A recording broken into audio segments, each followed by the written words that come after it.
white one for you, blue one for you, Francis, and the video review available. Do you have any questions? No? We have AO and Mark Edmondson. Who would you like to ask for a choice, Lily? Alex, your choice. AO, his choice. You can toss it. Thanks. Mark Edmondson. Receive. Good match. Photos, please. Yeah, that way. Well, a little bit distracted changing the monitor there. Was that Francis winning and choosing to receive, was it? Yeah. And I think he chose Mark Edmondson, didn't he? I think he did. Which is very unusual. Most people have been choosing AO, as this tournament's been known for quite a while now. What do we read into that, AO, Steve? AO. Anything? What do we read into it? That they're just confused by the name Mark Edmondson. I'm sure they're all across who Mark is. I expect some of them maybe they have missed forgotten. that one. Maybe, possibly. So we're into the warm-up here. Alex Minaur in the off-white T-shirt and, shall we say, maroon? What would you say, maroon? Maroon. Maroon. I've never really understood that Australian pronunciation. Having been brought up in England, I've never been able to shake the maroon. Okay, well, we'll go with the maroon. Maroon, but you can say maroon. The rugby is the Maroons, isn't it? That's the Maroons. Oh, is it? Oh, yeah. Lord. That's rugby league.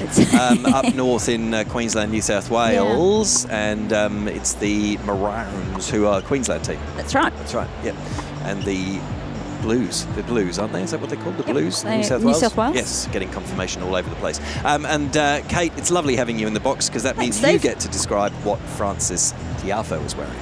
Well, it's a lovely white and blue mix, and well, it looks like the paint has been splashed onto him, quite frankly. Steve, does that make sense? I think so. It's mostly a white outfit with some blue, I think there's some darker tones actually throughout. I think it's very nice. I like it. It looks cool, looks fresh. Would you wear it? Yes, I would. Well, I like a little tie-dye myself. Oh, you do like tie-dye? tie-dye? Yeah, I'm a child of the 70s, so... Have you been to Thailand? Not that I'm saying... No, I haven't. Oh, not that I'm saying that's tie-dye, but why not? Yeah, it's a good question. I think because it's probably reasonably close to Australia, and I'll get there, is my thinking on it. It's like a 9-hour flight. Yeah, that's nothing, really, is it? Well, I mean, a 9-hour flight. Yeah, but we mostly have to fly 9 hours to get anywhere from Australia. 9 hours is easy. I've never heard 9-hour flight as described as seriously? Close. No. I've been doing FIFO for a while. It's just like I hop on a plane and fall asleep. It doesn't worry me at all. It still feels like long haul to me. Does it really? 9 hours. Come on, Steve. Well, you know, I mean, it used to be when, growing up, going to the States from the UK as a hop across the pond, that was like 7-hour flight.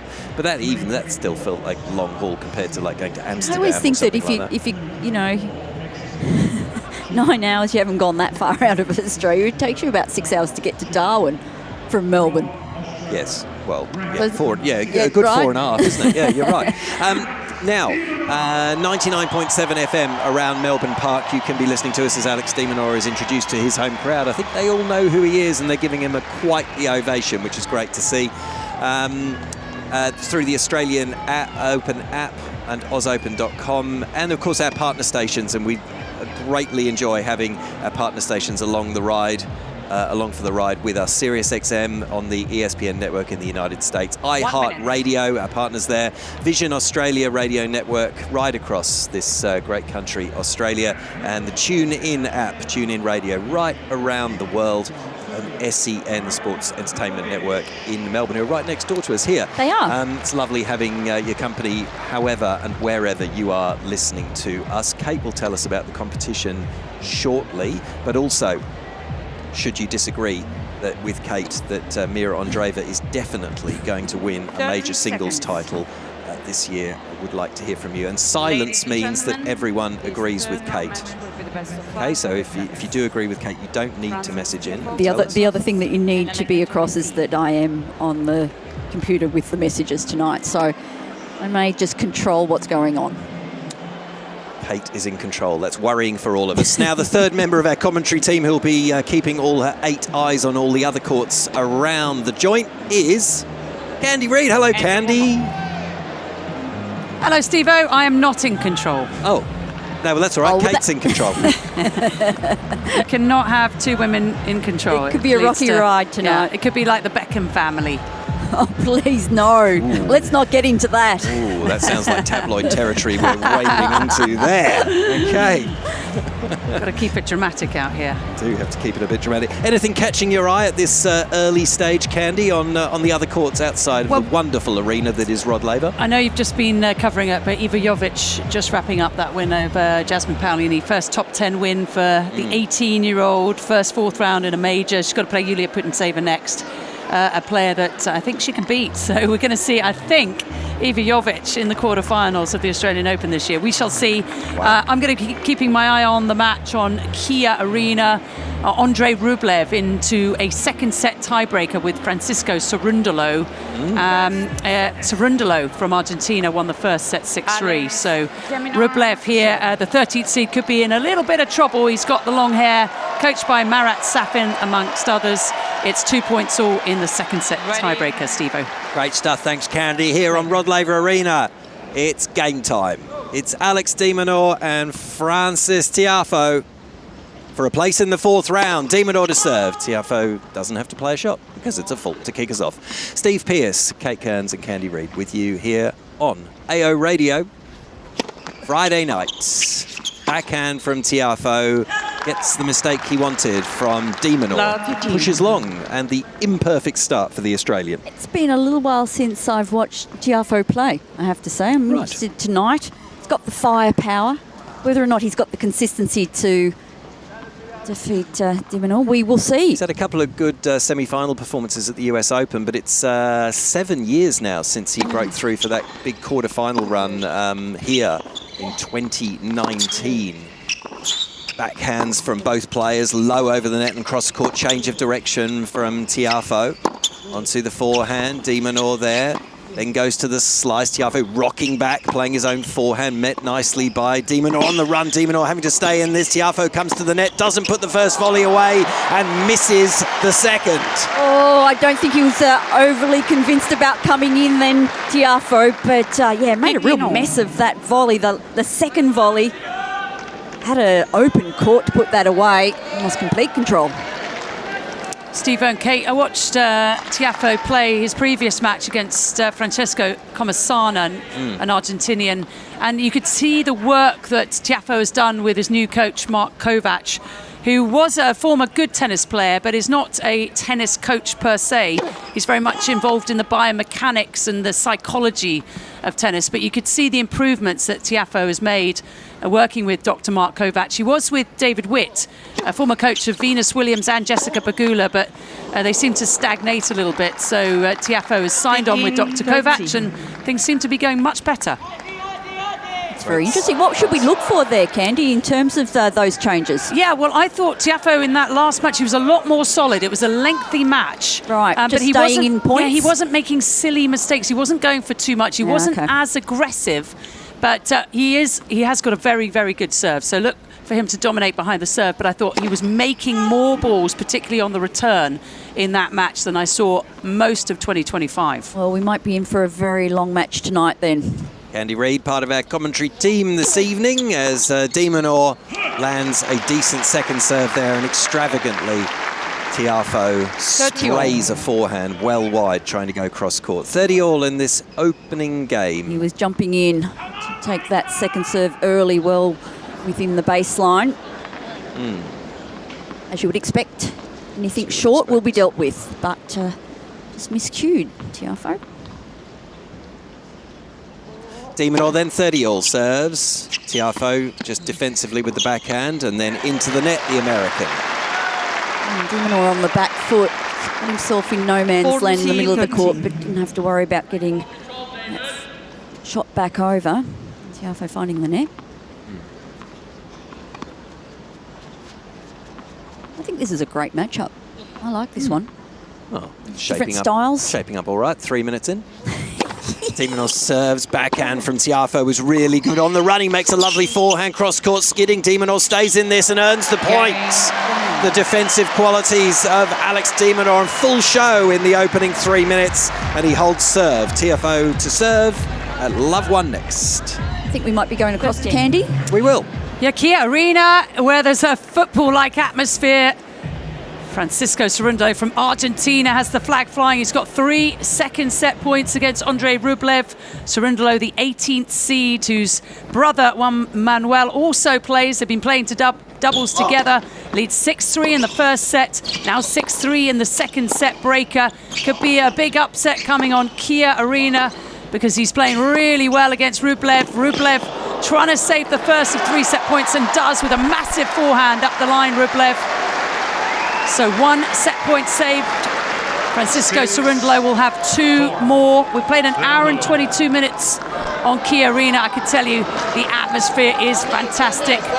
Marat Safin is talking to Andrei Rublev. He's got little glasses on. He's got long hair, Marat Safin. He's heavily tattooed these days. Looks quite different from the player who was such a good player in his day. He's taken some time off, Safin, but back into the coaching field. And Andrei Rublev has lost the second set. So Francisco Cerundolo from Argentina leads Rublev 6-3, 7-6. Stephen Kate. Great stuff. Thank you, Candy. You'll miss nothing on AO Radio this evening. We'll keep you across all the action as it unfolds on all the main courts, and that's Kia, John Cain, Margaret Court, and here on Rod Laver Arena as Francis Tiafoe sets himself to serve here for his opening service game. Love One. Serves. Minaur gets this back defensively. This time it's a better volley, lurching a bit with a forehand high volley at the net, but he puts it away, the American. Yeah, taking control off a big first serve then, Tiafoe. And really pinning Minaur behind that baseline, gets the short ball and deals with it. I like the way he's looking to come to the net, put away anything short. 15 all. Crowd is hushed as Tiafoe serves a fault. A lot of people haven't made it in from dinner yet. They'll be in shortly, because this is why they're here. On the run, forehand cross court, down the middle now from both players on the forehand, forced to run and comes to the net, does Minaur and puts away the short ball, spreading the court beautifully there. Yeah, I like the way he flattened out the forehand, Minaur, and got that ball deep in the court and then made sure that he was able to come in and put that away. He knew exactly where that ball was going. Yeah, I think they like to have their dinner, you know, come in after the third game of the first set. Take their time. Yes, if you don't mind. If you don't mind, ace out wide from Tiafoe. I was going to say, we're in Australia, isn't it? It's breakfast. You mean Piper Heidsieck at breakfast? I mean, you can. You drop a little bit of orange juice in that if you're going to do that. Yeah, exactly. Although, should you ever mix orange juice with really good champagne? No. Tiafoe serves out wide, forehand from Minaur. Open court, Tiafoe doesn't put this ball away, defensive ball up, lets this bounce to Tiafoe and slams it away.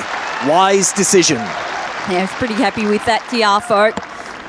40-30. We're talking about that big serve of his. It's such a weapon. He'll be looking to get not so many free points, but at least get himself into a winning position early on in the point off the back of, well, that was 184 kilometres an hour. He'll go a little faster than that throughout the night.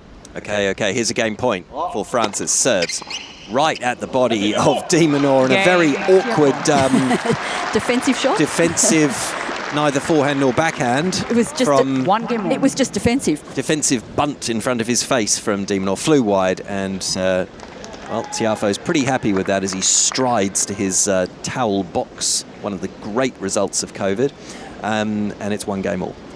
Yes, I'm so glad they didn't make any changes back to reverting back to the Well, ball they kids. couldn't, could they? Because as soon as that was made, I mean, a lot of people have been saying it anyway. Why on earth do ball kids have to pick up these foul, these sweat-covered towels continually?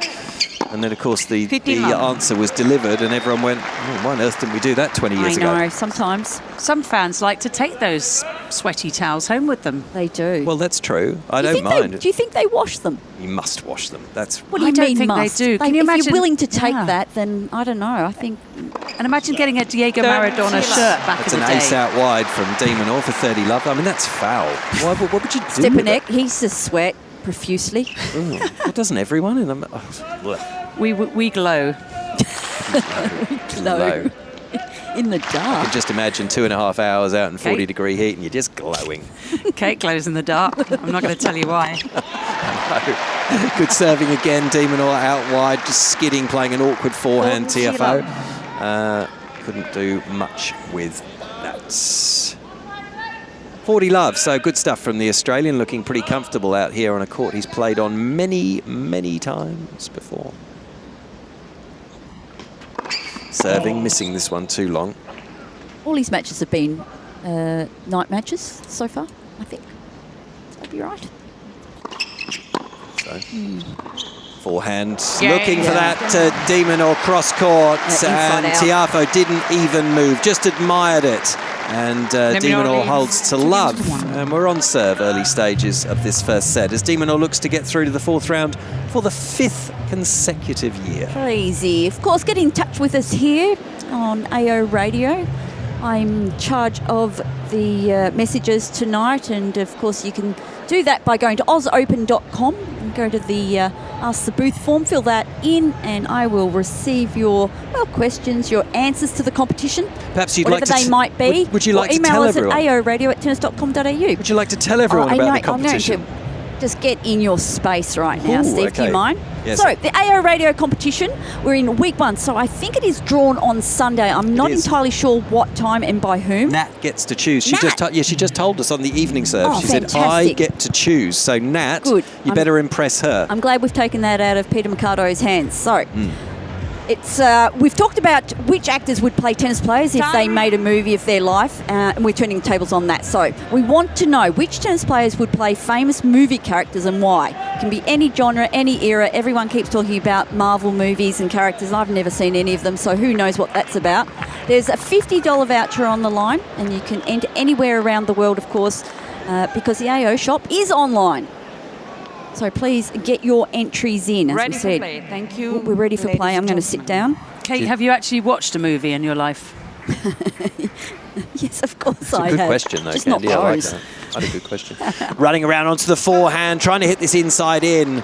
Tiafoe down the line, just pulled it into the tram lines. Why would I not have watched a movie? Well, I think I think you were saying because you'd never seen a Marvel film. Candy took it one step further and thought maybe you've never watched a film in your life. Sense and Sensibility, maybe. I have. I love that movie. Serving out wide heavily there. That's how well I know Tiafoe. Kate Kearns.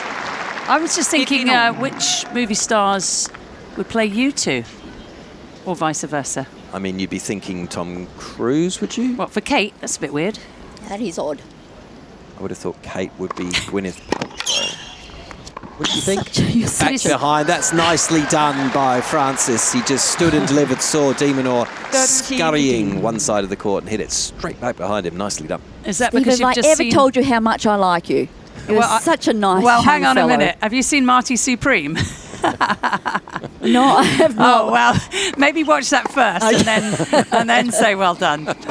I'll be back tomorrow with a different answer on how I feel about Steve. Gwyneth Paltrow said she... Sorry, Steve. No, I know you're there's much more interest in the tennis, but Gwyneth Paltrow said she watched that film, the premiere, with her son, and it was a bit, he wasn't happy at a couple of the scenes that she had to do with Timothy. Onto the backhand of Tiafoe here. Slice from De Minaur deep. And then Tiafoe, after a pretty lengthy rally, pulling a forehand, trying to go down the line into the net. Yeah, wanting to change direction then, Tiafoe. And mentioning before that part of that change of the way that he plays is that he's looking to stay in these rallies a bit longer.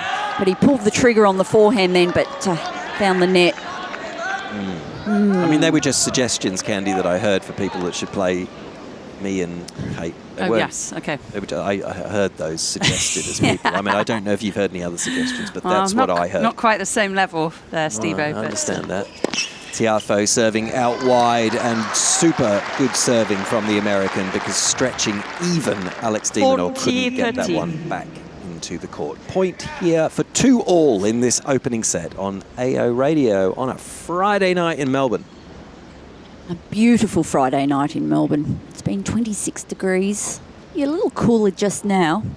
Still perfect conditions. Very pleasant as Tiafoe serves heavily down the middle on this occasion. Opens up the court, but de Minaur's there. Tiafoe forced into an awkward backhand volley. And there's another one. He found a really good angle. Somehow de Minaur still got there. Tiafoe's put this back into the court. De Minaur had the forehand to make down the line, but almost unbelievably, he missed it. Oh, that's so true. I mean, it was on his strings. Mind you, his racket was way behind his body trying to hit that ball.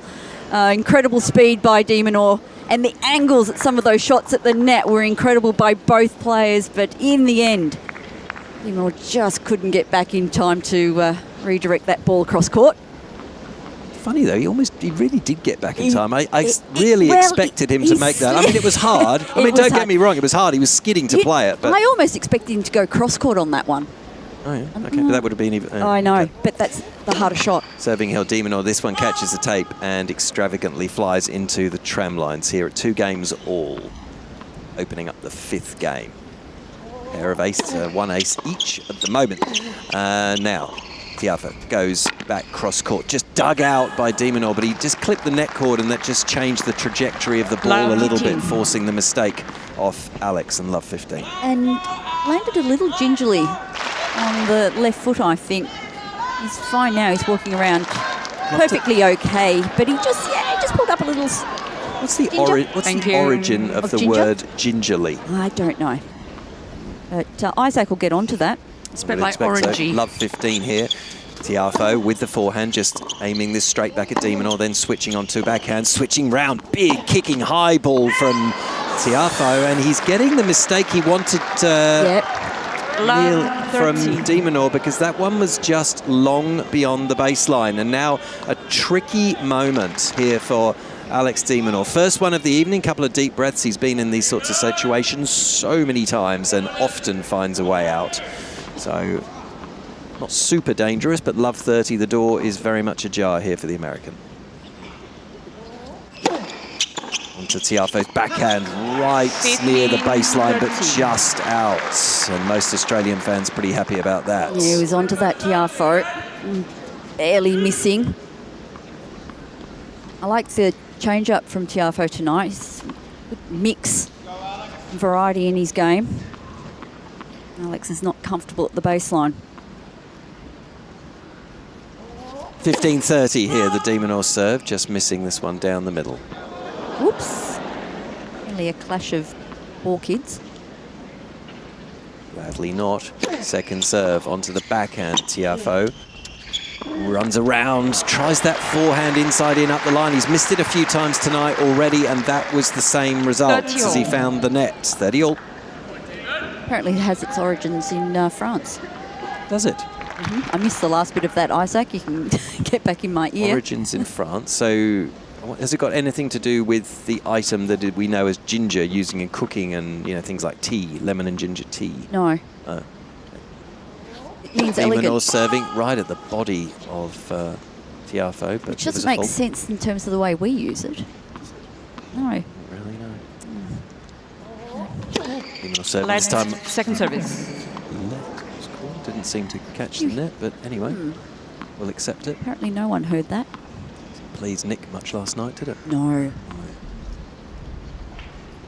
30-all. De Minaur backhand from Tiafoe. Here's another one from the American, goes back cross, and de Minaur's happy to rally on the backhand, then switching round onto the American's forehand, puts a bit more kick into that, a bit more spin. That's too long from Tiafoe. Skidding to play that ball. Yeah, but that's great from de Minaur. Good depth and keeping Tiafoe well behind the baseline on the move. So from love 30 to 40-30, Alex de Minaur does what he has done so often, finds the answers. Was Nick playing a match this evening, or is that over? I think there was a mixed doubles. Yeah, with Fernandez, wasn't it? Yeah, Layla. Serving there, de Minaur, but just rocking back to play a rally ball forehand. That'll have to go into unforced error category. Yes, well. Because the forehand low into the net, deuce. At the feet of de Minaur. He stepped in to take that ball early, but unable to control it. Sorry, Candy. Kyrgios is currently playing. Currently playing with Leila-Annie Fernandez, down a set to Des Kravchuk and Neil Skupski. At deuce, de Minaur serving, looking for the ace down the middle. We'll get an update of all the other scores with Candy in a minute. Serving here onto the backhand, Tiafoe does well, so does de Minaur. Low over the net, there's a slice from the American, same from the Australian, then flattened out by Tiafoe, same by de Minaur. The pair exchanging blows from behind the baseline, cross court at the moment on the backhand, then up the line goes de Minaur, and then up the other line from de Minaur, now back centrally from both players. Moving around the court, going cross court on the forehands, up the line, forced into a defensive ball. Tiafoe goes wide and long, and de Minaur hangs tough and earns himself a game point. Yeah, that's beautiful from de Minaur. He was in trouble early on in that point, but then put in a bit of a neutral ball down the middle of the court and took control, and then finishes off with a forehand down the line.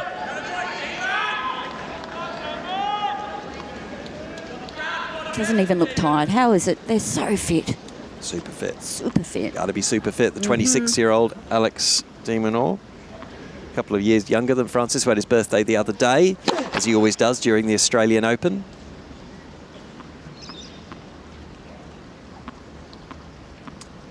Second serve then. At game point, de Minaur serves, backhand from Tiafoe was pretty good. Here's another one, lands a deep, big forehand from de Minaur, looking for the baseline, well defended by Tiafoe. Then he goes back cross court. The American slice that time from both players, cross court. There's another one from de Minaur. There's another, oh no, he tried a little dropper. He tried a little drop shot, did Tiafoe, but he just fell on the wrong side of the net as far as he's concerned. And de Minaur holds, and it's 3-2 on serve in the opening set. Candy. A lot to talk about because we've got 3 other singles matches on Margaret Court Arena. Let's start there. Alina Svitolina, the 12th seed, a 3-time quarterfinalist here at the Australian Open, is 3 games all with Diana Schneider, the 23rd seed. Svitolina did have a break lead, but that has gone now. On John Cain Arena, the match between Sasha Zverev, Alexander Zverev, as some people know him, and Cameron Norrie has just begun. Norrie up 2-love. That is a head-to-head, which Zverev has dominated 6-0, including wins at the Australian Open here a couple of years ago and Wimbledon. 6-0 to Zverev in the head-to-head, 2-love to Norrie in the first set there on John Cain Arena. And on Kia Arena, Francisco Cerundolo leads Andrei Rublev by 2-love, but Andrei Rublev does have a break lead early in the third, 2-1. And in that doubles match, just to reiterate, it's Des Kravchuk and Neil Skupski. They've won major titles together. They're playing Leila-Annie Fernandez and Nick Kyrgios, and it's a set up for Kravchuk and Skupski, 2-2 in the second set. That's on ANZ Arena. Back to you. ANZ, beautifully done. Thank you, Candy. And obviously, Nick Kyrgios is a little bit of a draw card, and not unusual to be seen in doubles, but unusually to be seen regularly in doubles. Hence, he drags a little bit of early interest for doubles scores, because there is plenty of doubles going on, of course, around the grounds, and we usually dial into the doubles a little bit more closely, of course, in the second week. Did the mix start today, or was it tomorrow? Or was it yesterday, sorry? It was tomorrow. It was tomorrow. It was tomorrow. Beautifully done, Candy. Thank you very much. It was tomorrow.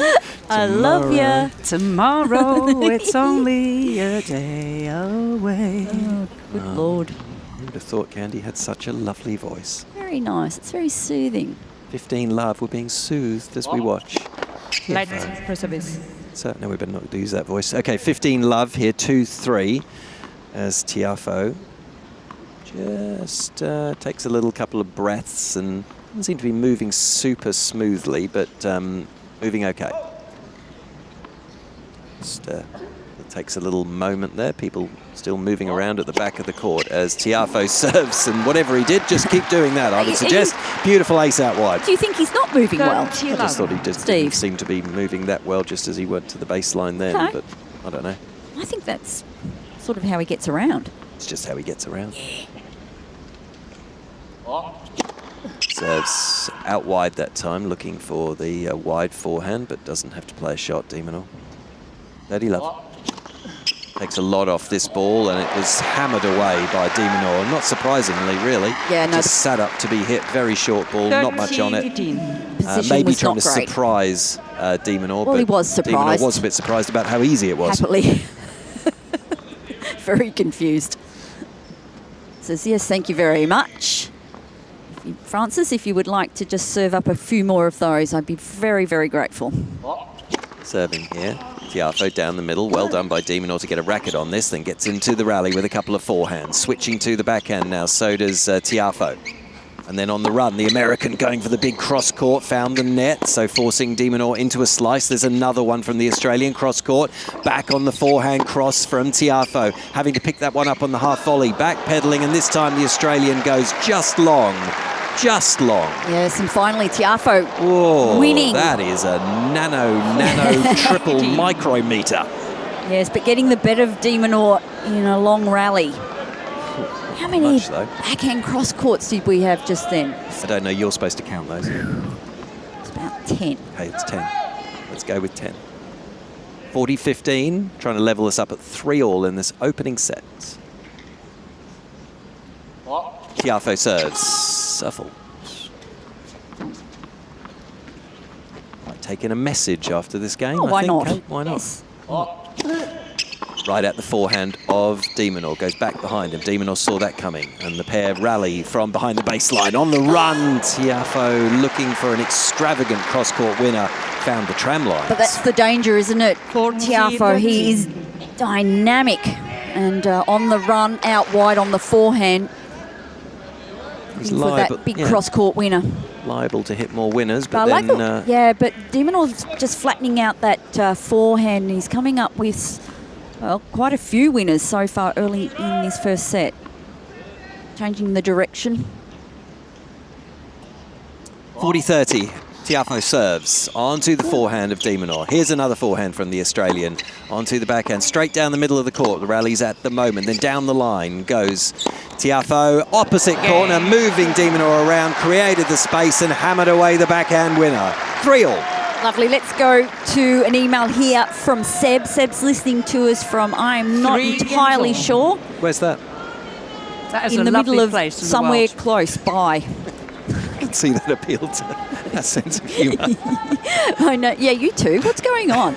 We're English. My and name Australian. is Seb. And my entry is Ben Shelton as James Bond because he has the personality and body to play a character like that. Yeah, okay. Yeah. I could see him in a tux. Yeah. Now, Sebastian, send me Nice another entry, email and Seb. let me know where you're from. Yes. That would be great. And Bronson from the Gold Coast. Oh, he hasn't got an entry. He's just enjoying this match. Good. Thank you, Bronson. Thanks for getting in touch. There was a time in your career, Kate, where you would refuse to read out a message Yes, or but an entry for a competition you know, unless the I've person said softened. where they're from. I've softened over the years. Maybe the next set I'll toughen up again. We'd hope to see that. As Minaur serves out wide. Good response from Tiafoe. But not on that occasion, as his backhand from the mid-court found the 15 love. nets. And Minaur gets away to a good start again in this service game, 15 love. Yeah, I do understand what you were saying before, though, about Tiafoe and the way that he was walking. There was a just- little bit of sort of... I mean, there's a bit of him. He's always been a bit... Minaur serves out wide. Beautiful ace. And Francis just nods his appreciation of the quality of that serve. Yeah, lovely at 191 kilometres an hour. Flattens that out, goes out wide. Is not coming back. Sun's gone low now. The roof open, beautiful blue sky, but no sun on the court. Just a lovely evening for tennis as Minaur serves. The lights are on. Yes, they are. Some of the lights are on. No, the lights are on, absolutely. They're wallopingly on. Look at those Yes, I know, but walloping not lights. all of them, because I'm assuming those... Anyway. Double fault from Minaur. 30-15. Not, I mean, not the worst time to serve a double fault at 30 love, Never a good time to serve a double fault. but not the worst time.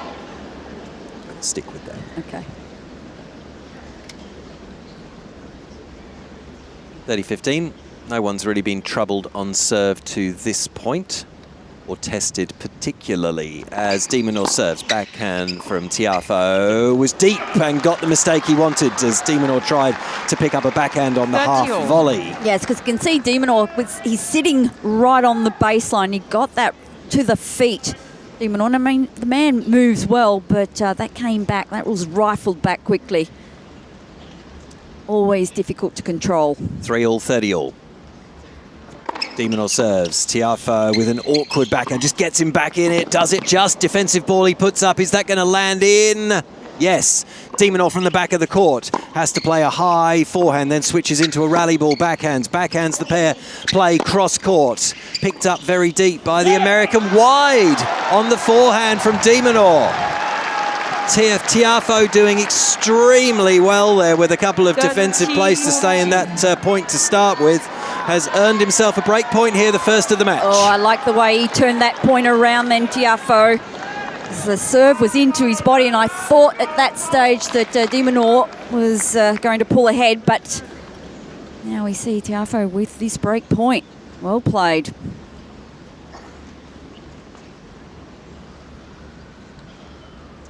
De Minaur facing breakpoint serves. The forehand from Tiafoe is good, and then onto the backhand goes the American, and he plays a forehand, but he got that wrong. Tried to just loop that up and get it kicking a little bit high, landing on the baseline. The only thing that went wrong really was too long, Francis. Not enough. Yeah, sorry.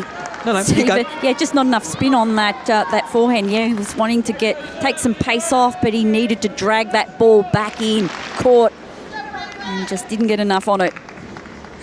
Missed opportunity. At deuce. De Minaur serves, looking for the serve down the middle, but just missing that, and helpfully picked up by Francis and thrown back to the ball kid at the back of the court. Now de Minaur's ready again with the second serve. A double from de Minaur, his second of this game, and that is officially a bad time to serve a double. That is indeed, and yes, there is many bad times that you can serve a double fault. That was one of them. But Tiafoe, he was ready to take that ball early, and I just wonder whether or not de Minaur saw him coming in. Attack, attack, attack. He's got to expect that off the second serve anyway. So facing break point again here, Alex de Minaur. Tiafoe goes with a big, heavy forehand, well picked up by the Australian, and he gets the mistake again from Tiafoe. The forehand pulled wide into the tram lines. That was a big mistake he was on from Francis Tiafoe. Yeah, Tiafoe was on the back foot trying to hit that forehand, but really should have controlled that ball. Didn't have much on it. Oh, de Minaur, he's lucky on serve at this stage. Back at deuce. Getting the chances, not taking them. So de Minaur holding firm at the moment, serves heavily down the middle.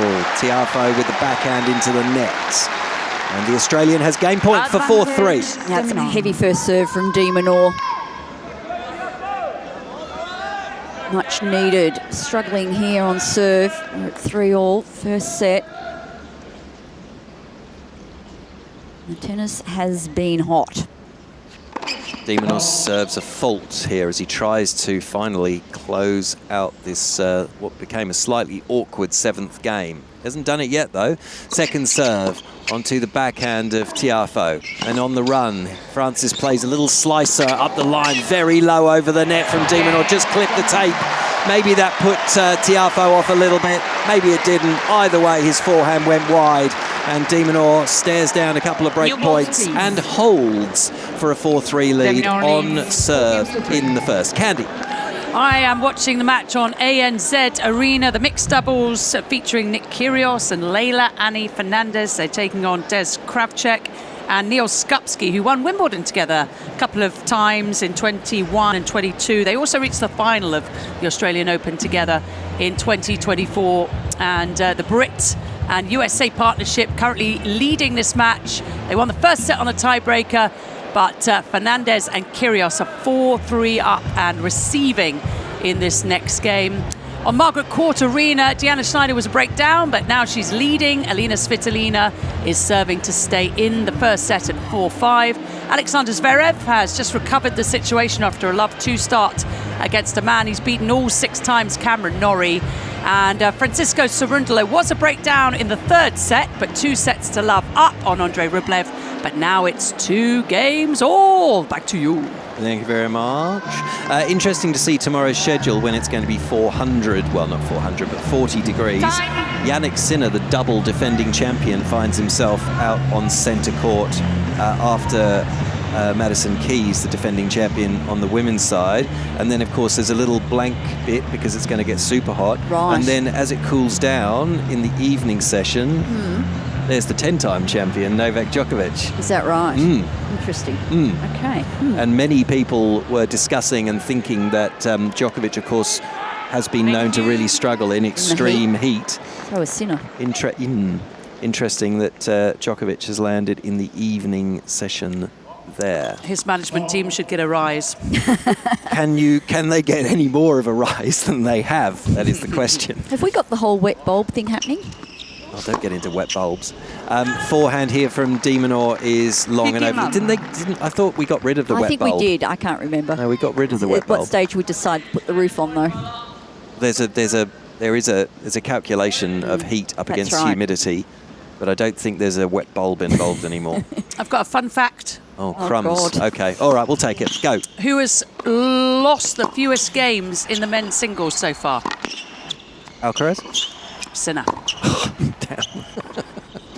He had a 50% chance. I know. Why did I go for him? That's so annoying. 15 all here. You're really upset about that, Well, I aren't you, am, Steve? you know. I mean, anyway. I think you just What's the number, though, Candy? What's the number? 10. 10, right, yeah. Okay. I mean, Carlos can't be far behind. He's had a pretty good run so far, hasn't Yeah, he? but Sinner only had to play 2 sets in the first round. Oh, yeah. Okay. That's a good point, Kate Kearns. That's why she is the brains in why that I'm department. Oh, great serving out wide from Tiafoe, hitting the lines and skidding away in this juice court. 30-15. He's obviously let those break points go in that last game. Get on with it. Don't think about that. Can't do anything about it now, Steve. That's the plan. Tiafoe serves, nicely back by Minaur. It's too long on the run, just trying to hit a forehand and try and find a way into the net, but got that ball all wrong. A couple of feet long. Look at some of those stats in a minute, because I think the forehand is drawing most of the errors for Tiafoe. He's missed a few, hasn't he? He has missed a few, and gettable ones too, not being forced.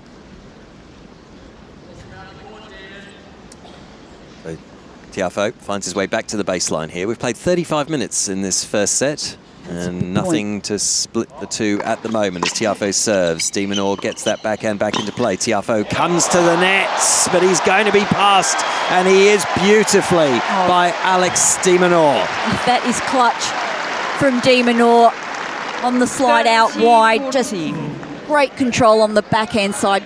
Short swing, just kept really low over that ball and redirects it down the line. That is beautiful. It's the anticipation, though. Like Yeah, I know, Minaur knew he's exactly where that was cat-like. going. Yeah.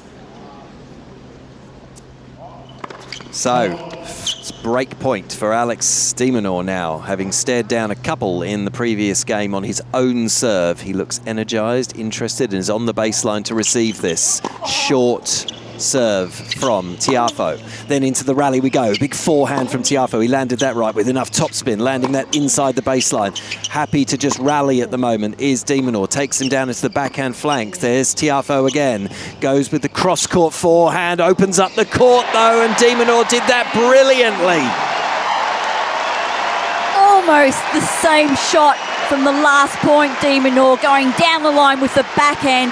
All I can say for Tiafoe is keep off that side. He has his eye in tonight. Tiafoe just, it was stunning. What a great shot, though. And it was Minaur that took control halfway through that point, changed direction, and got the point back on his terms. So there's the break of serve for Alex Minaur. In trouble on his own serve, dealt with that, and then stepped straight in, and a couple of absolutely delightful backhands has earned him the break of serve. And he serves for the first set, just like that. Can he get it done? That's the question after 37 minutes. That's why he is entrenched in the top 10 of world tennis. Serving here at the backhand of Tiafoe. Sees a bit of open court, can't get it past Tiafoe on that occasion. Oh, that's good enough though. Francis slightly wrong-footed and had to try and play a forehand, had to try and just slice it squashy back into play, but Just had made to make a bit of a meal of it. Yeah, had to make something up then, didn't he, Tiafoe? But nice and deep off the forehand from de Minaur. Looking in. Yeah, sorry, you go. No, I was just saying, looking increasingly comfortable. Alex de Minaur in this contest, just in the last 10 minutes or so, saving those break points has just seemingly re-energized him. And he serves just a bit long here. Not a super boisterous crowd at the moment inside Rod Laver Arena. Serves onto the backhand. Tiafoe's missed that by a fairly long way up the line, wide into the tram lines. And de Minaur a couple of points away from this opening set here on AO Radio with Kate Kearns, Candy Reid and Steve Pearce with you in commentary Friday night. Tiafoe looking to cut that ball off early, the second serve, but just couldn't control it. Got up really high. His backhand. Serves here, de Minaur. It'll be a second serve.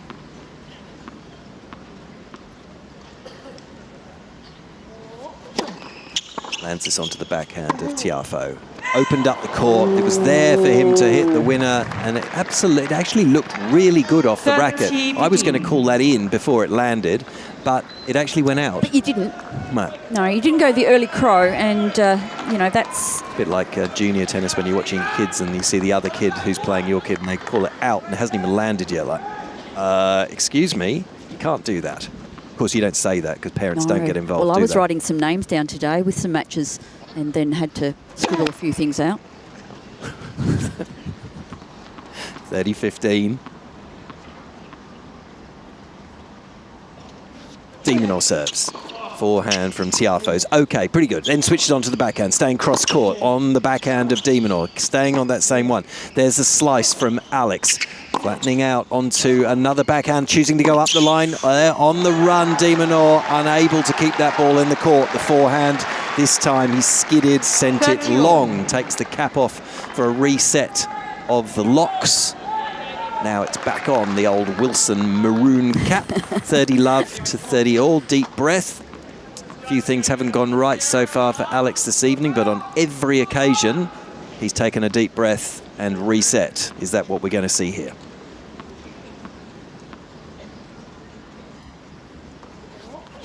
Serves at the backhand of Tiafoe. Straight down the middle of the court at the moment.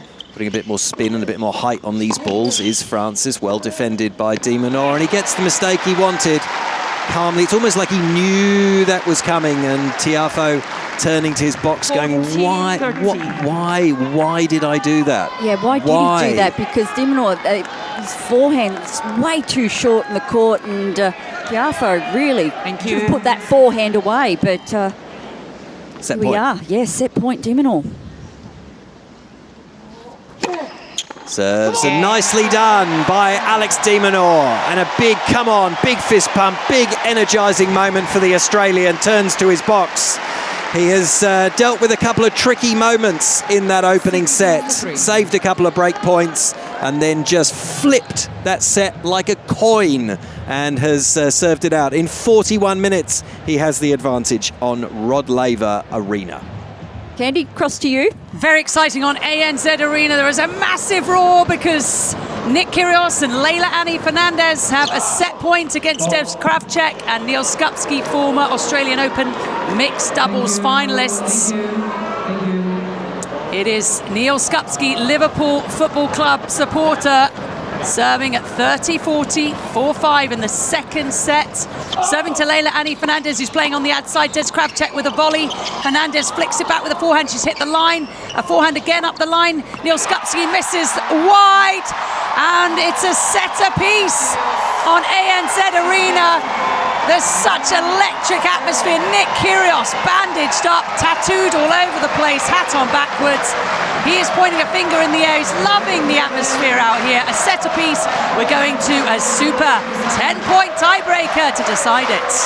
Good stuff, Candy Reid. And there's one thing you can say about Nick Kyrgios is whatever nick he is in, whatever form he is in, whatever draw he is playing in, he does generate the most extraordinary atmosphere, more so than any other player can generate on tour right at the moment. He just brings that chaos, excitement to a tennis court. That the youngsters love. Well, Absolutely there's some love. oldies that don't mind it as well. Oh, it's not are just they? a youngster thing. Really? No. There's some people in the These middle that oldies. are really enjoying it. Is it your thing, Steve? I don't mind it. Yeah, sure. don't I mind don't it? mind it. I don't mind the, going back to the crazy days of, 70s 10. Like, I don't mind it. Like, I think tennis needs all sorts of characters. Oh, that's true. And I think, We'd be all very boring if we were the same, weren't it's all, we? yeah. So you just need everyone and everything. And there's no doubt that Nick, he's obviously been injured a few years now, but, he brings an electric atmosphere. He brings some controversy as well, don't get me wrong. Well, but, that's part of it, isn't it? But other players bring that as well. Exactly. Which movie? We are all individuals. I'm not. All right, we're ready to go here at the start of the second set. We might check in on a little bit of that match tiebreaker, though, Candy, in just a tick, maybe when they've just got a little bit underway, if you know what I mean, just a little bit. Gosh, I understand you, Steve. Just a tad. Your wife is a lucky woman. She is. I keep telling her. She doesn't seem to listen, though. Doesn't seem to listen to much of what I have to say during the tennis, because I never see her. Forehand here from Tiafoe. Then switching onto the backhand. The pair just exchange blows from behind the baseline here. Cross court they go. Well covered off by Tiafoe. He's doing a lot of running here and a lovely backhand volley at the nets as Minaur worked his opponent around side to side to side and then saw his opportunity, came in and put away a beautiful volley. He certainly did, and Tiafoe didn't realise that Minaur was coming into the net. I think he thought he was going to be staying in that point a little bit longer. It wasn't to be. Tiafoe into the net.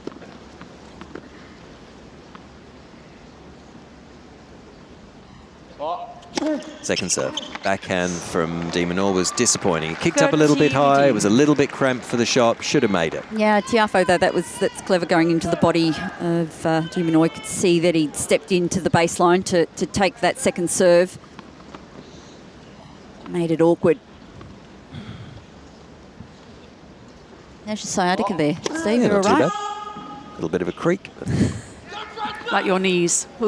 sometimes a little bit difficult to get comfortable on the chair. Get an oil change for you Thank you very much. after the end of this set. Serving here, backhand from Minaur. Lands pretty short. One of those big looping, spinning forehands from Tiafoe. Then onto the backhand, trying to find the baseline. Flicks a take from Minaur. Tiafoe's made an absolute hash of that. Yeah, but still he has, hasn't he? Because he should be putting that away. Yeah, it's hit the net, set up nicely.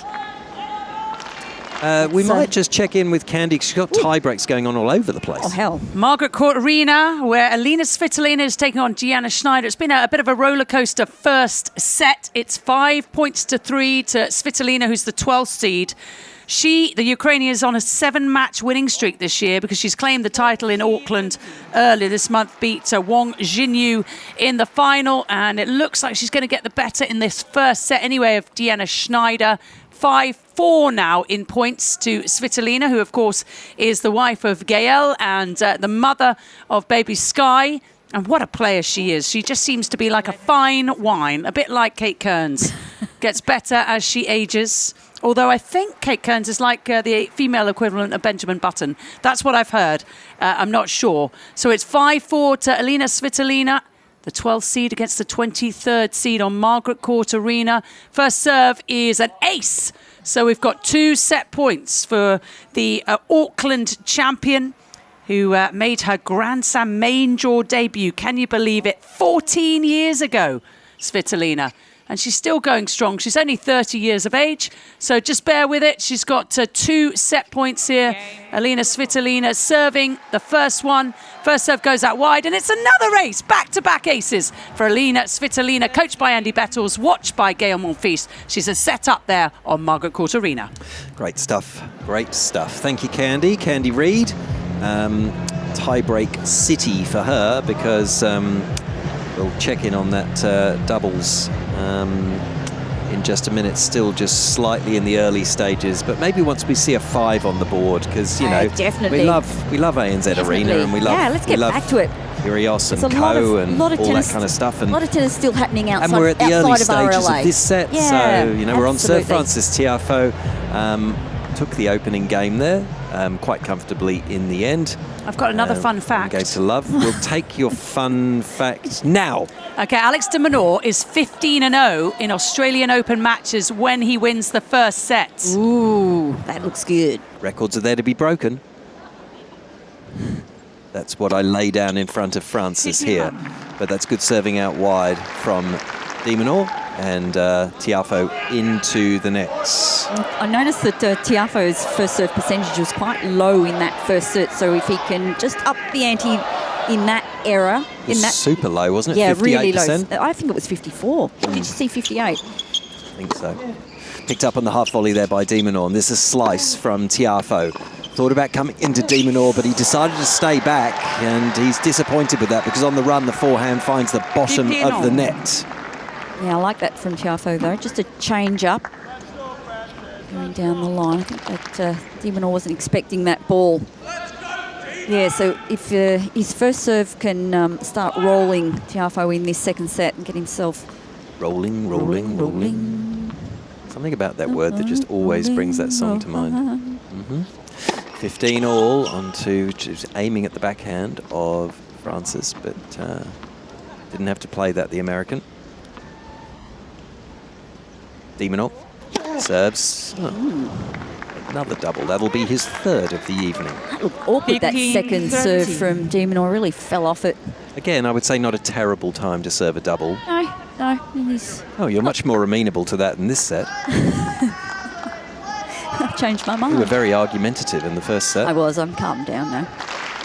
Sometimes it's best just to let you go, I've realised. Not to push too hard. Let him go. Got Katie looking a bit tense.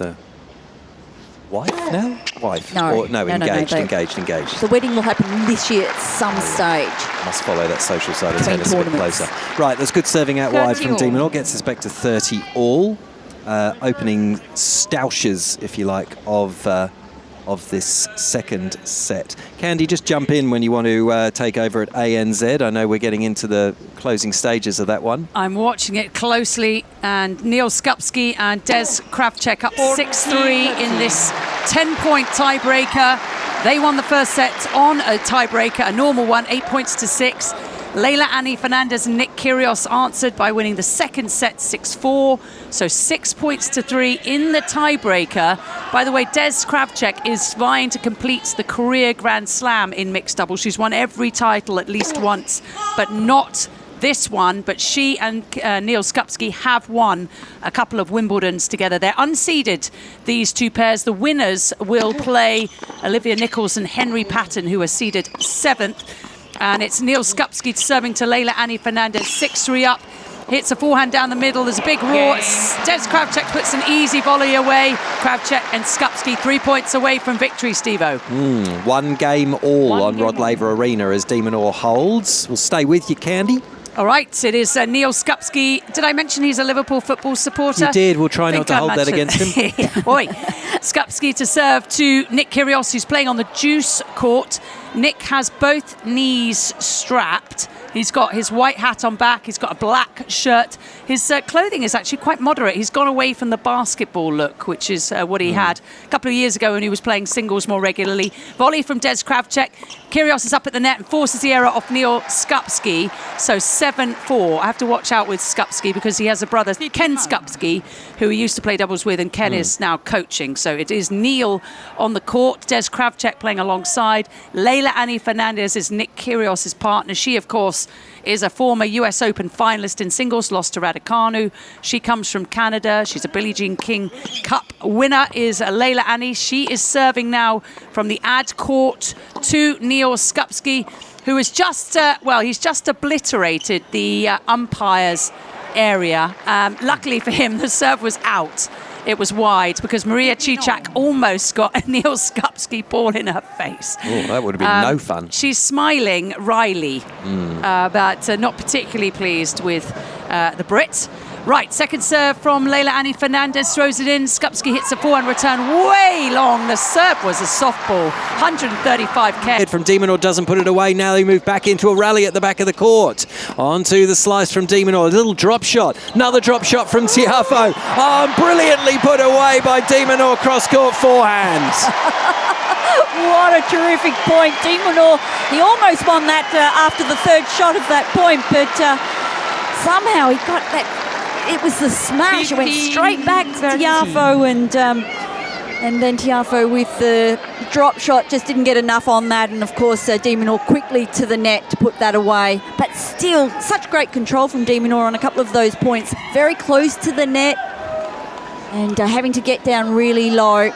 Kate and Steve, we've got a result in Kia Arena. Francisco Cerúndolo, the 18th seed from Argentina, has beaten Andrei Rublev, 13th seed, in straight sets.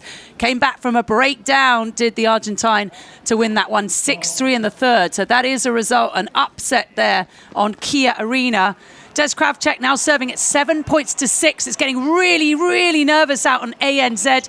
A very tentative backhand up the middle from Nick Kyrgios. He's moved to the net. He doesn't want any part of the baseline. He's just volleyed. Des Kravchek from the baseline. Her partner, Neil Skupski, is up at the net. Leila-Annie Fernandez tries to lob him, but misses wide. So it's 8 points to 6 to the USA-British pairing of Desiree Kravchek and Neil Skupski. We're getting closer to the end. It's just going to be about who can hold their nerve. Kravchek has another serve here. She's going to be serving to Nick Kyrgios. Her partner, Neil Skupski, will be at the net here, and he'll try and make himself as annoying as possible. It looks like they're going to play the I formation. So Des Kravchek in white and black, playing alongside Neil Skupski, who's in blue and white. He's at the net. She's serving to Nick Kyrgios' backhand. Good volley from Neil Skupski, and the recovery shot from Nick Kyrgios is wide. So Kravchek and Skupski have 3 match points against Leila-Annie Fernandez and Nick Kyrgios, who looks like he's added some serious tattoos to his arms. He is going to be serving next. 2 serves from Nicholas Kyrgios, who played with Thanasi Kokkinakis, didn't he, in the men's doubles. They lost in the first round in an all-Australian battle. So this is it for Nick Kyrgios. Needs to hold these 2 points to keep his Australian Open 2026 alive. Didn't get a wild card into the singles. Let's see what he can do. There's a big weight here. He's got his cap on backwards, playing with a blue Yonex. He doesn't want that ball, doesn't want that ball, he wants that ball. Here we go. Serving at 6 points to 9 in the 10-point tiebreaker. Serves to Neil Skupski, who returns a forehand. It's a good backhand from Kyrgios, trying to avoid Des Kravchek, who tries to get involved. Leila-Annie Fernandez with a winning volley. They're still in it. It's 9 points to 7 to Kravchek and Skupski. It was 3 match points. It's now 2. The crowd on ANZ Arena are going absolutely nuts. There is not one free seat in the house. There's people sitting on people. That's how busy it is out there. It is absolutely crazy. I hope they asked first. I'm not sure they did. And hour and 42, Nick Kyrgios misses his first serve a little long. The atmosphere is absolutely bonkers. Second serve to the Kravchek forehand. She nets the forehand return. Oh my gosh. It's all coming down to this. 3 match points. Now it's all down to 1.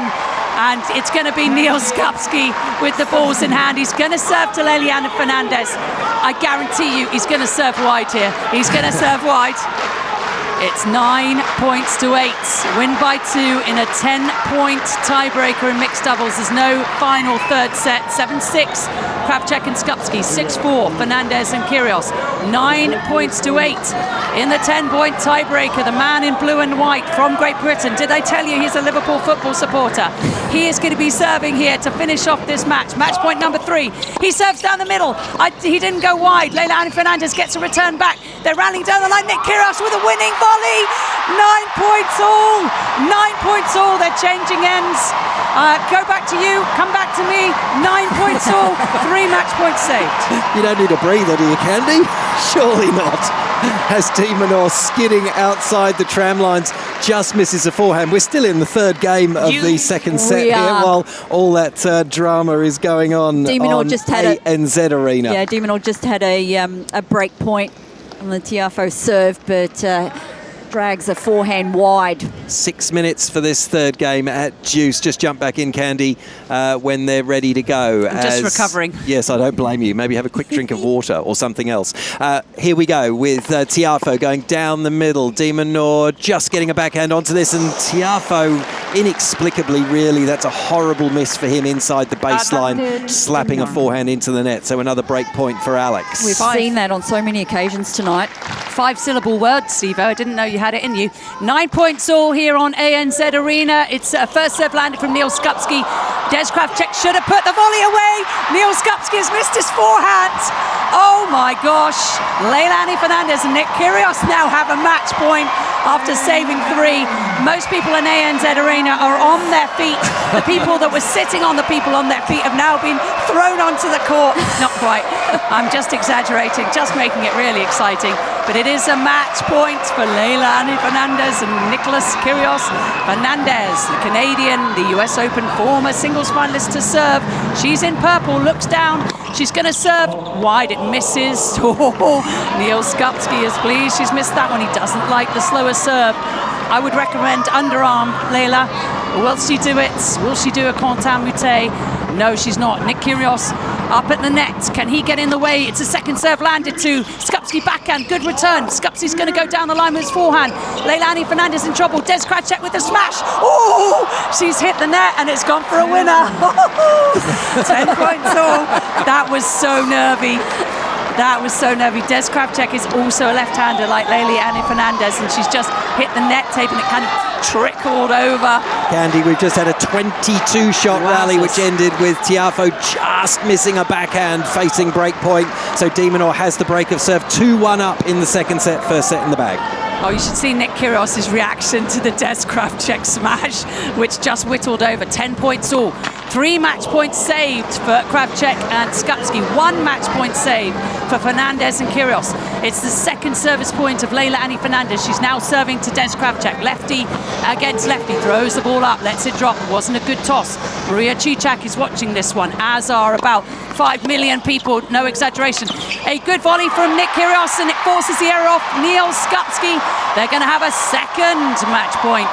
Nick Kyrgios is asking for love, he's asking for noise, and he is going to be the one here to receive this next serve. It is 11 points to 10 to Leilani and Nicholas. It is Australia and Canada versus the USA and Great Britain, 1 hour and 46 minutes. These two, Des Kravchuk and Skupski, are tight as a drum. All right, here we go. It is Des Kravchuk to serve. 10 points to 11. Serving to Leilani Fernandez in the purple. Leilani Fernandez getting down low. Can she finish it off? Good return. It's a winning return. It is a winning return for Leilani Fernandez. Nicholas Kyrgios throws up his racket. The Nick Kyrgios smile is back. They have won 12 points to 10. In the match tiebreaker, they've knocked out Des Kravchuk and Neil Skupski. Kravchuk will not be completing the mixed doubles slam this year. They've been beaten by Fernandez and Nick Kyrgios. Oh, that's that might be fine work from Fernandez and Kyrgios, but that's some of your finest work as well, Candy Reid. Some of your Great best stuff. Some of your best, at least today, Candy. At least today. That was brilliant. Thank you so much. ANZ Arena going wild as Nick Kyrgios and Leila Fernandez find a way, saving 3 match points to see off Skupski, and that's tremendous stuff. That's the mixed doubles, just to give you an idea about what's going on around Melbourne Park. And Nick Kyrgios certainly does generate an atmosphere, and he's picked himself a good partner there as Fernandez hits the winner. In the relative calm of Rod Laver Arena on AO Radio, Kate Kearns and I, Steve Pearce, are watching Alex de Minaur really perform an outstanding job on Francis Tiafoe at the moment. He took the first set 6-3. He's earned himself, courtesy of a 22-shot rally, with some incredible defensive work from Alex de Minaur, in that he earned himself the break of serve, and now he is trying to consolidate that break of serve. And here he goes, serving out wide at 40 love. Tiafoe with his own forehand. Somehow de Minaur got that down the line on the run, and somehow he made another backhand. Tiafoe's wrestling just to stay in this at the net. Brilliant stuff from Alex de Minaur. Come on. He is unstoppable, unbreakable. You cannot pass him tonight. And I think Tiafoe is just starting to get a little annoyed by... I mean, he's playing such great tennis. Are we going across, yep, Candy? go. I'm so sorry. We're at John Cain Arena, and Alexander Zverev has fought back from a love-2 deficit to take the first set against Cameron Norrie. It's the 3rd seed versus the 26th. Zverev has a perfect record against left-handers, and he's also beaten Cameron Norrie 6 times they've played. And again, Zverev up 7-5 in the first set. The second set about to begin. Good stuff, Candy. A Piper Heidsieck glass for you. Yeah, never be sorry, Candy. Never be sorry. As we go back here onto centre, and it's Tiafoe who is trying to hang in here. He's dropped the first set, and now, having had his serve broken, he's serving at 1-3 and knows he's got to take a stand here, as Minaur has absolutely found his range this evening. He's in top quality Minaur defence, turning defence into attack. Just being that brick wall, unable to get anything past. He slices very deep. Tiafoe picks that up, his own backhand, but he is looking a little bit befuddled at the moment. And it was that 22-shot rally, Kate, really where Tiafoe, against so many other players, would have won that 3 times. Definitely. Three times. It was absolutely nuts that Minaur just continues to get back balls. But not only that, gets himself back in the attack. And drains his opponent, it breaks your heart, and makes your opponent, and in this case Frances Tiafoe, think, how on earth am I going to win this match? I just cannot see a way to get past him. Anyway, that's the other thing too. With Minaur is serving so well this evening. His first serve percentage is way up there in the 70s, and he's winning most of those. So that is also helping his game. Just takes that pressure off his serve, allows him then to sort of get in and try to attack the Tiafoe serve, focus in on that part of the game. But his return game this evening, and just his ability to cover the court, has been something to behold. Sure has, absolutely has. Now here goes Tiafoe with a forehand, repelled by his own forehand by Minaur, coming in mid-court ball. He really liked the look of that, Alex Minaur. He was going cross-court and to advance on the net again, but found the net himself on that occasion. Yeah, he was looking to eat that one up. Coming in on the forehand, it was a short ball from Tiafoe. He's had very... Tiafoe's just, it's the one break. It's only the second set. Serving this time, Tiafoe, it'll be a second serve. Minaur's had a lot of success at the net. Yeah, he has. When he's made his way in. Forehand doesn't do too much with this. Alex on the run, has to pick that up on the half volley. Opposite corner, nice 1-2, 1-2-3-4 punch by Frances Tiafoe. Forehand put away, beautifully done, and he's still in this. A break of serve down and a set down with Minaur to serve next at 3-2. That's right. Let's go to a few of the messages because we've got a lot of them coming through, which is fantastic. This one is from Ibico from Lima in Peru. Oh, very nice.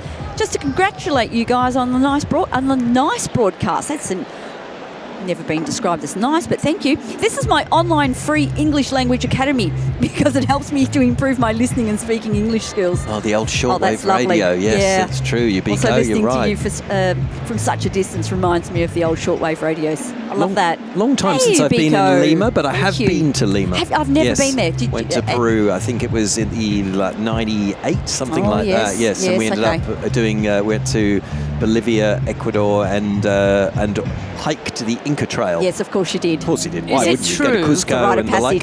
Is it true, Steve-O, if you rub a alpaca under the chin that they spit at you? Time. Well, rightly so. I mean, if someone did that to you, you'd spit at them. Well, I mean, I think that's most unfair. What were you rubbing? I just couldn't quite hear that. Under the chin. Under the chin. According to Tintin, if you're a fan of Tintin books. Ah, yes. Yeah. That's right. I'm not sure if it's true. Someone perhaps who knows. I think they just spit anyway. I don't think you have to rub them anywhere. I think they just look at you and spit. No further comments. I think it's no further comments. No further comments required. No further comments. It is an extraordinary experience and a great country, and it's lovely to hear Ubique, was it? Ubique? Ibiku writing to us from Lima. Lovely hearing from listeners all around the world, wherever you're listening to us. Great having your company. Do keep those messages coming in as Minaur attacks with another forehand, found his way to the net. Defensive ball went up from Tiafoe, which has forced Alex all the way back to the baseline. He settles into a more regulation rally then, having nearly won the point, but has to settle to go forehand cross court and calmly hitting that too accurately and too deep for Tiafoe to handle, who could only push that ball back harmlessly into the net. 15 love. Tiafoe just trying to attack the forehand of de Minaur then, but unfortunately for him, de Minaur just found more pace on every ball. Well, we've told Francis there's no way through at the moment. No, No way through Alex right now. just needs to weather this storm if he can. Just Quite not a do it storm. gingerly. Yes. We never quite got to the bottom of that, did we? didn't, No, I thought Isaac was going to go through the encyclopedia. he did, but we weren't happy with his answer. Cross-court backhands from the pair and then up the line. That was absolutely delightful on the single-hander from Alex de Minaur. He's bringing out all the party tricks tonight. He really that is. That was absolutely sublime, and that is a word you only ever hear in tennis. No, Tiafoe was clearly thinking that backhand was going cross-court, but just takes one hand off and glides it down along the sideline. Yeah, heaven, watching de Minaur this evening. There's nothing he can't do. 30 love. Well, there's probably a few things, to be fair. Really? What have you not seen? What have I not seen? He hasn't done a tweener. I'd like to see him on roller skates. True. He hasn't on a pogo stick. Serving onto the backhand of Tiafoe, and that one landing on the baseline. So defensively, cross-court, the pair go now with the backhand slice from de Minaur. Big forehand from Tiafoe. Tiafoe has to pick that up on the half volley. De Minaur comes to the net. Another backhand volley. This time the lob goes up from Francis Tiafoe. It's really good. Somehow de Minaur got back to it. There's the drop shot. Somehow de Minaur's there. He just pushed that long beyond the baseline. He did so much running. He did so well, but he didn't quite win the point. Oh, and it was there to be had, and he just pushed that forehand at the net, but he must have been so exhausted. He covered every part of the court, de Minaur, and in the end, Tiafoe's just, well, it wasn't the best shot, but did enough, and de Minaur, well, what are we at now on serve? Steve, I've actually missed the score. That's quite understandable. It's 30-15. There we go. It's fine. That was a paddle shot, wasn't it? It was. Well, we didn't play that today. 30-15. And there's just that's an easier way to win a point. Not a free point, an earned point, but a great serve out wide, and de Minaur Just takes the pressure off, happy though, with doesn't that it? Yeah. after a very lengthy point, which he de Minaur, lost. This is much more regulation. 23 sprints so far in this match. That's Okay. 22 more than Steve Pearce has managed in his entire life. Oh, that's rough. Actually, I don't sprint a lot. I do go a bit running a bit, but I didn't sprint. That clips the tape on the second serve, and it's a fourth double for de Minaur as that goes way, way long off the tape. Was that one sprint when the pub was closing? Was that the one? Actually, I think it was nearly missing a flight. Oh, yes, we've all been there. Yeah. It's not pretty. 1 hour and 11 minutes on court. You never want to sit next to the guy who almost just missed a flight, do you? No, it's not the most Thank you. enticing of experiences. I like the look of complete disappointment from the person that's thinking they've got a free seat next to them I know, that's for a long true. haul, and then you sit down late. And the sweat. We're back on the sweat. You could sell the towel. 40-30. Onto the second serve. Tiafoe doesn't get a look at that. Top quality stuff from Alex de Minaur, just easing that backhand down deep into Tiafoe's forehand corner on the run. He just couldn't get near it, and Alex de Minaur is in a class of his own right now on centre court, and Francis Tiafoe has no answers. We've got a competition entry here. Elena is listening to us from Oulu in Finland. I'm sure that's not how you pronounce it. Isn't I'm it? thinking Mirra, Andreeva and Conchita Martinez swapping bodies in Freaky Friday. Oh, I like that one. That's going That in. is brilliant. That that's is going excellent. in. That's very good. Into the draw. That might have Nat's attention as she's listening to us right now, I I reckon. should think so. Lindsay Lohan, Jamie Lee Curtis. Yeah, yes, absolutely. But Kate wouldn't know that because she doesn't watch movies. She doesn't watch films. Write me off. No, that's an excellent entry. So we're having entries and correspondence from Finland and Peru. I know, I'm liking love it tonight. Yep, we're getting right around the globe. We're still. I did want someone to write in from Rarotonga the other night. In Really? The Cook Islands. It's Cook Islands, isn't it? Anything from Greenland?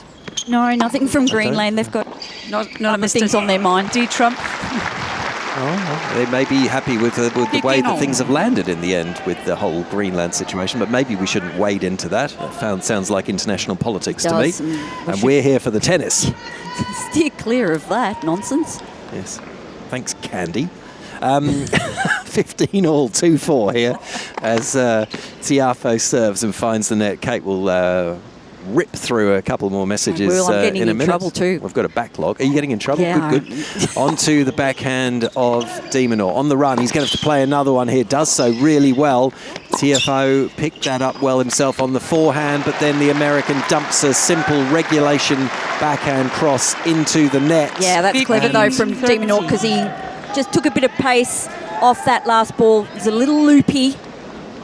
At 15:30, there's another window of opportunity here for Alex de Minaur, who might already be thinking about an ice bath. He's just pressing on the Tiafoe serve in this second set. Missing down the middle is Tiafoe.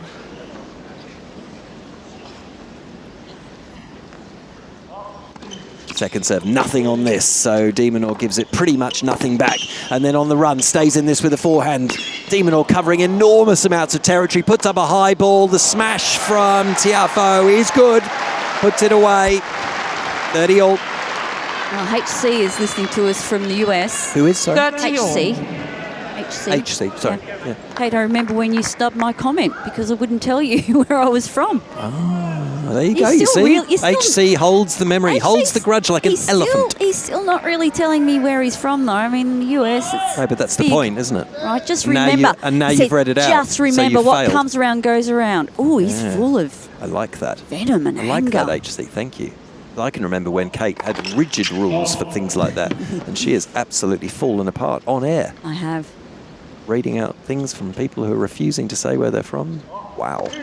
So, that's a double from Tiafoe, and that was a horror of a second serve. 14. Kate, is that what you do on Tinder? You weren't supposed to tell everyone that Kate's on Tinder. I thought that was an off-air conversation. Hinge, sorry. Hinge. 30-40 here. It's another break point opportunity for Alex de Minaur for a 5-2 lead in the second set. Tiafoe serves onto the backhand they go, and there's another backhand up the line this time. Really good depth from de Minaur, goes back behind. Tiafoe's struggling to stay in this point. On the run, clips the tape, forced into a slice was de Minaur, very low over the net from Tiafoe. Then into a more regulation backhands, the pair exchange. On the run this time, the Australian goes with the forehand. Up the other flank goes Tiafoe, and this time he's worn him down, has Alex de Minaur, and he barely looks out of breath, and Tiafoe is on the floor. He's almost knocked out. It's almost a knockout victory to Alex de Minaur, but not quite yet. But it's the double break of serve, and it's 5-2 in the second set. First set to the Australian. Well, Francis Tiafoe doesn't know which way to run out there because Alex de Minaur is just in absolute control. And Francis Tiafoe sat down. He's just looking over at his coaching box and going, "What? I don't know what to do. I don't know what his patterns of play are. I'm not seeing the ball out there the way I need to be." And to be honest, most of the time he's in control in these points, and then de Minaur from nowhere, and it's usually off that backhand side. That is an image, isn't it? As de Minaur delivers that backhand, turns around, fist pump. It is. Francis Tiafoe is on the floor on Rod Laver Arena. It was a knockout blow, although he beat the count, got up, so we will continue. Yeah, it's fine. And Candy, if yes, guess you're still there or you're taking a break. Joel Newman said, he's from Bournemouth in the UK, he said, loved your exciting coverage on the Anglophone countries derby in the mixed doubles on the ANZ Arena just then. I love that. The Liverpool football supporter. Yeah. Liverpool. I do like Bournemouth as well. Bournemouth. I live closer to Bournemouth than Liverpool, but slightly different operation. Bournemouth Football Club to Liverpool Football Club. Yes, but a great one. The Seagulls. We've just got a result. Well, not quite a result, but Elena Svitolina is getting closer to a result on Margaret Court Arena. She leads Diana Schneider, the 23rd seed, by a set and 3-2.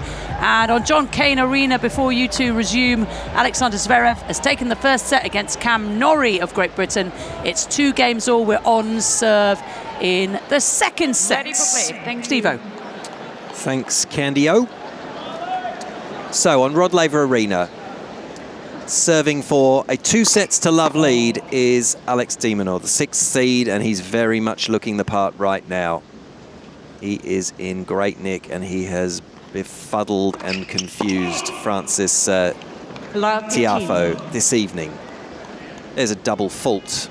Number 5, is that right, isn't it, for de Minaur? You would think from that his serving has been off, but he's just had those 5 doubles, and apart from that, he's actually served quite well, and he's delivered them very cleverly and cunningly at very good times, generally. He has. Anyway, here, love 15, but he's got the double break in the back pocket at the moment. Forehand response from Tiafoe is pretty good. He switches onto the backhand, the American, trying to create an angle there, and he did it brilliantly. Francis Tiafoe pulled the cross-court forehand there, and it just skidded off the end of Alex de Minaur's racket into the crowd above the camera pit. Love 30, so Francis has to consider this an opportunity. Which it is at love 30. To get one of the breaks back. Yeah, well, he's using the forehand well, so see what he can do here. Serving here right at the body of Tiafoe, rocking back. De Minaur plays a good forehand onto the backhand, cross-court very low over the net, slice from the American, flattened out on the forehand. The pair going toe-to-toe cross-court until Tiafoe pulls a backhand wide into the tramline. Yeah, just didn't have his body in the right position on the backhand there just to pull that into court. Tiafoe. Few people still late in from dinner. They might miss the whole match if they don't hurry up. Yes, but it's good to see they're not sitting on one another. Well, I don't mind that as long as, again... They are in Mirra Arena. Yeah. As long as you ask first. 30 all. Good ace down the middle. Precise from Alex de Minaur. 187, but it was all about the placement of this one. Slap, bang, wallop on the line down the middle. I thought it was all about the base. Ah, yes, that was who was all about the base? Megan Trainor, she's just had a 3rd baby. Right. You've got all the answers. So many fun facts, Candy. Serving here, de Minaur out wide. Good forehand, heavy forehand, deep. De Minaur cannot keep that one in the court. And Francis is going to earn himself a break point here. And he's still fighting hard, is the American, looking to get one of these breaks of serve back here in the second set. We were saying earlier about him just weathering the storm. I don't think Tiafoe has actually played that badly in this match so far. De Minaur facing break point for the 3rd time in this match. Can he find a way to deal with this? Have to pick this up on the half volley. Big forehand from de Minaur. Cross court goes Tiafoe. Then switching onto the forehand. Same angle again defended by de Minaur. De Minaur flat with the backhand. Same from Tiafoe. Cross court. That's long from Alex de Minaur. And he does blink a little bit and gives up one of the breaks of serve here, and Francis hangs in this second set. All he has to do, if he can come out here, Tiafoe, and just serve big, serve early, then put that pressure straight back on de Minaur to serve out this second set, see what could happen. Who knows? Who knows, who knows, who knows. But it would be a turnaround. We will soon. It's what you call a mini turnaround, just a double mini turnaround. Just a reminder, he hasn't gone away.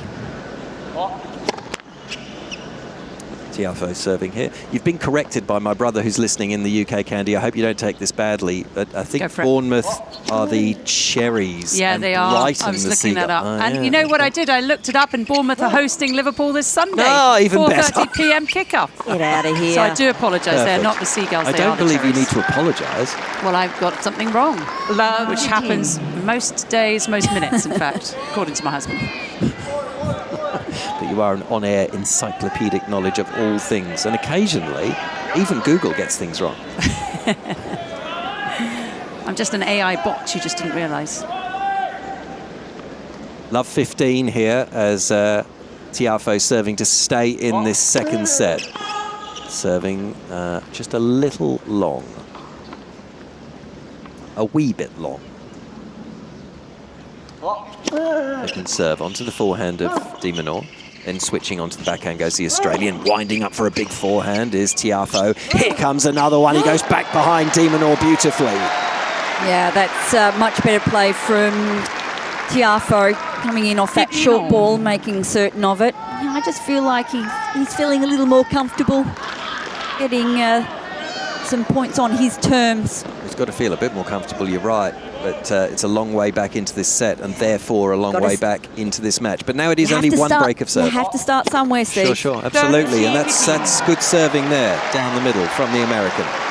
Brighton and Hove Albion are these Seagulls. Indeed. One of the great clubs, Brighton and Hove Albion. I mean, not one of the great clubs, of course, like your Liverpool. Well, they're really good in Brighton. They're the biggest club in Brighton, without a doubt. And Hove, for that matter. Is great just based on winning? Don't leave out Hove. No, you shouldn't leave out Hove. Nice spot in itself. Serving here, Tiafoe, and on the run there, de Minaur thought about coming in. Backpedaled, switches onto a backhand. The pair go cross-court again, low over the net. Too low, Francis. Too low on that occasion. Found the tape, fell back on his side. Trying the inside-in forehand down the line. 30-all, 3-5. I wish we could see a little slow motion of that ball over the net and just the clearance. How do we describe it? A bee's fly? A bee's little finger? Bee's finger, there you go. You're leading me down a path I didn't want to go down. I know. Going back behind de Minaur, but he did well to change direction himself. De Minaur to stay in the point, but then Tiafoe did even better himself. And again, wrong-footing the Australian, who could only put a forehand into the net. And at 40-30, Tiafoe's doing exactly what he had to do here, and which would be hold serve and force de Minaur to serve it out, as he will try and do for a second time. Tiafoe's serves just caught the net. You would have just heard that, I think. Wherever you're listening to us, right around the world on AO Radio, Candy Reid, Kate Kearns and me, Steve Pearce, with you in commentary on this Friday night. Third round action, looking to get into the second week. Also working on our stand-up. Absolutely. Might have a bit of work to do on it as well. That's a beautiful return from de Minaur, landing that very deep into the court and unable to pick it up on the half volley was the American. Yeah, it's Deuce. Anticipated that second serve. De Minaur was onto it early and straight back at the feet of Tiafoe.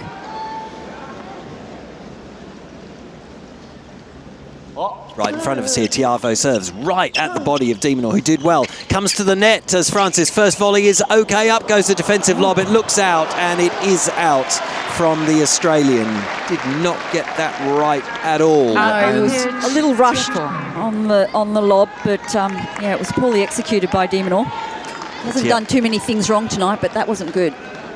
Tiafoe with a game point then for 4-5. Serves down the middle, that'll do, that's good enough. De Minaur can't do much with that. That's good serving from the American. And the 28-year-old walking a little taller this time as he goes to the change of ends. He's broken serve and held. And after 44 minutes of the second set, de Minaur will have another opportunity to serve it out for a 2-sets-to-love lead at 5-4. Jeff lives in Thailand and any, he's loving the commentary. Spot? Pattaya. Pattaya. Pattaya, is it? Pattaya? Yeah. Pattaya. This afternoon. You two are a lot of fun. What's your feeling on de Minaur's overall form at this stage of the Open? Well, he looks good tonight. I think, Jeff, I think thanks for the message. I think he's looking really strong. The problem for me, for de Minaur, doesn't come against, and no disrespect to Tiafoe or anyone in this sort of echelon, because de Minaur makes quarterfinals, right? Yes, he makes quarterfinals. Right. He's entrenched. He's a regular top, he's been in the top 10, I don't know how long, but a while. Yeah. And he's not a lock to make a quarterfinal, but he's a very good bet to make a quarterfinal. Well, to go beyond that, that's the next step, isn't it? That's where it starts to get hard. Yeah. That's where it starts to get super hard, and then you start crunching into your real top players, your Novaks, your Zverevs, your Sinners, your Alcarazes, and they have tended to be the roadblock for Alex. He's on course, isn't he, to meet Alcaraz in the quarterfinals, but if and that will be zero fun if that happens. Yeah, zero fun. If de Minaur wins this match, he's got probably Alexander Bublik, who's got to play Thomas Martin Echeverry later, and that's not a sure one because Bublik is playing. He's winning for fun. Thank you. Yeah, that's exactly right, Candy. So, no, he is looking good. I think he's doing exactly what he needs to do. But the problem, at the end of the day, Alex doesn't have the huge shots. So everything else has got to absolutely work, and then he's still got to find a way. That's a great 1-2 punch from him to find a way against the what we would call the big guys. The weapon is the movement. We've always 100%. said that, and it is a weapon. Like tonight, it has been absolutely amazing. It's just that if he could beef up, and the serve has got better, I think, over the last sort of 18 months or so, and if he can still just find a bit more pace off that, that's going to help. When he comes to the net, he's winning 89% of the points when he comes to the net, Alex de Minaur. His will is a superpower as well, isn't it? It His is. heart. Yeah, 100%. Yeah, which, of course, he shares with a man sitting in his coaching box alongside him, Leighton Hewitt, the great Australian. Onto the backhand here. De Minaur looking to try and put this away. That's a good defensive ball from, though, Tiafoe, who buys himself a little bit of time, and then the mistake comes from De Minaur looking to go down on the backhand flank down the line. Found the high part of the net, and he strides over to that aforementioned coaching box for a bit of a towel down and probably a little bit of encouragement as well. In fact, there were some words shared, of course. 15-all, 5-4, as De Minaur tries to serve out this 2-sets-to-love lead. Big puff of the cheeks as well as he strides back to the baseline. Steve-O and Kate, just briefly, Elena Svitolina is serving for the match on Margaret Court Arena. 5-3 in the second set against Deanna Schneider. Back to you. Serving heavily down the middle. Great stuff from De Minaur. 30-15. We'll see if we can line this up so we can get the set and then still get the match point. That's our ideal here. That's what we're aiming for, Candy. 30-15 to Svitolina. 30-15 here to De Minaur.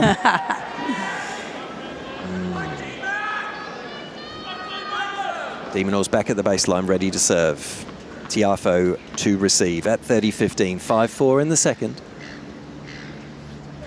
Serving heavily out wide. It's a high ball. Should be put away by De Minaur. He hammers it away to set up 2-set points. Even the seagulls cheering for him. He had a long time to think about that shot, De Minaur. 40-15 here as well. 2 match points for Elena Svitolina. There's a lot of synchronization, isn't there? Because Elena Svitolina is one of those bankers for a major quarter-final as well. She's been in the Australian Open 3 times before, and she's serving for the match against Deanna Schneider. First serve is good.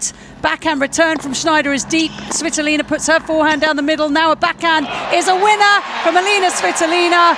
She's into the 4th round once again here at Melbourne Park, and now on an 8-match winning streak in 2026. And Alex de Minaur serves heavily down the middle, and Tiafoe can only net, and Alex de Minaur closes out the second set. So he has a 2-sets-to-love lead on AO Radio, 6-3 and 6-4. We just about got that synchronised, Candy. Great work by you.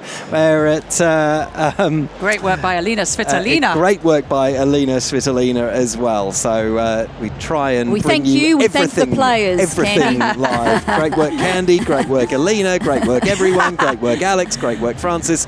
Great work, everyone here on AO Radio. Right, 2-sets-to-love lead for Alex de Minaur. Svitolina through to the 4th round as well. All happening within the blink of an eye. 49 minutes for that second set on Rod Laver Arena. And the first serve percentage still not good enough, really, for Tiafoe. At 54% and only winning 53% of those first serves. So that's just not going to win you matches. In terms of coverage, total distance, 930 metres. That doesn't seem like much, but it's all at pace, like lightning pace for De Minaur, and Tiafoe just under that, 723 metres covered. 200 metres more as well than his opponent. Extraordinary stuff. We'll have the third set of this intriguing contest between De Minaur and Tiafoe coming up for you next on AO Radio. If you're looking to reclaim your game, try Cardio Tennis, presented by Chemist Warehouse. This high-energy group class is where fitness meets fun. No competition, just genuine connection. Set to great music, you'll mix tennis drills with constant movement for a workout that never feels like work. And no need to be a pro, qualified coaches tailor the session for everybody at every level, whether you're new to tennis or coming back to the court. An hour of cardio tennis is guaranteed to smash stress, lift your mood, and leave you feeling motivated and confident. Reclaim your game with Cardio Tennis, presented by Chemist Warehouse. Book now at tennis.com.au. Kids making a racket at home? Nothing hits like getting outside and on court. With Hot Shots Tennis, kids gain confidence, learn sport skills, and make friends. Perfect for kids aged 3 to 12. Book your free trial at a participating club. hituptennis.com.au. Hot Shots Tennis. It's different. Have you got your copy of the AO 2026 official program? Packed with player profiles, feature stories, stats and souvenir pictures. It's the essential guide to the Australian Open and all things tennis. Pick up your copy at the AO shop, in newsagents or at ausopen.com. Message our commentators. Go to ausopen.com/AO radio and click on Ask the Booth. Live around the world, this is AO Radio. Candy Reid, Kate Kearns, Steve Pearce with you on AO Radio on what's been a terrific Friday night of tennis to this point. We've seen Fernandez and Kyrgios through, we've seen Svitolina through, we've got all sorts of other matches to update you on around the courts. Was there another match I've already forgotten? Cerundolo against Rublev. That's right, yep. Cerundolo through. That's You're it. absolutely right. Yep, I knew I'd forget one. Trying to do it off the top of my head. Always a mistake. And we've got all your messages coming through and entries for the competition. Great to hear from you as well. We've got fun facts flying in from Candy, left, right and centre. And we've got a terrific I think we need to fact match check. to bring you here as well. Well, you'll have to fact check. You've got the Google. I have to. I have to watch the have the tennis. power. We're into the third set of this contest. That's a tremendous forehand from Francis Tiafoe. That And was he needs ripping. a lot. He needs a lot of those. Yeah, and it's the weapon, isn't it? The forehand side, and he just generates so much speed. It's a short backswing, and he just whips through the ball down the line. And de Minaur just watching that Too good. glide by. Too good. Too good. Occasionally you got to just go nod and Well, say yeah, too good. Right. Of course. Just he upped his level a little bit in the last couple of games of that second set, having dropped a double breakdown, came back to force the issue. He wasn't successful, but he showed the right signs towards the end of that second set that he could still make a contest of this one. But de Minaur is in super good form this evening as well and looking comfortable in this match right now as well. On the run, makes the backhand as the Australian, picked up on the half volley. Nice little sliced forehand from de Minaur. Then he slices a backhand pretty deep, forcing Tiafoe back, forcing Tiafoe into a couple of backhands cross court. Brilliant angle from de Minaur. That's outstanding on the backhand. That's incredible. And Tiafoe's so wary about that ball going down the line, but this one's a cross court sizzler. Wow. The control, and it's the stance. You actually can't read where he's going with that backhand. He's got the open stance on the backhand side for that one cross court. So low over there. Yeah, so low, but so strong. 15-30, serving here down the middle. De Minaur gets the first ball back with a forehand, then goes for the beautiful angle. Passes the approaching Tiafoe, and he just looked completely bemused as he saw that ball fly past him off the backhand racket of Alex de Minaur, which has done so much damage tonight to the Americans' hopes. And here's a couple more break points. Yeah, slight hesitation from Tiafoe as he comes to the net because he knew that it just wasn't good enough for to approach. Wasn't deep enough. It was premeditated, wasn't it? It just wasn't. Not on that backhand. It's been lethal this evening from de Minaur.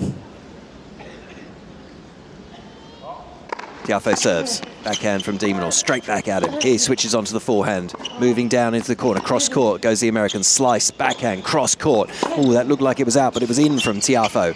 Stays on the cross court. Up the line, de Minaur with the highest quality backhand again. And he breaks serve in the opening game of the third set and re-stamps his authority on this contest as if he didn't have enough already. 2 sets to love, and now the early break in the third for the 6th-seeded Australian. That's 3 or 4 backhand winners in a row then from Alex de Minaur. Just so classy on the backhand side. We keep talking about how low he gets. Those knees, my word, they must be sore after a match because he never is in an upright position on court ever. No. Got to get off that backhand. How strong are the quads? It's a killer. How strong are the quads? Absolute killer, but it's been a really high quality performance from Alex de Minaur this evening. It really has. Amy McAdam is listening to us from New Brunswick in Canada. Hello, Amy. Enjoying my middle of the night radio again. Very excited for good Canadian results tonight. It's been a tough go for the Canadian fans. This AO, but excited for Vicky Maboko's win. Oh, that was what an outstanding match from both women. That was just insane today. She's a really talent. enjoyed it. She could beat Aryna Sabalenka. I know, she's got a big game. That's going to be some fourth-round match, isn't it? I just keep looking at that knee that's been heavily bandaged since Adelaide. I was speaking to Jill Krabus, and she heard it's just precautionary. Really? No injury there. That is outstanding again as Tiafoe finds himself passed again, this time on the cross-court forehand from Minaur. Precautionary is interesting because I would think that strapping would be difficult to. I agree, would but she was limit your moving. movement. She was so moving well today, yeah. wasn't she? What a Yeah. match that was against Clara Towson, 3 sets. Towson looked exhausted, and Boko looked like she could play another 10 hours. That would have been a long match. Onto the backhand cross, and Tiafoe unable to find the answer there as he floats his own single-handed backhand long. 30 love. And Minaur moves out to a 30-love lead. I'm surprised Francis doesn't have a headband on because he sweats really heavily, doesn't he? Sweat must be just dripping into his eyes. Not looking too bad tonight. I mean, I suppose it's not the warmest of nights. It hasn't been the warmest of days. That's a beautiful cross-court forehand from well behind the baseline by Tiafoe. I think he's been using both towels from both sides, so 30-15. he's working that pretty hard tonight. Not that much. And he changes his shirt more than anybody else. Alex de Minaur, I think, changes his shoes more than anybody else. More fun facts from the fun fact candy. From She's the got AI so many tonight. I think she's just making them up. It's a never-ending stream. Well, prove her wrong. Prove her wrong, Kate. Rocking back, nice forehand from Minaur. Oh, but it was just wide and long, just out from Tiafoe on the backhand cross. So 40-15, game points here for a 2-love lead for Alex de Minaur, which would match the set score. How lovely. Symmetry. It's wonderful. It is actually quite like that, to be fair. He's the sort of person that has to have everything lined up perfectly and straight. And go in really. and start moving towels in the bathroom and stuff. It's not really my shtick. Forehand slice keeps Tiafoe in this. He's forced to put up a defensive backhand on the run, though. It's going to land in that. This should be annihilated by de Minaur, and it is at the net. Easily done. And he does lead by 2 games to love and 2 sets to love. Now, I'm not really into all that kind of, 2 games to love. bottles lining up type of thing, but I do enjoy symmetry in sports scorelines. I do. Is that right? I do. Okay. Greatly. 6-2, 6-2, 6-2. That's beautiful. Do you iron your underwear, Steve? I've heard that's the rumour. I don't. My mother used to, though. I think. My grandmother. I never quite really understood that, though. Because I just throw them in the drawer. Like, why do you iron them? Those tighty whities, nice and starched. Starch. Yeah, no, none of that. Wash them, throw them in the drawer. Straight back on. Same pair, That's just my turn them round. No. There's a wash in between. On to backhand. The pair exchanging backhand blows from behind the baseline. Running around onto his forehand was de Minaur. Now he goes back on the backhand. Hits the baseline. Tiafoe's going from side to side, and that was just out from the Australian. Just. He hasn't It's the close missed too call. many. No, he hasn't missed too many, but he did miss that one. Tiafoe given up on that ball, so happy to see that going wide. 4-all, by the way, on John Cain Arena, the match between Alexander Zverev and Cam Norrie. The first set went the way of the German, who is the 3rd seed. 4-all in the second. And you've got a bit of Bublik coming up. I've got a lot of Bublik coming up. Okay. He is unbelievable. And Fuego, a guy who used to not like tennis. Fuego. As a backhand from Francis goes 15 long. 15-all, love 2. I've got an email here from Maria from Wood End, and she starts with, "Hi, Candy and Steve." Hey, hang on. Who do you think's reading the messages the out? most important. Maria, and guess what? That's the end of your message. Wow. But hang on, wait. Did she say where she's from? Yeah, Wood End. Oh, Wood End's a lovely spot. That's just out from de Minaur. 30-15, but that's it. Goose is cooked. Goose is cooked. Got something about Roger Federer, and I'm no longer interested. Might have been the best message of the entire tournament, but Possibly. It's been dismissed by Kate. Dismissed. Hello, Candy and Steve. That's it. Gone. Out. I'm outraged. We all know Kate is the most important person. No egos in here. The slice backhand from de Minaur earns himself the point as Francis Tiafoe berates himself. I'm and just finds the himself a lowly 30-all. reader of messages. I know my place. Kate Kearns, Candy Reid and Steve Pearce with you in commentary this evening. Just to emphasise that. We love you, Kate. But we do appreciate your messages as well. Thank Was it you. Maria in Woodend? Oh, I can't remember. Oh, well, thanks, Maria. Thanks for your message, even though it's just been deleted. So unfortunate. Maybe someone else will read it out. Maybe Mike will read it out, or Jill when she comes on. You never know. Just clipping the tape and falling back on the side of the Australian. I thought that was going to rub salt into the wounds that Francis Tiafoe is dealing with at the moment, but it didn't, and he has a game point to get on the board in this third set. Mike and Jill are about to come on, and you're right, Candy, he's now sweating profusely. Francis. He obviously hasn't had a visit to the towel box recently. Serves here, hits the tape, and still lands in, so it'll be a first serve. Doing the job of the umpire, probably didn't need to. Well, you know, step in when you think it's needed. When will umpires be obsolete?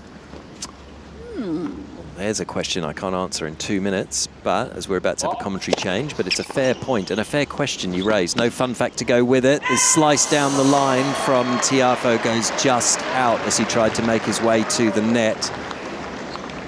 To deuce we go. Will it be the double break for de Minaur again in this set?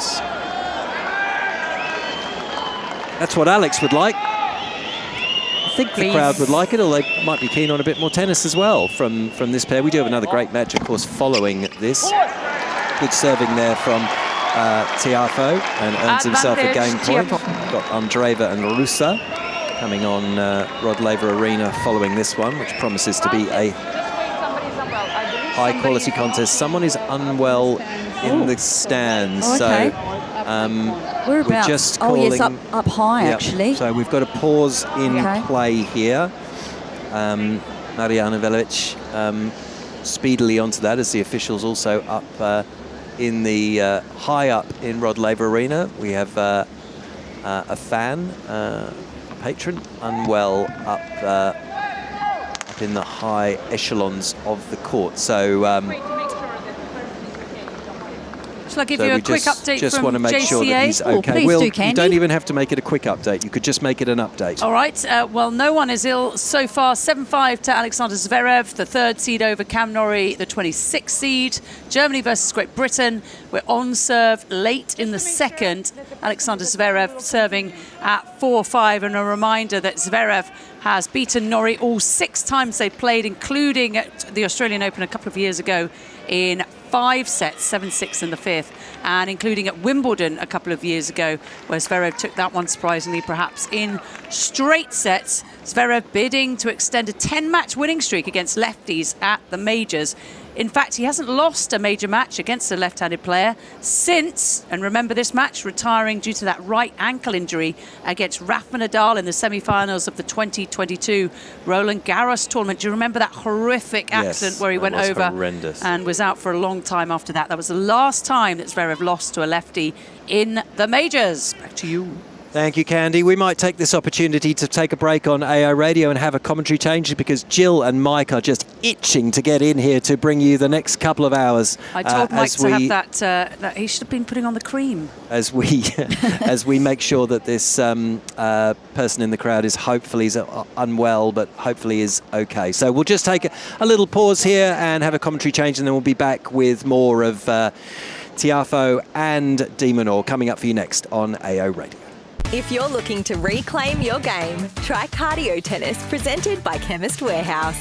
This high-energy group class is where fitness meets fun. No competition, just genuine connection.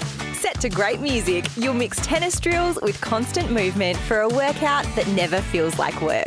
And no need to be a pro, qualified coaches tailor the session for everybody at every level, whether you're new to tennis or coming back to the court. An hour of cardio tennis is guaranteed to smash stress, lift your mood and leave you feeling motivated and confident. Reclaim your game with cardio tennis presented by Chemist Warehouse. Book now at tennis.com.au.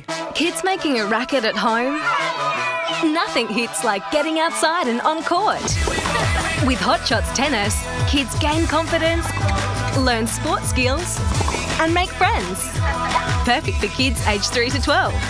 Book your free trial at a participating club. Hit up tennis.com.au. Hot Shots Tennis. It's different. Have you got your copy of the AO 2026 official program? Packed with player profiles, feature stories, stats and souvenir pictures. It's the essential guide to the Australian Open and all things tennis. Pick up your copy at the AO shop, in newsagents or at ozopen.com. Message our commentators. Go to ozopen.com/AO Radio and click on Ask the Booth. Live around the world, this is AO Radio. And a pleasant good evening. It's the All-American duo, Mike Cain and Jill Krabus, joining you here on AO Radio. Is again still waiting due to illness in the crowd. Obviously a difficult time for us here. Just kind of pausing, and you can hear obviously the crowd obviously trying to get a sense of what's happening as well. Just really difficult times, and hopefully everyone is okay up there. But yeah, it looks like it's in the... We're seeing a lot of movement up in the crowd up there as well, too, Jill. Yeah, I'm still trying to... Hi, bud. Hi. By the way. Hi, bud. Good evening. Hey, buddy. I'm trying to find exactly where it's happening. I'm still searching since Same. we just sat down, because there's a lot of people standing up. Yeah, and everybody's trying to see what's going on at the same time. And so... a little rubbernecking there, but... hopefully whoever it is okay. And obviously also difficult, I mean, obviously much more concerned about the person in question, but not easy for the players as well, as it is a big moment here. Frances Tiafoe loved to add in, but a lot of nervous energy for them as well, and it's challenging. I mean, we all have those moments on a tennis court where something externally happens, and how you process it is part of the deal. This has happened quite a bit last year. Do you remember? Some tournaments, just because there were in the summer, in the U.S. summer, it was so hot and humid, actually happened multiple times at some tournaments that I was at, unfortunately, because of the weather and the conditions. But so there's been quite a delay, and Alex and Frances are just kind of walking towards each other at the net. Looks like they're about to have a discussion, but no. They did have one just a moment ago, right before you popped in, with Mariana, our chair umpire, just kind of getting a lay of the land of how this will work, in terms of a delay, if it's an extended delay, how that will happen. Okay. Hello, both. Looks like we are ready to go. We're going to get to Candy Reid in just a moment. We'll have this point, and then we'll get to Candy Reid for an update from over on Cain Arena. We will call this point. Again, it is Minaur. Thank you, 2 sets to love, 2 love. Tiafoe serving at love 2. His ad from the near side. Now finally ready to restart. Pauses. Now we'll resume this service motion. Out wide, it is a let. Try it again. The white and blue kit for Frances Tiafoe here. A little bit of green as well mixed in there. I really like it outfit. Serve T. Lob return lands good but short, and Tiafoe puts that into the deuce corner. So Tiafoe does get the hold. It is 2-1 now in this third set after that delay. And a little bit of a turnover on Cain Arena, and Candy Reid will give us an update. Candy? Hi, Mike. Hi, Jill. Yeah, we've got a 7th tour meeting. I've just seen Jill. I haven't seen Mike today, but a 7th tour meeting for Zverev and Norrie, and it's a setter piece on Cain Arena. Alexander Zverev is the 3rd seed. He is, of course, a former major finalist. He won the first set 7-5, but Cameron Norrie, the 26th seed out of Great Britain, is back in it. He's taken the second set 6-4. What just happened? happened, Candy? What did something just? Well, he won more points than Alexander Zverev. Right, but I'm talking about what happened to your voice there. Oh well, I was just making it dramatic. I'm working on my comedy stand-up, and I'm practicing with you on AO Radio. It sounded great. Yeah, it sounded fantastic. Yes, thank you. I will be Scottish in the next roundup. All right. Well, we do have Jamie Murray as part of the commentary team. We could get him to teach you if you need. Well, I am half Scottish, REID, the Scottish way, so I don't need much practice. Is that any good? Yeah, you might need a little bit more practice. Just kidding. Jeez, Jill. I'm just kidding. Jill's starting early, Candy. I like it. Keep it coming. All right. Thank you so much. And also Bublik and Echeverry just about to get started on Margaret Court Arena as well. Candy's keeping us honest around the grounds. Alex de Minaur serving from the near side. Again here with the break in his pocket already. 2-1. Serve. T is a let. His kit, the red, we'll call it maroon. Maroon. Yeah, sorry. definitely I'm maroon. sorry. Settle down, Well, man. red is Red is a lot brighter than I that. was correcting myself. I'm getting there. His Wilson bags are red. Yes. Maroon cap, maroon shorts, white top, serve again, first out wide. He'll get a forehand, goes inside out. Tiafoe on the run, throws up a defensive lob. de Minaur is going to watch that hit the Melbourne sign right behind the baseline for 15 love. Well, I was telling you before we came into the booth that I ran into one of our colleagues and just happened to mention how he felt like de Minaur was playing unbelievable. Well, he said everything is better. I said, what's better? He's like, everything is better from last year. He definitely looks like he's gained maybe a couple pounds as well. A little bit muscle. of mass, yeah. Gets a forehand back behind Tiafoe into the ad corner for a forehand winner. It's 30 love. But yeah, I called some of his match a couple days ago. I would say the same. It's still a lot of defensive work, but each of the defensive shots, Jill, seems to have just a little bit more pop behind it, generating a little bit more depth. 30 love for him here. 2-1. Serve out wide. Misses just wide. 6 seed taking on the 29 seed here in this third round battle. Second serve for Alex. Good into the body. He'll get a forehand, goes inside out. Tiafoe goes backhand cross. de Minaur backhand cross. Tiafoe backhand cross. de Minaur backhand cross. Good depth. Tiafoe back into it. de Minaur backhand up the line. Forehand for Tiafoe back up the line. de Minaur backhand cross. Tiafoe tries to go backhand up the line, changing direction. Sprays it wide. 40 love now. That's so good. Just really good length overall from de Minaur. It's so important for him to make sure he gets that depth consistently. Tiafoe likes taking the ball early, and that was a good indication that Tiafoe just getting late on the last backhand. 3 unforced errors on that backhand wing so far in this set for Tiafoe. Serve out wide at 40 love. Misses both long and wide. Jill Krabus is looking into the crowd just randomly. I'm trying to see who's in the... No, I'm just trying to see everyone that's in de Minaur's box. Okay, he's got a backhand right now. Goes cross to a Tiafoe backhand cross. Sliced up the line from de Minaur. Forehand Tiafoe, forehand de Minaur cross. Tiafoe big looping forehand. We'll get another one. Goes right through the middle. de Minaur forehand inside out with some pace. And a quick hold to love for 3-1. Yeah, that was a lot of pace. And I think the other thing I've noticed with de Minaur as well is he's so much further inside the baseline. Like that quick hesitation, or non-hesitation, I should say. He's much more alert and looking for the ball to take earlier. And a lot of it is about that intention of waiting for that short ball to just attack. I mean, he's worked on in the last year, I think, and now you can see it really coming into his game even more. I think you could argue he's worked on it for several years, yes, but true, it's incremental, right? It takes time. It does. Yeah. 1-3. Tiafoe's at the far side of the court, serves up the tees. Going to get a free point off of it. The returns into the net for 15 love. 15 love. Obviously, lots of changes for Frances Tiafoe as well. Yep, new coach, now working with Mark Kovacs. Ryan Cernock, his new hitting partner, played at North Carolina.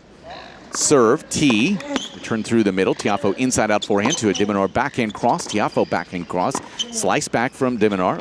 Tiafoe backing up the line to a running forehand de Minaur. Tiafoe backing up the line. de Minaur forehand cross going to be pulled wide. 30 love. Yeah, interesting because Tiafoe was working with David Witt, of course, all last year. And I spoke to David about it before the tournament even started. And I was just like, was everything okay? What happened? He's like, oh no, we're still on great speaking terms. And of course, Tiafoe stopped traveling with his really good buddy, Jordy, as well. Yeah, Jordy Arcanada. Yeah, exactly. Serve out wide is just a little bit long. And David was just like, he just really wanted something fresh, like a new perspective, new voices. Serve up the tee, de Minaur backhand middle. Tiafoe forehand up the line to a de Minaur backhand cross. Tiafoe backhand cross. De Minaur backhand up the line. Forehand from Tiafoe is irrelevant as the backhand did miss long. Game points here, for Frances Tiafoe. Yeah, so just adding to that, I think it'll be interesting. I mean, you can't put too much weight, I think, into just the beginning of the year because it's a very new team, and you just have to really give it time. So it'll be interesting to see how this year goes for Frances. Serves out wide. He's going to get a backhand puck and up the line. Forehand from de Minaur is going to miss well long. Couple of holds to love. 3-2 midway through, and I don't know if you subscribe to Ben Rothenberg's Substack.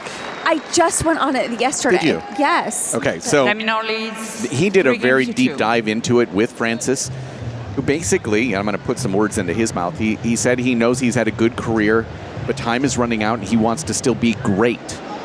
And just that idea of, How old is he again? He is 28. He still has a lot of time, I think. Yeah, his birthday was this past Tuesday. Mike, Jill, can Tiafoe get back in the top 10? Can he? Yes. I think so too. Do you think so, Candy? I'm not sure. Oh yeah, really? Well, I just thought when he was working with Wayne Ferreira, he broke the top 10, and then he said at the end of that year he plateaued, and then they separated.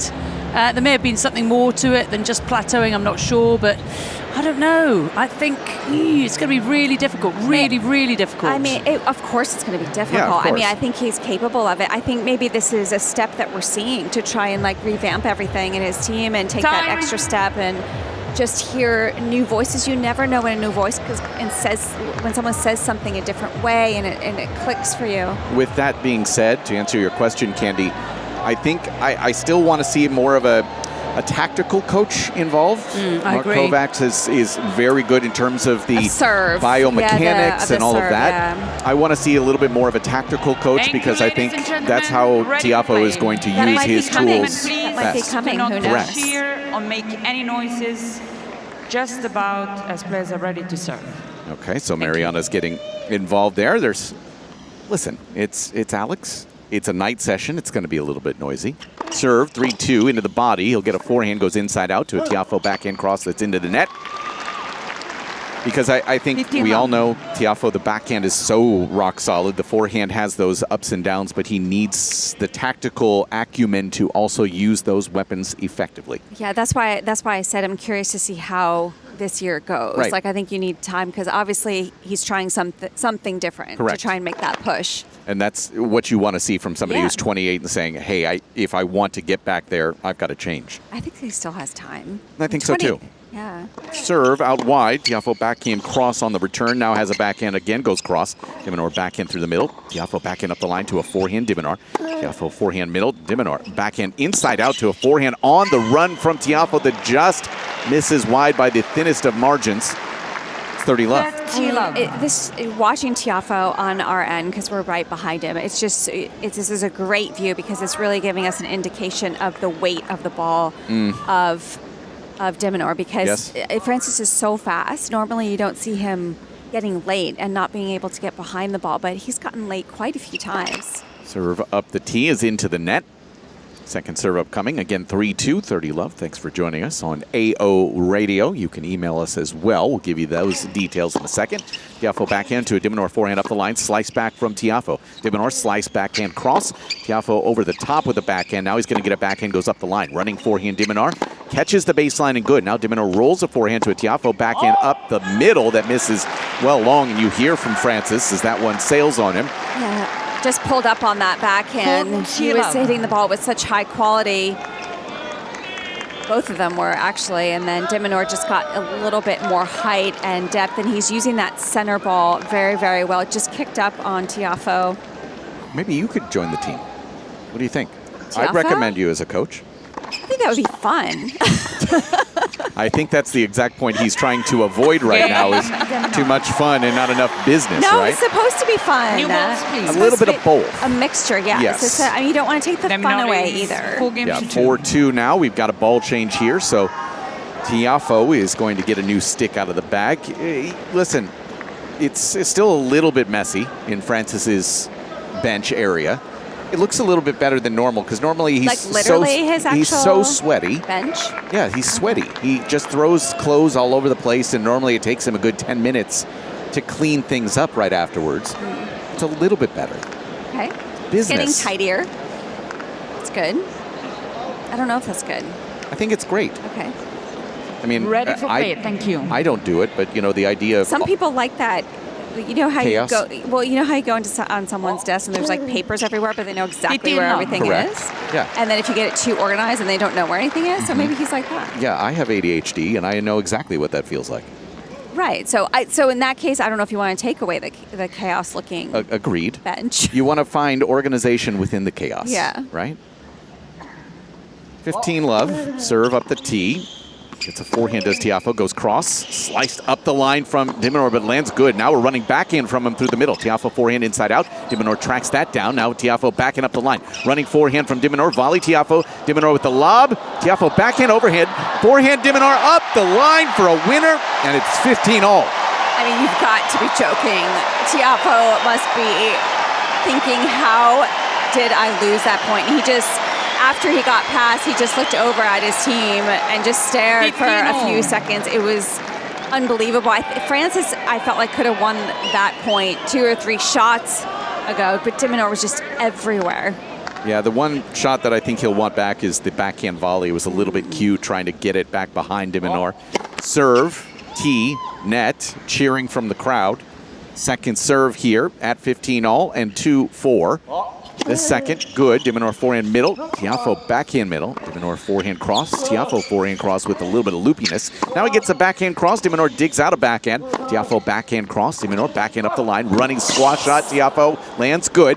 De Minaur forehand inside out. In behind it. His backhand volley. Good. Tiafoe on the run. Forehand up the line. Good. Into the ad corner. Francis Tiafoe raises his fist to the crowd. He'll take the love right now. It's 30-15. Exactly. I think he was like, finally I got it past de Minaur. Yeah, and just so excited about it. And listen, he knows there's a long way to go. His 2 members of his team, Brian Cernak and Mark Kovacs, on their feet as well. On the day, the winner count for Tiafoe, 21. A little bit low for him at this stage of a match, right? And again, a lot of that credit going to Alex de Minaur and that incredible speed. But that volley was so good, too. He got so close to the net. He slid his foot forward, almost touching the net. That's how close he was. Serve, Tiafoe up the tee. Short reply, forehand Tiafoe. De Minaur backhand misses long. 40-15, couple of game points. See if Tiafoe can build 40-15. Just a little bit of momentum. Yeah, I think that was a good point for actually after that long rally and that exciting point, just for Tiafoe to get a very quick point on the next ball. 2 hours and 5 minutes to this one. 40-15, serve was a let. He will wait. Ball kid clears the ball. Francis wants another one just to judge the 3 that are in existence at this moment. Get new balls in this past game. 2-4, 40-15. Serve Tiafoe. Tee, net. Again, 1 cheer in the crowd. Second serve for Big Foe. Good. De Minaur backhand to a Tiafoe forehand rolled to a De Minaur backhand cross. Tiafoe backing up the line. Lob from De Minaur, swinging forehand out of the air from Francis Tiafoe. Puts that away comfortably into the ad corner. That was a really good, competent hold there on the business end of this third set. It was a great game overall. More confident game. That long point really helped him where he got the crowd behind it. But I love that he took that last ball in the air. I felt like there was a moment that he was wondering if he should let it bounce, but that's the aggression he needs to apply. Indeed. In this match. So again, you can get in touch with us. You can ask the booth, ausopen.com, or you can just email us directly if you want, aoradio@tennis.com.au. Well, we do have a message from Jenny. Hi, Jenny. I don't know where she is. She didn't say, but she's in our hearts. Oh, that was a good comment. Yeah. That's nice.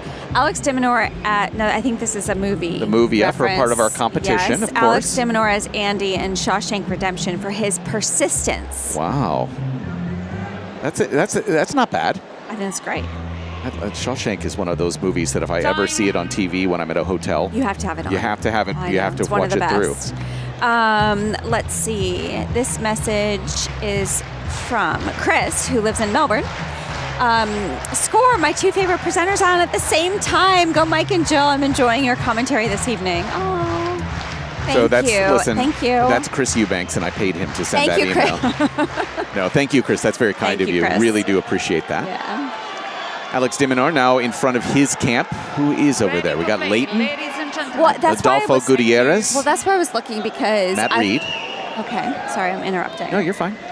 Just Because I listening. thought Leighton was maybe whisper position on the side because okay. I saw him speaking during it, but they obviously brought the microphone to the box. That's why I was checking. You have to explain to people what a whisper position is after this moment. Forehand from de Minaur, running forehand for Tiafoe, back behind him. This is a little bit long because that is a technical term in the industry. Yes, I'm Jill. sorry. I should explain that. So it's a commentator. There's some in the booth, and then there's one courtside that can bring some more insight into what the match feels like from the side of the court because you get a different perspective. You notice different things when you're closer to the action. So And it's called whisper because you have to. You have to whisper. You can't be too loud or the players will hear you. Yeah, as somebody who commentates at a lot of challenger events, I whisper a lot. Way too much. It's a second serve here for de Minaur. 15 love, serve, good. Tiafoe, big backhand return. Now he's going to get a backhand, goes cross, slice back from de Minaur. Tiafoe runs around, forehand inside in, running forehand de Minaur. Backhand from Tiafoe, back behind him, catches the line. That was huge from Frances Tiafoe, and a big fist pump towards his team as well at 15 all. He is looking fired up, and I think that's a great play for Tiafoe when you're playing someone that moves as well as de Minaur. Back-footing them is such a good tactic because with how far he got de Minaur stretched, you know de Minaur is going to be wanting to sprint to the other side. Yeah. So that's a great play. I just want to kind of follow up on that idea of the winner count.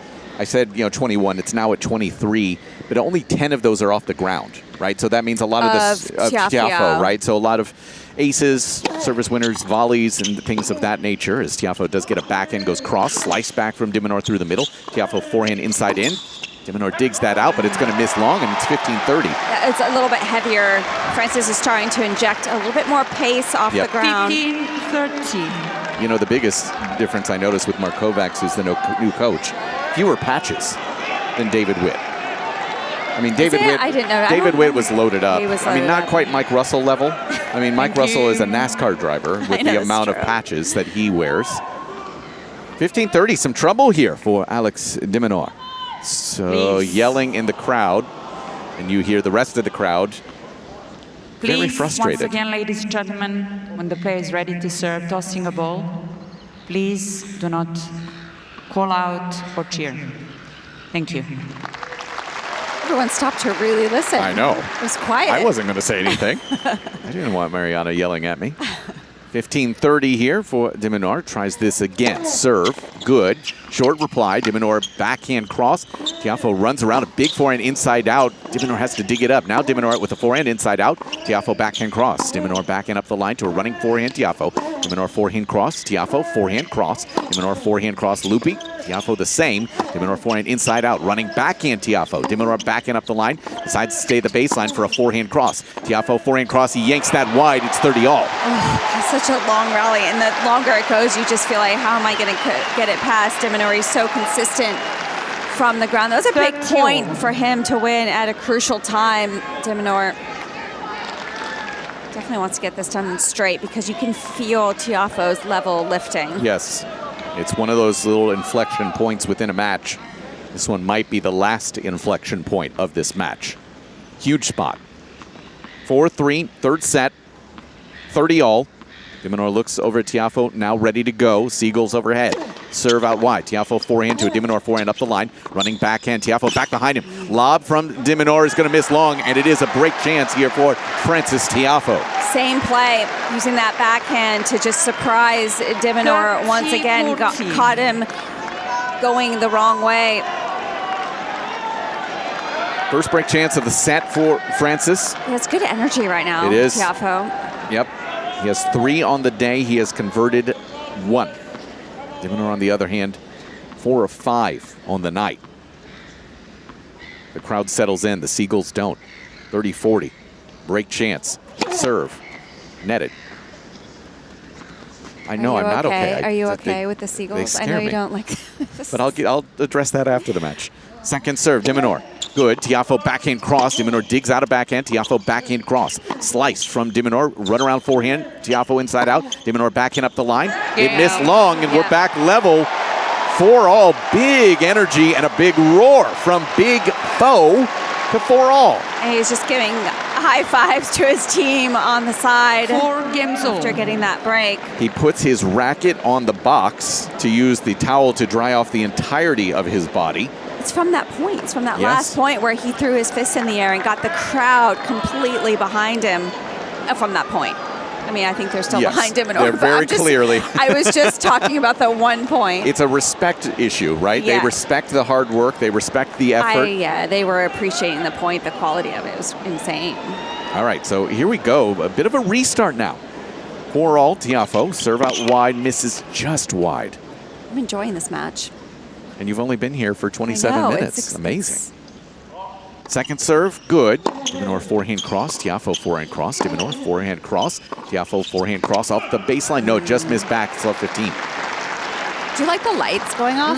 Yes. Yeah, me too. Oh my gosh, yes. And actually, the family I'm staying with, hi Taylors, who've been I've been staying with 28 years. I asked them as a viewer, and they love it. Absolutely love it. How many years have you stayed with them? 28. Really? Yeah, except for I thought COVID. you were 26.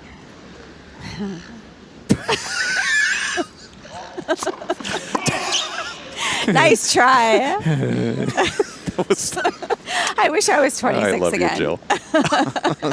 Second serve here, love 15, good. De Minaur forehand loop to a Tiafoe backhand cross. De Minaur backhand cross. Tiafoe digs out of backhand, but it's into the net. That second serve had nothing on it, Jill. Absolutely nothing. I know. And he got behind in the point right away, and he knew it. Yep. As soon as he threw that serve in, he was on his back foot. He put so much effort into these last 2 games, but the thing is, with how intense de Minaur plays, you have to keep that effort up. You can't drop your level for a moment. Yeah, and listen, we talked about that idea that Mark Kovacs is working on the serve biomechanics. There are going to be some moments, right, when you're adjusting the biomechanics that the serve's going to go awry. It's love 30 at 4-all. Serve out wide as well wide, well long as well. I don't know if I see a big difference in the technique right now, but he might be just tweaking something small. Tiafoe gets a forehand, goes loopy through the middle. Tiafoe is going to get a forehand, now goes cross. De Minaur forehand cross, Tiafoe forehand cross, De Minaur forehand up the line, looped, backhand Tiafoe, sliced back from De Minaur. Backhand cross Tiafoe, De Minaur backhand up the line to a forehand Tiafoe. De Minaur forehand up the line is into the net, 15-30 now. Great changeup from Tiafoe, just lifting that forehand and going pretty high. Just got out of the strike zone of De Minaur. We'll get an update from Candy at the end of this game, kind of giving us an update on where we're at in that third set over on John Cain Arena between Zverev and Norrie. Maybe we will, maybe we won't. We'll find out in just a couple moments. Tiafoe here, 15-30, serve is long. That one off of the back board and into the crowd, hence the crowd reaction. Second serve here. Tiafoe good. De Minaur backhand cross. Tiafoe backhand cross. De Minaur slices up the line. Running forehand. Tiafoe is going to miss wide. And it's break chances for Alex de Minaur. 4 or 5 on the day. That was such a good slice. It stayed so low over the net, but it had a side swipe on it. So off the bounce, it just kept moving to Tiafoe's right. Just couldn't control it. Good change up from de Minaur. Yeah, this is another, flip back, break back moment here for Alex de Minaur. Can he convert here? Late in this third set, 2 chances at it, 15-40, Tiafoe far side. Serve up the tee, gets a free point. The return into the net there from Alex de Minaur. 30-40 now. That was what, 208 kilometers an hour. Just flatten that, snap that wrist to go down the tee. Good spot right into the corner. De Minaur starts this return position about 1.5 meters behind the baseline. Parallel to the Melbourne sign. Serve, good. De Minaur forehand to Tiafoe forehand off the baseline and was in behind it to rush the De Minaur forehand. Draws an error, it's deuce. Oh, the flight of that ball, I really thought it was going to miss, but it just had enough topspin where it just dipped in down on the baseline at the last moment. Looks like Francis's mom has made the trip down.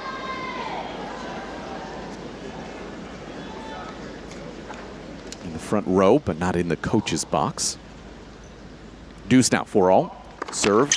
Yeah, you could tell that serve was going to be going wide, and Minaur was actually taking that one extra step to his right, taking away the slider. This second serve for Tiafoe, good. Minaur backhand middle. Tiafoe rolls a forehand to a runaround forehand Minaur. Tiafoe backhand slice. Minaur forehand up the line. Tiafoe loops a forehand to a Minaur forehand cross. Tiafoe forehand up the line. Minaur backhand cross, good depth. He gets a short ball now. Forehand up the line to a Tiafoe forehand cross. Minaur forehand cross. Catches the baseline. Now he goes forehand up the line. Tiafoe backhand cross. Bunt backhand from Tiafoe. Now, excuse me, a Tiafoe forehand. And Minaur digs out a forehand, but it does miss long, and Francis grabs a game point. And really fist pumping to his team once again, showing such good effort. That was high quality ball striking from both, and Francis was the one that was able to create a little bit more width at the last forehand. Really good job from Tiafoe. Yeah, the intensity right now is very different from where it was about an hour ago. Yeah. Very different. Urgency, which is what you also say right now about where he is with the changes he's made to his team. Urgency at the age of 28. Game point, the serve clock has run down to 0, but given a little extra time here, serve misses long, going out wide, flat, 203. Again, it goes off into the crowd, so Tiafoe pauses. Now ready for a second serve, which is good. Minaur backhand cross, Tiafoe backhand cross, Minaur backhand up the line. Tiafoe forehand to a Minaur backhand middle. Tiafoe forehand inside in. Minaur forehand through the middle. Tiafoe forehand up the line. Stays at the baseline though. Now goes backhand up the line. Running forehand. Minaur is into the net. Jill Krabus is clapping with the quality of the tennis there from Francis Tiafoe. As he shakes his fist to this crowd again. He's got them a little bit on his side. And that's a moment for Francis. 5-4. Well, I mean, this crowd's great because they're just appreciating the effort and the exuberance that he's showing. I mean, he really did play so much better in the last couple games to really get on top in this set. It was impressive playing. It really was. Yeah, so there are some other great matches going on right now. Candy Reid is kind of keeping us honest around the grounds right now, including that matchup between Alexander Zverev and Cam Norrie, Candy. I don't know about honest, but I will try my best. And I was wondering about the urgency. Is that like you and your Ferrari at the traffic lights, Mike? Ma'am, I am poor. So I thought it was a Lamborghini. Come on, people. I am a single parent. What do you think I'm doing over here? We do have a match on Cain Arena being serious, and it's Alexander Zverev versus Cameron Norrie. And Zverev broke for a 2-1 lead in the third set. They're set apiece, 7-5 to Zverev, the third seed, 6-4 to Norrie, the 26th seed, 5-3 now to Sasha Zverev, who's bidding to reach the round of 16 for the 7th time in his 11th Australian Open appearance and his 40th Grand Slam overall. And on Margaret Court Arena, they are 5 games in the match between Alexander Bublik, the 10th seed, winner of 9 ATP Tour titles, and Thomas Martin Etcheverry. So it's the 10th seed versus the Argentinian. It's been a good day for the Argentine men, and Etcheverry 3-2 on serve there against Bublik, the 10th seed. Thank you so much. Oh my. Okay. Did you have your coffee, Candy? It sounds like it. Only 3 today. I think I've matched you, Jill Krabus. Only 3. It sounds like you've had 10. This is me normally. You just don't know me very well. Alex de Minaur has towed the line, serving to stay in the set now. Far side of the court at Rod Laver Arena. Gets a forehand launch return from Francis Tiafoe. He sat on that wide serve, crushes it. 15. Return winner, love 15. That was just ridiculously hard. Oh my gosh. That was a bullet off of his racket. My goodness. Just seeing a slow-mo of it too, just how he went so far forward to that ball. Now goes backhand cross to a de Minaur backhand cross. Tiafoe digs it out. Good. De Minaur inside out forehand into the short court. Unbelievable shot there from de Minaur. Takes a little pace off, but what an angle. Wow, they're forcing each other to push each other to lift even higher and even think it was possible. I'm looking over at Craig Tiley, who's in one of those whisper positions you were talking about. He actually got a big smile on his face with that shot. That was absurd. That was ridiculous. 15 all at 4-5. Serve body. Forehand Tiafoe. de Minaur forehand cross. Tiafoe forehand cross. de Minaur forehand cross. Tiafoe forehand cross. de Minaur forehand up the line to a backhand from Tiafoe. de Minaur forehand cross. Tiafoe forehand up the line is pushed wide. That was a good angle from de Minaur. Way shorter part of the court. Great topspin. This has been an incredible level the last half an hour. It's just a joke in a good way. In which case is a joke a bad thing? I mean, comedy. There are bad jokes. No? Are there? Anyway, this is unbelievable. We have like the best spot. We really do. 30-15 right now for de Minaur. Far side into the net with his first serve. Bunch of twos on the clock. 2:22 for the time on this one. As we close towards 10 o'clock. Second serve good. Tiafoe backhand is into the net. Was very far inside the baseline. Tried to take that early. Just a little bit off. He should. I mean, that was a pretty short serve too. I think because it was short, it actually threw Tiafoe off. I think he was expecting a little bit of a deeper second serve. All right, let's go quickly over to Candy Reid. Candy? Alexander Zverev is 2-1 up on Cameron Norrie on John Cain Arena. He's just wrapped it up. Zverev looking awfully good against the Briton Norrie. We know all about Norrie's lung capacity. Are we going to have a fifth set in here? Well, it's 2-1 to Zverev on John Cain Arena. I think we've all lost the plot a little bit here. Voice. John Cain Arena. You know, you could start doing the advertisements for, the movies. I am available in a world. All right, we've got some tennis in front of us, and it's work a on really good one. 5-all right now. Tiafoe's the near side, serving up the tee. Lob return, not going to get through the net. 15 love. I think Candy should do Midnight Madness. I think she should do Midnight Madness starting at 9:40. The House of Madness. It's already started. Just mad. Oh, goodness. Tiafoe waiting. de Minaur toweling off.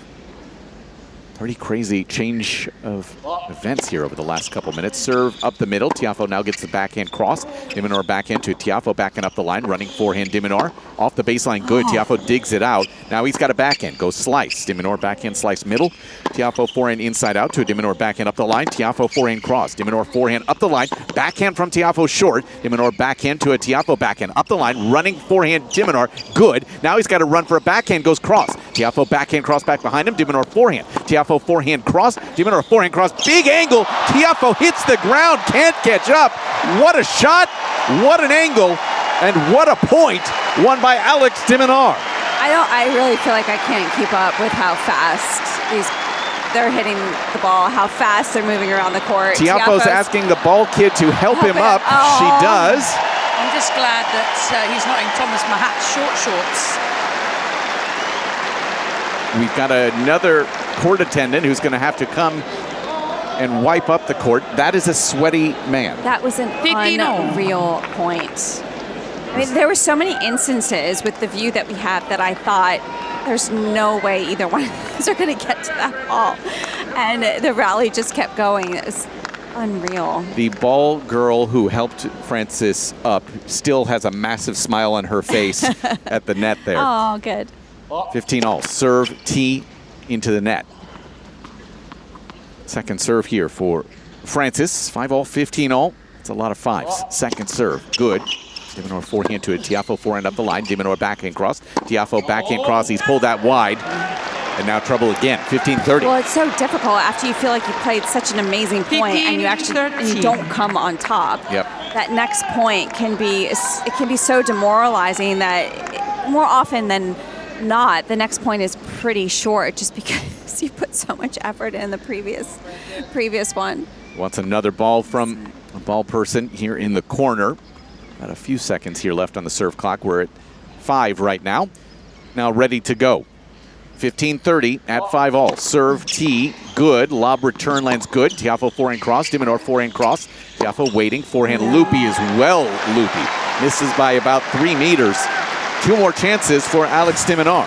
Oh, he's so discouraged and he just sprayed a couple balls out of nowhere, Tiafoe. Now he's in trouble on his service game. just threw his arms up in the air. It's taking a little extra time. He should take the full 25 seconds here just to try and regroup. Yeah, it's an important first serve. No question about that as he's winning. Just a shade under 50% of his second serve points here today. Mariana in the chair, quieting this crowd. 5-all, 15-40. Great chances, de Minaur. Tiafoe serve out wide is into the net.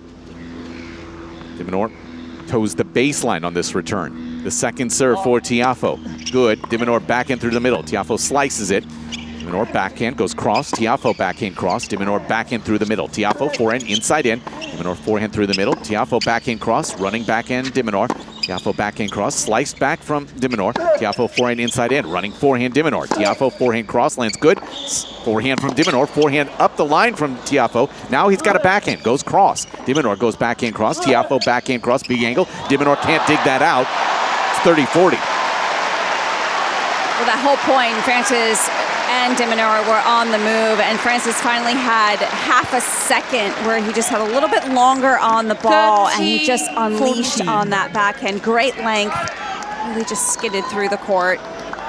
Everyone here in this crowd is being treated to such high quality with these two guys. This is a very, very good level at this moment. So to answer Candy's question from earlier, yes, I do think he can get back to top 10. This is the level of a top 10 player, no question about it, but he is still down a break chance. And it's also about sustaining that level over 3 of 5 sets for 2 weeks. Serve, Tiafoe out wide. He's going to get a short backhand, goes up the line, running forehand from de Minaur. It's a lob.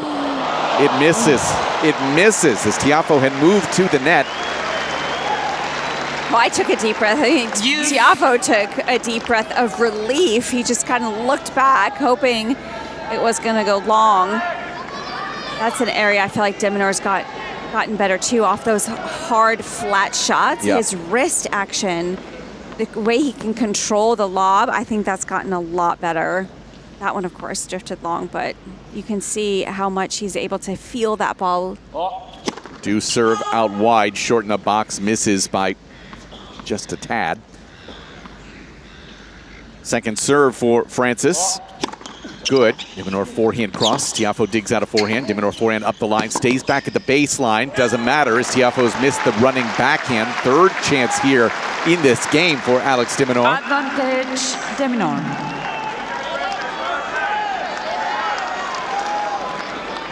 Crowd ready to erupt if their man is able to get this late break here in the third.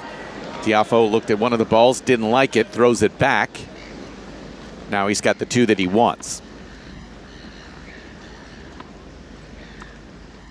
Tiafoe, break point down, serve, long, trying to go backhand body. Now the second on this break chance.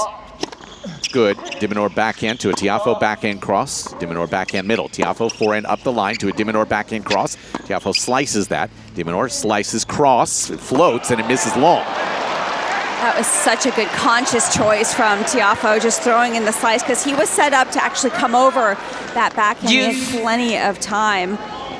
He did well. Saw the moment to just change up the rhythm. Why are you looking at me like that? You okay? It looks like you're in tears. My eye just started itching out of nowhere. I mean, I know it's a very good match, but you don't need to tear up over it yet. I don't know what I know. We could still have 2 more sets to go. I hope it's 5. It's sitting really next to you, Mike Cation. Well, I do make most women cry, I know.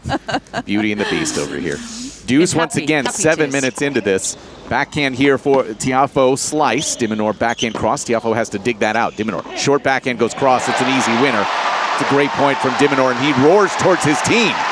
A big come on towards Matt Reed and co. That was excellent, but Tiafoe just motioning that he should have gone down the line, gone to the other direction. But it was a good deep ball. Francis did well to pick it up, but he knew he was in trouble because it just sat up there for Alex. A break point now for de Minaur. Waits for this crowd to settle, does Tiafoe. Now ready on this break point. Serve, T, lob return's gonna miss long. Free point for Tiafoe, back to deuce we go. Kick serve rather than a hard flat serve. Really jumped up and down the tee as well. just got so high on de Minaur's forehand. I am impressed. And listen, we all know that Francis has been such a showman over the years, but you're hearing some big foe chants and some encouragement for him as he serves here. Deuce out wide. For service. Francis is at the net. He strongly disagrees. I'll say that. He throws a ball to show how high it went over the net. No video review for that.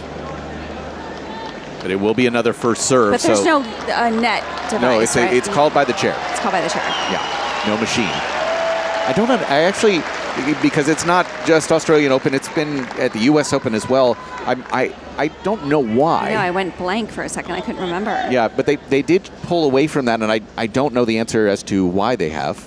Maybe that machine was less reliable than we knew. That's entirely possible. Regardless, reset again. With some yelling in the crowd. Please. Try again. Again, 5-all, deuce, third set. Serve wide. De Minaur forehand middle. Tiafoe forehand up the line to running backhand de Minaur. Tiafoe digs out of backhand. De Minaur forehand inside out. Tiafoe backhand cross. De Minaur backhand cross. Run around forehand Tiafoe. Forehand de Minaur to a backhand up the line from Tiafoe, who now gets a forehand, and he hits it right into the net going inside in. And another break chance here for de Minaur. Just sat up again for a little bit too short from Tiafoe and just didn't make that adjustment forward. Just waited on the ball slightly. It's a lot of pressure on Tiafoe's serve in this game. Credit to Alex on that one, no doubt. Waiting for the crowd to settle. They do. Tiafoe's ready. Break point down. Serve wide. Lob return lands short but good. Tiafoe forehand. Oh no! He decided to go inside out, try to get that into the ad corner. Not even close to the court. Misses by several meters both ways. 6 games to 5. After all of that work to get back into this set and this match, the high level we just experienced over the last half an hour, and it's gone like that. Well, I mean, that's just the buildup, though. That was the pressure on the serve. We were talking about the buildup of all those long rallies that cost that error. I mean, it had nothing to do with the fact. It had nothing to do with him losing focus, lack of concentration. Nothing. It was just. It had just built throughout that game, and with Alex's movement, as we know, the shot has to be so good. And he had a lot of time on that ball. Yes. So, like in the middle of that shot, you're just thinking, where do I go? I mean, that was an unfortunate ending to that game. I mean, it still was high quality the whole time. Yes, extremely. Yeah. Now, Alex de Minaur for the second time here in this set, in control of his destiny. Broken once here. We have a message from Catherine. Hi, Catherine. From Alexandria, Virginia. I lived there for a year when I was like 1. Did you really? Yeah. What are your memories? It's near Washington, D.C. I remember going to the Washington Monument. At the age of 1? I do remember. Maybe I was a little older. Maybe I was 3 or 4. Anyway, she says, always love listening to you guys. I was wondering about your perspective on Lerner Tien and his upcoming match with Medvedev. Thanks so much. I called Lerner's match today. How do you look? Phenomenal. We might have to go into more detail. Yes. Why don't we wait? That's a great question. But we'll pause on that. We'll put a cap in it, a pin in it. We'll go into more detail later. Yes, because it is Alex de Minaur, the Aussie hope. Thank you. Serving for the match right now. He's at the near side. This crowd will rise to meet him. Ready for play, ladies and gentlemen. Thank you. And they now settle in. 6-5, serve, T. This is long. Finish him, demon, they say. Second serve, a little bit long, trying to get into the body. Love 15. Jill, I've talked to enough American players about the US Open. There's often a lot of added pressure because of the fact that you are the hope. Yeah. It's not easy. And when you're playing it in your home country, it's not easy, no. Yep. I never played well at the US Open. It's tough. It's really hard. You beat Serena Williams once, though. Not there. Not there. No. You want to talk about that? No, not now. Okay. All right. Just asking. This is more important right now. Yes, she does. We'll get there. Love 15 here for Alex de Minaur in this 6-5 game. Serve out wide, and that's get a free point off the frame of Tiafoe on the backhand side. It's 15 all. 15 all. Deep breath from Jill Krabus I know, as well. I need to breath. I'm excited. So quick to the line. There's 22 seconds on the serve clock, and he serves. Body. He just let. No questions about that one. 6-5, 15 all. Serve out wide is an ace. Wow. 7th of the night for Alex de Minaur. And he acted like it was nothing. 13-15. So casually, I'll just throw an ace in. A couple of free points in a row, always beneficial at this time of the match. 30-15, serve, netted.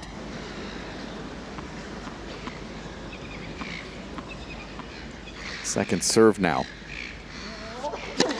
Good. Tiafoe back in cross. De Minaur backing up the line. Running forehand. Tiafoe back behind him. De Minaur goes back in cross. Tiafoe back in cross. De Minaur slices a backhand to a Tiafoe back in cross. De Minaur slices again. It's lofty. Run around forehand Tiafoe. De Minaur back in cross. Tiafoe back in cross. De Minaur back in through the middle, but it's missed long.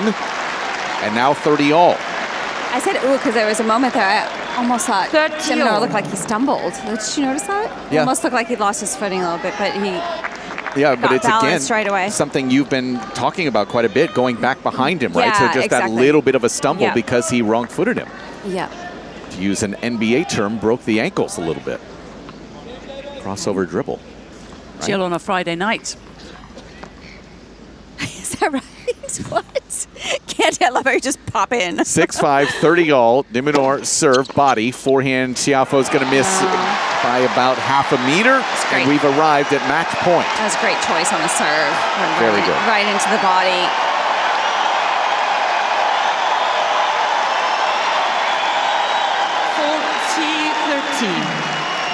The man of the moment, Alex de Minaur, very quickly to the line once again. He's going to have to wait for this crowd. Please. And now ready. Motion starts. Serve. Netted, going body once again.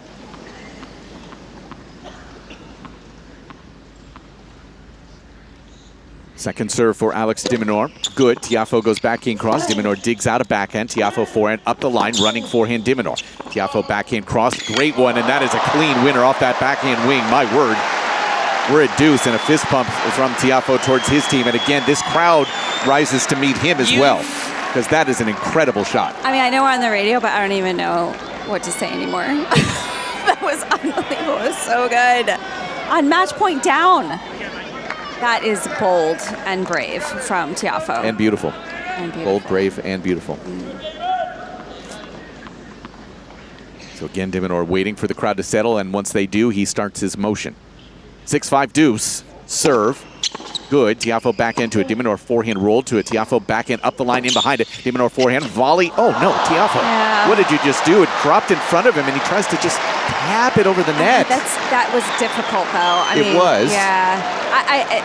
You saw my reaction. Yes. As soon as de Minaur hit that ball, I knew that was going to be tough. It just was dipped so low.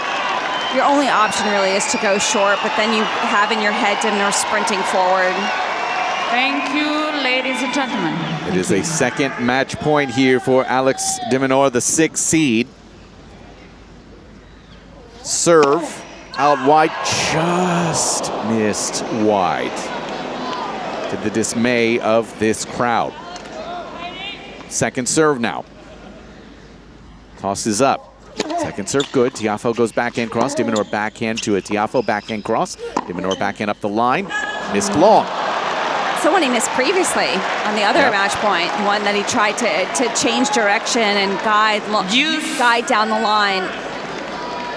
Just both of them a little bit flat, and also just needed extra rotation, but he's trying to get Francis on the run. As he should. Again, this crowd ready to erupt, but they're having to wait. Tiafoe doing some work at this moment. Again, 6-5 deuce. Tiafoe asks for pause. There's actually some movement in the crowd. People are leaving, or trying to maybe get a beverage at 6-5 deuce right behind Francis Tiafoe. Backhand from him. De Minaur slices a backhand to a Tiafoe backhand up the line. Running forehand de Minaur, running forehand Tiafoe. De Minaur forehand up the line, but he's in behind it. But it doesn't matter. He hits that forehand into the net. It's a break chance now for Tiafoe, who's shaking his racket towards his team. Well, his whole idea, Minaur, was to hit and just sprint forward, trying to put pressure on Tiafoe that way. He almost rushed himself. He went too fast. Didn't finish his shot first before moving towards the net. And then just collapsed with that mistake. Tiafoe on the day, 2 of 4. Serve. Minaur, good. Tiafoe back in middle. Tiafoe now is going to get a backhand, goes cross, loopy. Minaur backing up the line, running forehand. Tiafoe's into the net. Couldn't quite get enough on that. Back to deuce. So discouraged. Tiafoe is such a good return. But that was a better down the line. It was right inside the baseline. Tiafoe tried the Rafa forehand. Yeah, the whip, the buggy whip. Serve at deuce. T-ace. Number 8 on the night for Alex de Minaur. And another match point. Advantage de Minaur. Please. He's ready. Toss goes up. Serve. Good. Short reply. de Minaur forehand into the deuce corner. And the forehand from Tiafoe sails, and Alex de Minaur back into the round of 16 for the 5th consecutive year in straight sets over Frances Tiafoe, 3, 4, and 5. Big hug from those two at the net. A lot of respect. Yeah, great appreciation. Just took a moment to have a few words with each other. I think just real understanding of the quality that they brought out here today. And Alex de Minaur is just in the middle of the court, celebrating, just giving a huge fist pump in the air and just constantly screaming with excitement. So is this crowd. He deserved that. He played so well. Yeah, that was a very high-level match. It's one of those interesting ones because Tiafoe ends -15, Jill, on the winners to unforced errors. But so much of that is caused by de Minaur's speed and Tiafoe going for so much. And so that has some moments of brilliance and some moments where he misses by that much because he's trying to find that extra 2%. I know, and he knows that. Yep. I mean, every player knows that going into when they're gonna play Alex. It's gonna be a battle. It's gonna be a fight. You have to stay in there as long as possible, and it's so tough. It's so difficult. You have to bring the intensity every single point. And I mean, you got to give credit for Frances being down 2 sets to love and showing that fight in that 3rd set where he was down a break, had to come back, had to work his way back. And I really felt like there was a moment that we were going to go to a 4th because of the energy and the momentum that he was gaining. Agreed. Jim Courier, by the way, is out for the interview waiting. I thought he was about to come talk to us, actually. I thought he was too. I was just going to help Jim. Right now, Frances is still picking up his stuff. It takes a while, and that's always more complicated when he loses because then the winner waits for the interview. And Frances right now, he's got 4 water bottles still on the court. He's put his racket bag on his back. But yes, he's got towels, he's got water bottles that he's all going to be carrying by hand, shoes. I think he's leaving the water bottles out there. He's got the shoes in his hands, and he hears it from this crowd.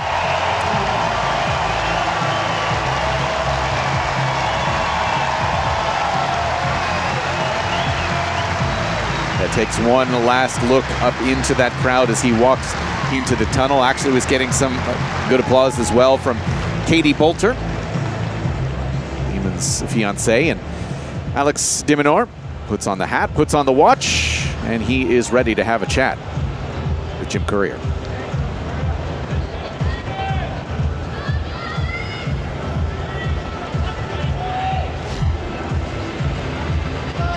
Alex, for 2.5 sets, you were all over Frances, and we all know how good he is. And he showed you and showed all of us that he was ready to fight a little bit more.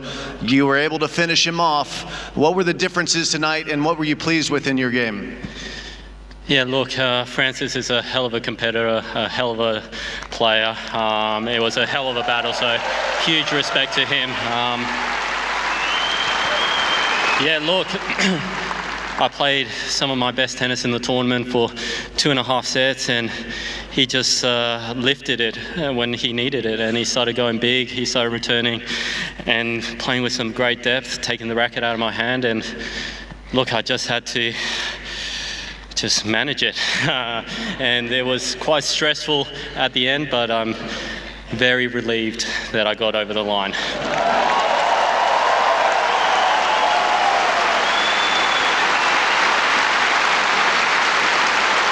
For the last 4 years, you've been coming to this tournament with a lot of expectations on you because you've been the top dog, the number one Aussie. And all those 4 years, you keep delivering. This is your fourth straight time at the Australian Open. You're into the fourth round at least. So congratulations for that.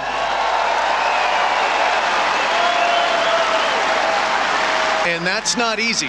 Handling the outside expectations and still delivering is not easy. How do you balance all the demands on your time when you're here playing at this tournament and still perform out here?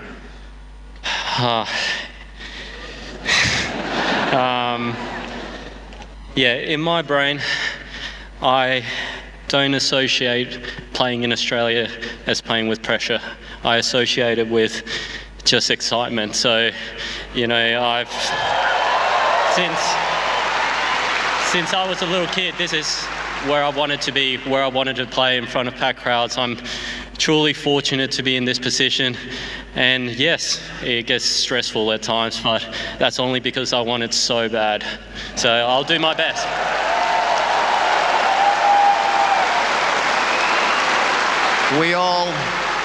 And we respect that, and we all know how much you want the big wins, but you've already locked in a huge win this year. You and your fiance, you're getting married sometime this year.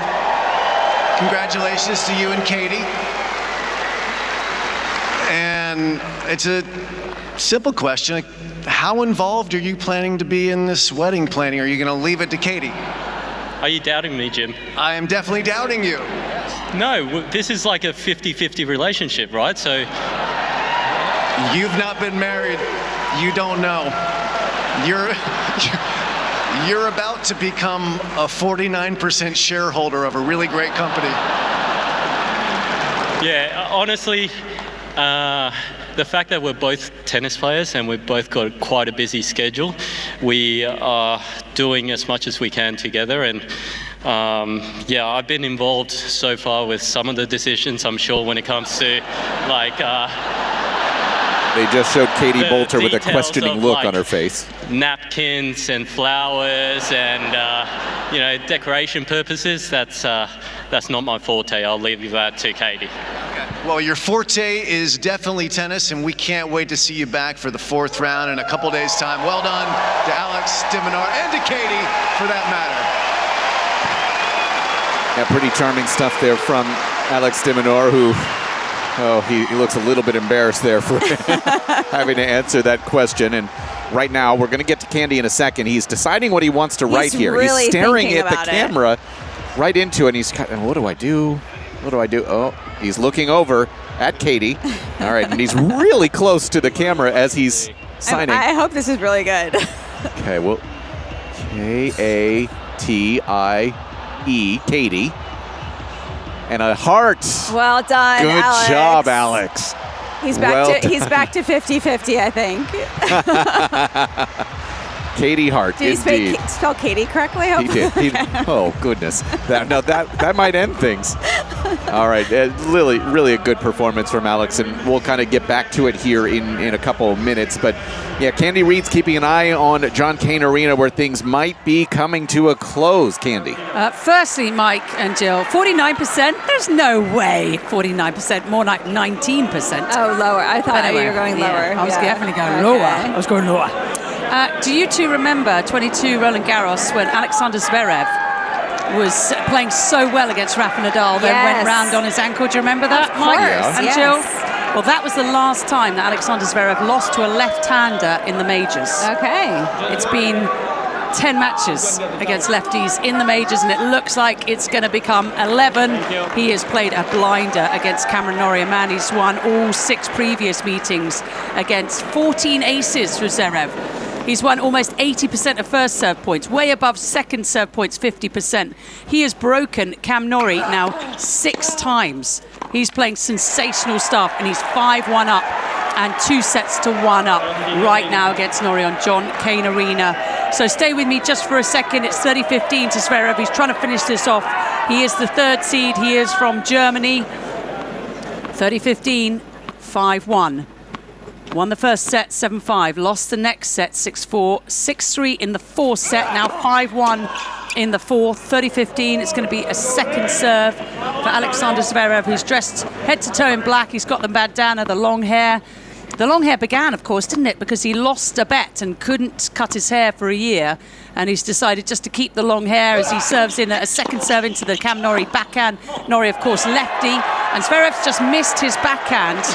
And he obviously has a good record against lefties because Zverev arguably has the best backhand along with Novak Djokovic on the ATP Tour. Discuss, Jill and Mike, is that a fair? I would agree. I would agree. Assessment? It's up there, top 5. I have to think off the top of my head. Sure. Yeah. I definitely agree with you. Okay. All right, we'll go with that. If Jill agrees with me, it's a win. Yeah, that's all that That's matters. the best thing that's ever happened to me. I'm trying to think of other backhands right now. 5-1, 4th set, 30 all. First serve is good. She said It's no. out wide.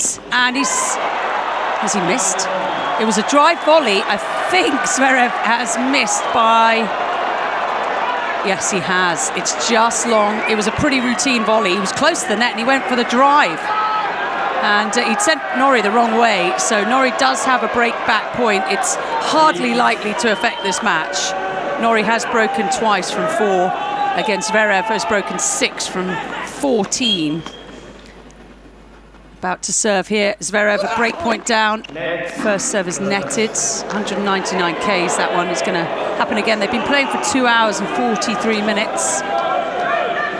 Norrie has his coach Facu Lugones in his TCU shirt. Of course, they both went to Texas Christian University. Go Frogs. I was just speaking to the head coach, actually, and he told me, this is quite interesting, as Zverev puts in a serve, forehand from Zverev, backhand from Norrie, forehand from Zverev, backhand from Norrie is netted. And he's just thrown his racket, Norrie. That's unusual. He doesn't usually do that. But the head coach, and Mike, you may know this, but actually Facu Lugones, who is Norrie's coach, he gave up his scholarship to bring Cameron Norrie in for a full scholarship. Yep. How cool is that? It is cool. Yeah, he went back to school, Facu Lugones, but he gave it up for a while. I think that's exceptional. That shows what kind of guy he is. So 5-1 for Zverev. Juice now. First serve is long. Taking his time here, Alexander Zverev. He wants a little bit more court time, I suspect. His urgency, not quite Mike's at the traffic lights in his Lamborghini/Ferrari.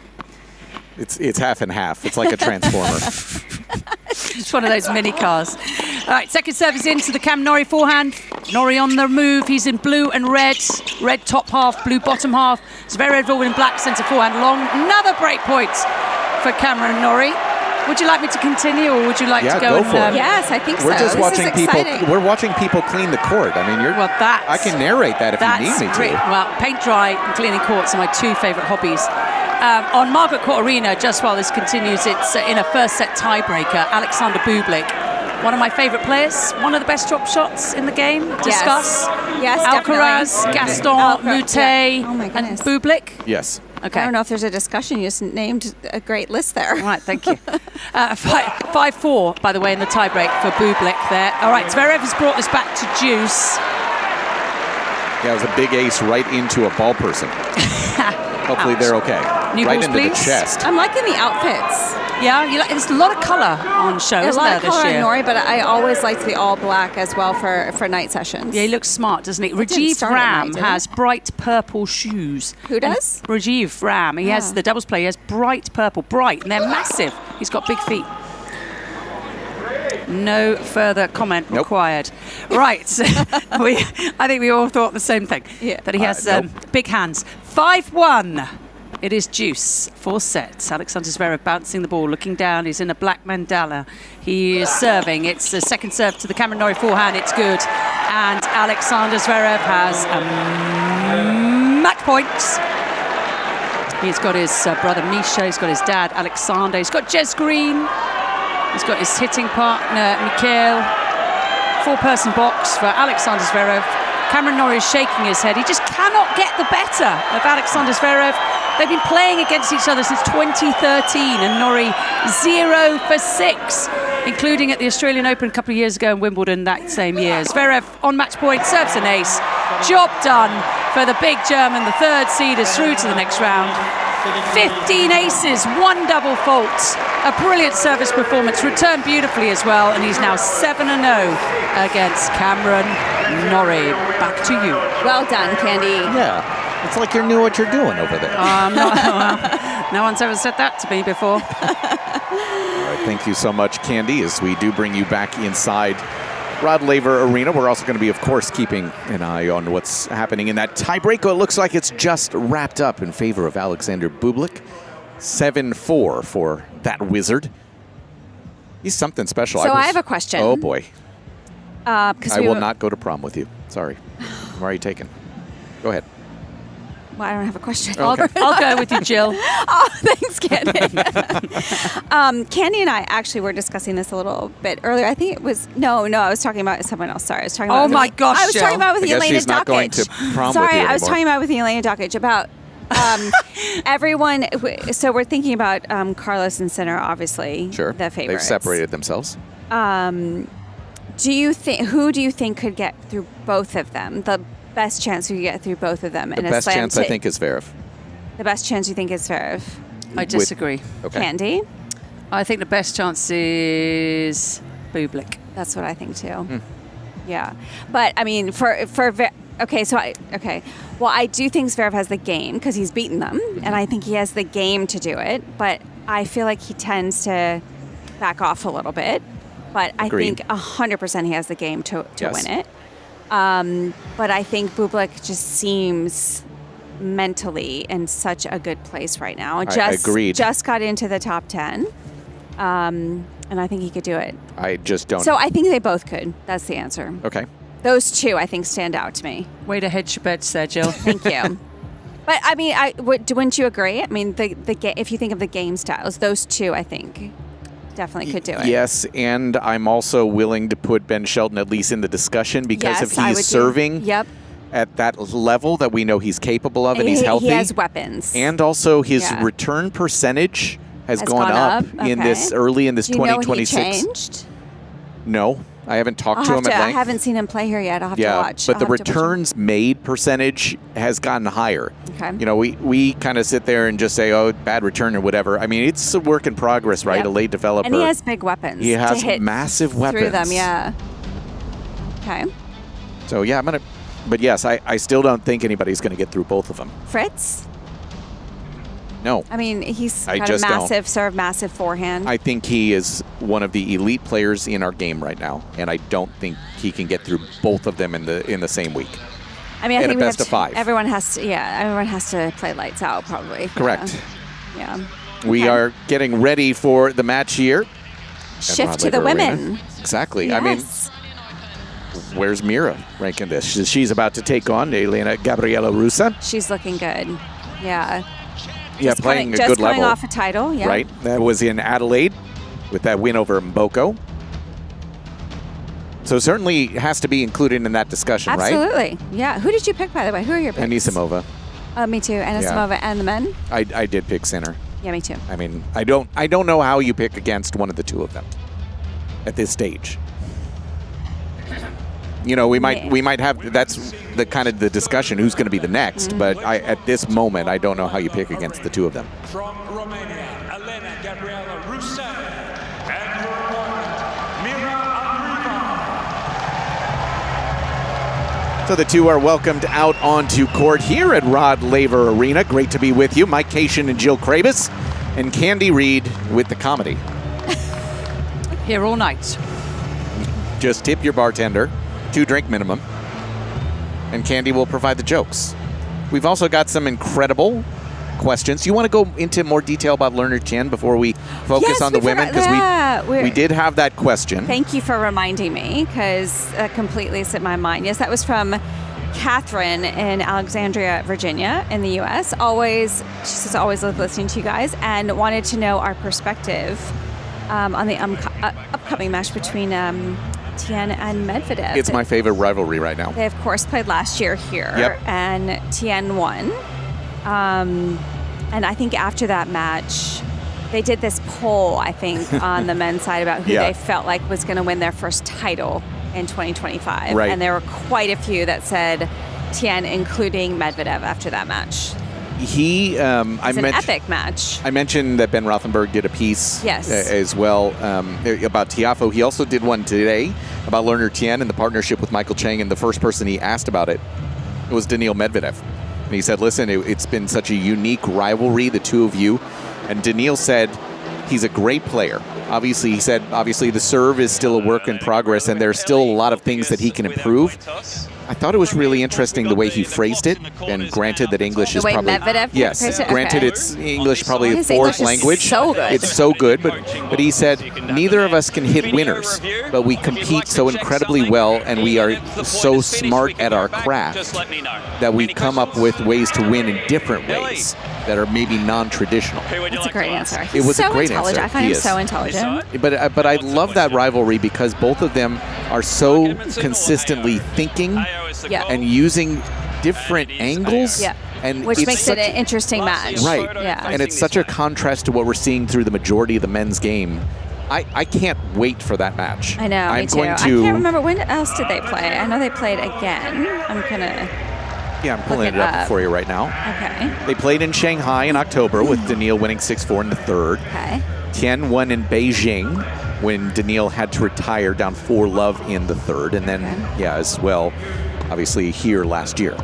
The 3 times last year. 3 times last year. And that's all 3 times. That's the only 3 times. Yeah. Okay. So, I think Lerner played fantastic today. Obviously, Daniil coming from 2 sets to love down, first player to do that in this tournament.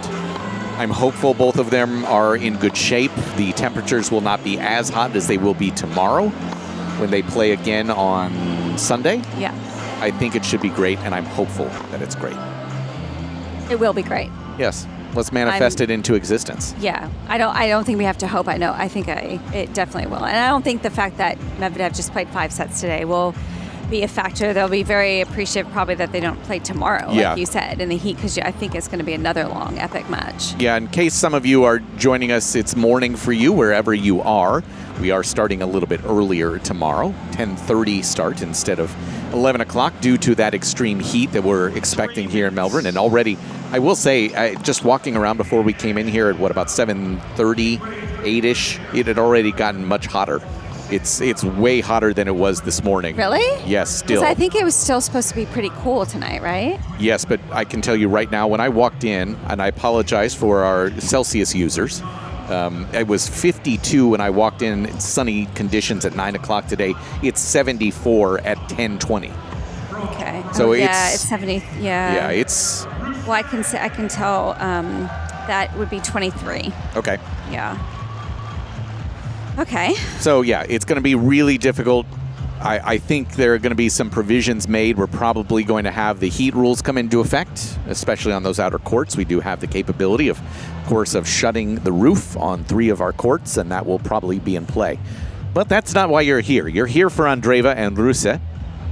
Your thoughts on this one as we kind of have a look and get ready for this one? Well, Andreeva, I think, is just... She's playing amazing, obviously, having won that title in Adelaide. She beat Mboko in the final, who had a great win today, by the way. That was one of the most exciting matches, I would say, today. But I feel like she's learned a lot from last year, from past experience, because she, if you remember, at the beginning of last year, she went on a winning streak, had those back-to-back WTA 1,000 titles in Dubai and Indian Wells. And then after that, I think... struggled a little bit with, all of a sudden she thought everything was going so perfectly and so well. And a lot of times you get into this mode where you feel like that should just happen all the time now. And so she had ups and downs after that, but she always takes things so well. Like she just absorbs things and it's like, okay, this is going to be a learning experience for me. And here we are. She's already started off the year with a title. But Ruse is dangerous. She's the type of player that hits a ton on the ball. Okay. She can hit at times, play points where she's just hitting through her opponents.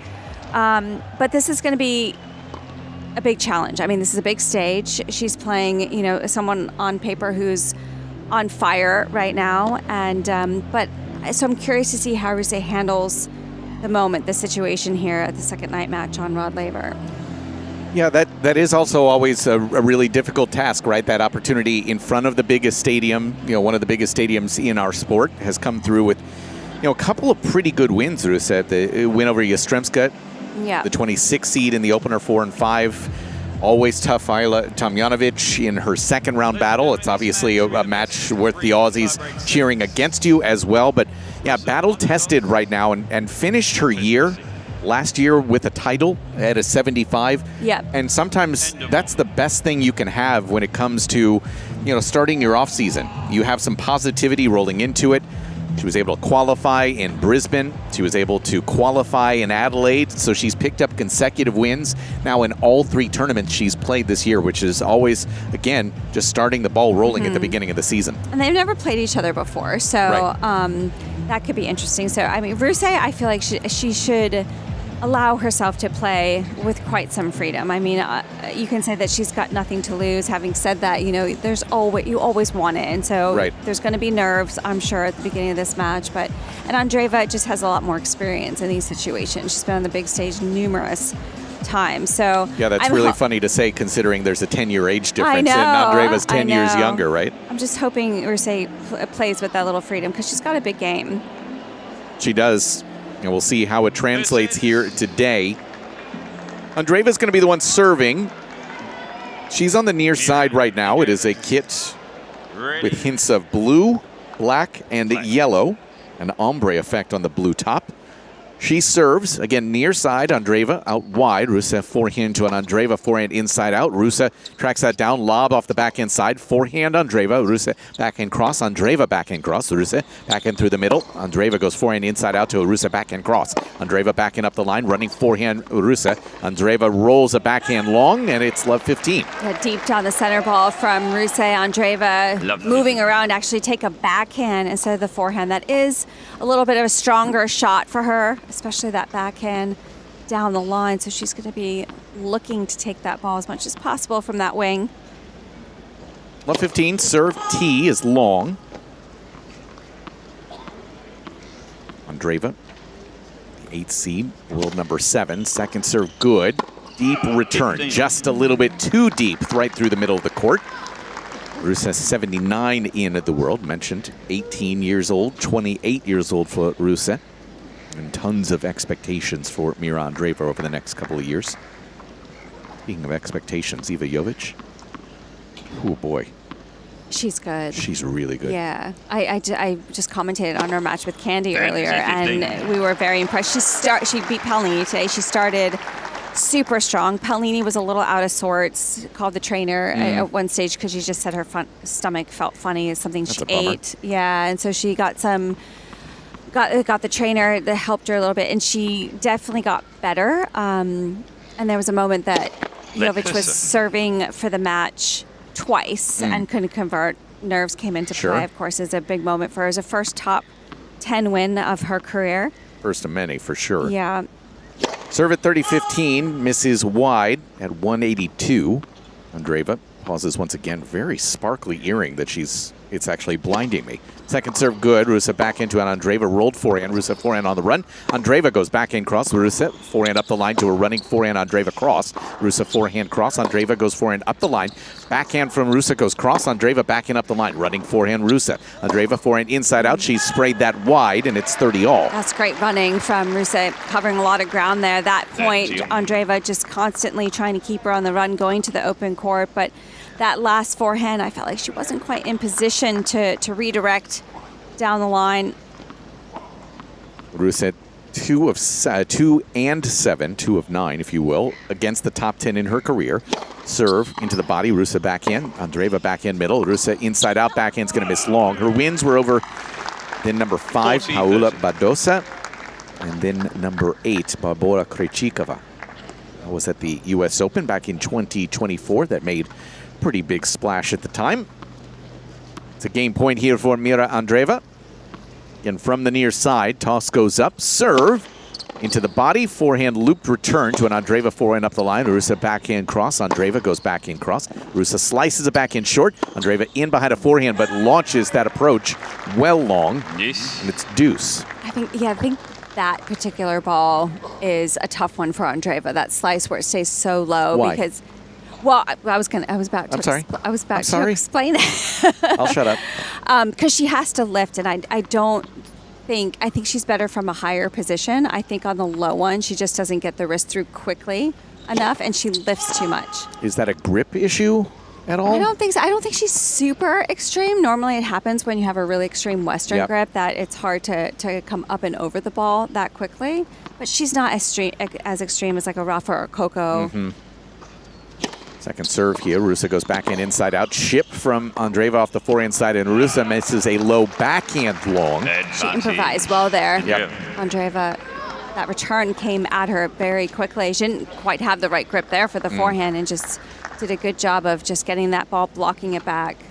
So game point here for Andreeva. We're 4 minutes in the opening game of this third round battle with a round of 16 on the line.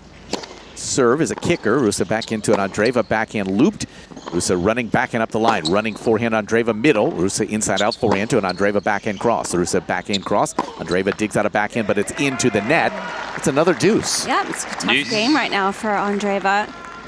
I think these long rallies are always good if you haven't been in this situation a lot for someone like Ruse, just to get rhythm, get a lot of balls to be able to hit, to feel comfortable. I'm trying to just look at some of these matchups here that she's had. Serve out wide, and that is crushed by Ruse. Forehand up the line to grab a break chance after deuce number two. She was on top of that quickly. Was. Yeah, really on top of the baseline, waiting for the first serve. She's already pumping her fist too, showing some good energy right away here, Ruse.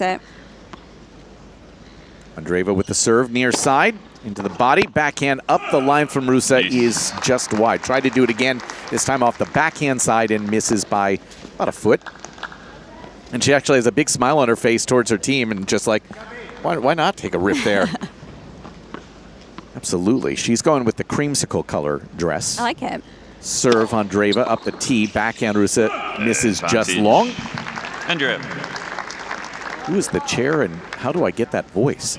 I have to look at that one. That voice was fantastic. It's Candy Reid-esque. It's Tom Sweeney, isn't it? Is it? I'm trying to see. My eyesight's getting worse. It is not Kaita Nooney. True.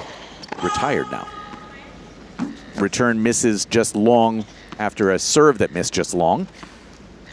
So game point Andreeva. The second, good. Ruse backhand to an Andreeva forehand inside out. Ruse backhand middle. Andreeva backhand inside out. Running forehand Ruse. Andreeva goes backhand cross. Ruse tracks that down through the middle. Andreeva forehand cross. Ruse tracks that down with a forehand. Andreeva forehand looped middle. Ruse backhand cross. Andreeva digs out a backhand cross. Ruse drop shot. Andreeva will get there. Pokes it up the line.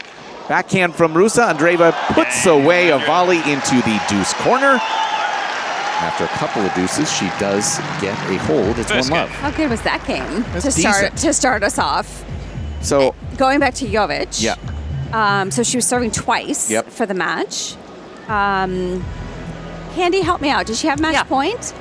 She did not. She did not have match point. She was serving twice. Anyway, got broken a couple times. Went to a tie break, and we were wondering the whole time if she was going to be able to pull that out after being able to having those opportunities to serve twice and didn't convert. But she played a great tie break. Yes. And the way she went after it was so strong. In the end, the point is that she believed in herself and trusted herself to get herself through. It's great. First top 10 win, first time ever in a fourth round of a Grand Slam. It was impressive. She's good. Yeah, she's very good. Good competitor. Yeah. And I mean, not really many holes in her game. I mean, we didn't really see her come in that much. No. So I don't know how she is in the forecourt, but super solid from the baseline. She's been working on that part of the game, hasn't she? There's stuff that she's trying to develop, but the thing is, she is actually trying to do it. Doesn't want to be a one-trick pony. Yeah. Just a quick update to both on Margaret Court Arena. We've got Alex Bublik against Thomas Martin Etcheverry. No breaks have served so far. Bublik has taken the first set on a breaker and leading 3-2, the Argentinian serving.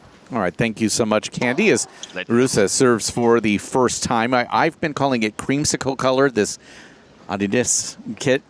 A lot of people will go tangerine. I think it's more tangerine. I go creamsicle. Creamsicle's a little bit lighter than that. I'd go University of Tennessee orange. No. No. Double though. Just shot down so quickly. I like tangerine. You know what we have to do is we have to find the Pantone colors. Yes, that would actually be the key here. Serve into the body. Andreeva goes inside out backhand and misses it wide. It is 15-love. It's more of a Gator orange than a Tennessee orange. Here we go. I just try and get Tennessee in whenever I can. I know. I could say Illinois orange, but it's just not. It's definitely not Liverpool Football Club orange. All right, you just lost both of us. That's red. Both of us are gone from that one, Candy. Sorry. All right, here we go. 15-love at love 1. Serve good. Ruse gets a forehand inside out. Andreeva backing cross. Ruse backing up the line is into the net. She is on top of that baseline, Jill, and she is being quite aggressive here. Yeah, and she's trying to use that down the line very early on in the point. And Andreeva right now is staying a little bit more high percentage on the cross. It'll be interesting to see if Ruse keeps that type of strategy up or if she starts to get a little bit more consistent on the cross court. Chip return lands good. Ruse forehand to an Andreeva forehand up the line. That is pushed wide. I've got it with the orange, by the way. It's Taylor Swift orange. What is Taylor Swift Taylor Swift orange. It's the final Eras concert, or Eras, as you two call it. What is it on the It was the colour that she walked through the final door. Oh, it was I didn't orange. see it. Yeah. I didn't see it. Life of a Showgirl orange. I have to look it up. Yeah. Okay. That's it. That's it. Okay. Oh, you switched the... Yeah, I wanted to look at the stats. Serve it into the body. Forehand for Ruse. Misses long going through the body. Just wanted to look at the stats. You know, I'm just kind of seeing how aggressive Ruse is being. I imagine she's going to have a high winner. How aggressive is she being? Well, I just want to... I'm imagining she's going to have a high winner, high unforced error count. Yeah. Just because of the fact she's trying to dictate and get Andreeva on the defensive side. I think she feels like she has to. I agree.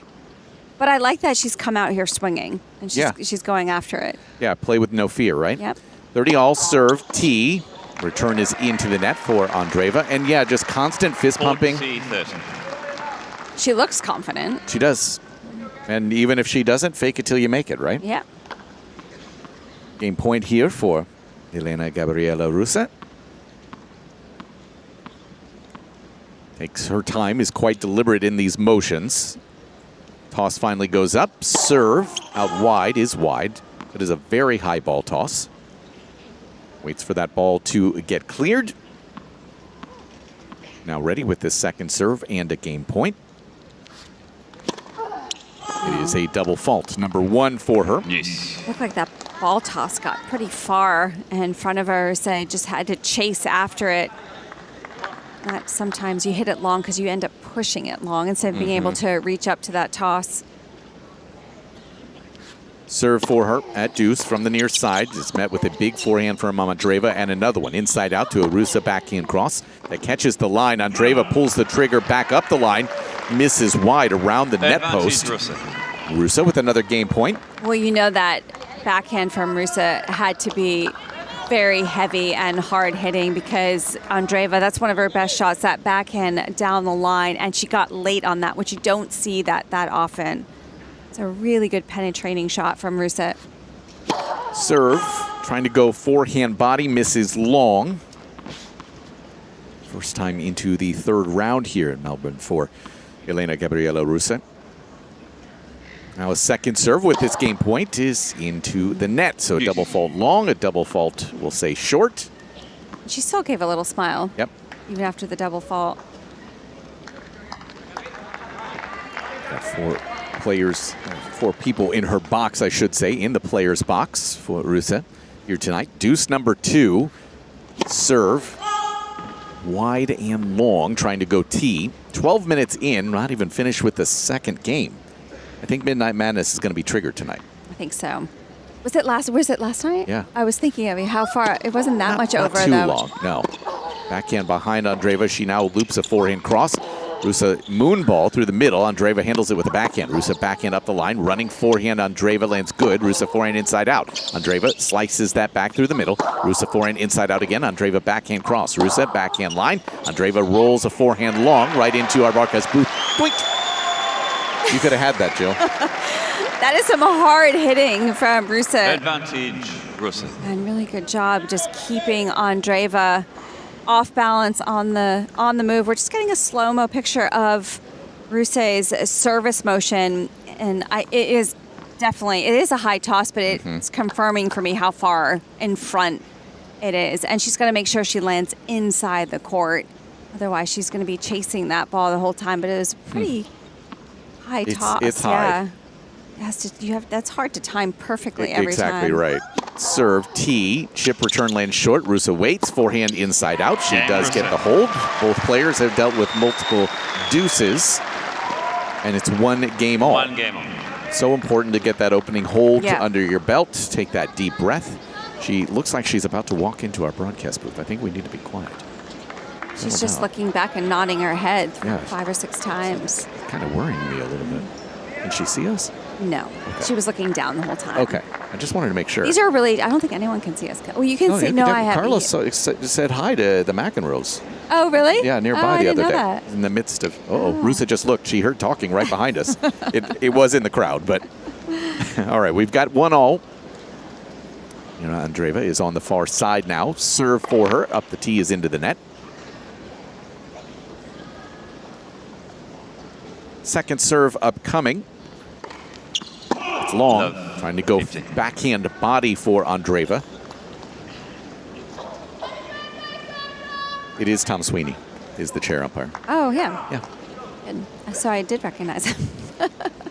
I heard him, but he's so far away right now. It's better than having the chair umpire be Sweeney Todd. Serve up the tee. Andreeva gets a forehand inside out. Backhand for Ruse. Andreeva backhand, Ruse backhand cross. Andreeva backhand looped. Ruse backhand middle. Forehand for Andreeva inside out. Ruse backhand cross. Andreeva moon ball. Ruse steps into an inside out forehand. Slice back from Andreeva. Ruse backhand up the line, pulls the trigger well. Backhand winner. And it's love 30.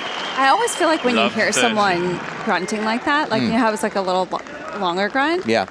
That they're feeling good. Correct. Yeah. They've hit a very good one.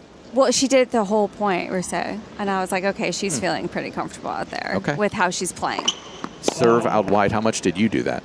No, my grunt was always the same. You wouldn't be able to hear me. Really? The way I hit the ball on the strings sounded louder than my little...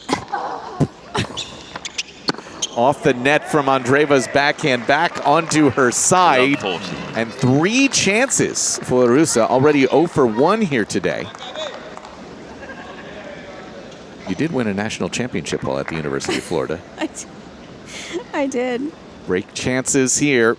Ruse into her crouch. Andreeva takes a look over, now ready to go. Serve out wide. Ruse, that's a big serve, and Ruse tries to punch it, but just can't control it. She tried to take that so early. I mean, might as well. Yeah, you're up love 40 on Andreeva serve. Might as well take a huge crack at it. Especially with 2 more to go. I mean, it's worked for her already. Indeed. 1 all 15-40. Andreeva serves T. Chip return, lob return lands good. Andreeva forehand up the line to a Ruse forehand middle. Andreeva forehand inside out. Ruse tracks down a backhand cross. Slice back from Andreeva. Good depth. Ruse backhand cross. Andreeva moon ball. Ruse backhand through the middle, but it misses long. So it looks like tactically Andreeva does want to throw in a couple of those high looping forehands to kind of test whether she can hit that ball on the rise. And I think that's a good play against someone that is being hyper aggressive in the beginning, and she could feel that Ruse is feeling pretty good out there. She uses that tactic quite a bit on both sides. Andreeva, 30-40, serve into the body, and Ruse misses that backhand. Really good body serve, and we're at deuce. Yeah, she's desperately trying to get out of the way of that. Ruse just had enough pace on it where she just didn't have time. Really good spot on the serve. No panic at all here. Left 40 down from Andreeva. Yep, not looking towards the team at all, just very much within herself at the moment. 1 all deuce, serve, T. Backhand return for Ruse. Andreeva goes forehand cross. Ruse forehand cross. Andreeva forehand looped up the line to a Ruse backhand cross. Andreeva backhand cross. Ruse goes backhand up the line. Squash shot. Andreeva, Ruse forehand inside out, just misses wide by about the width of a ball. She nods her head. She's happy with the decision. Yeah, it was a good play. I mean, it was the right shot to go for. She had time. She was well in position. A good time to try and change direction, open up the court.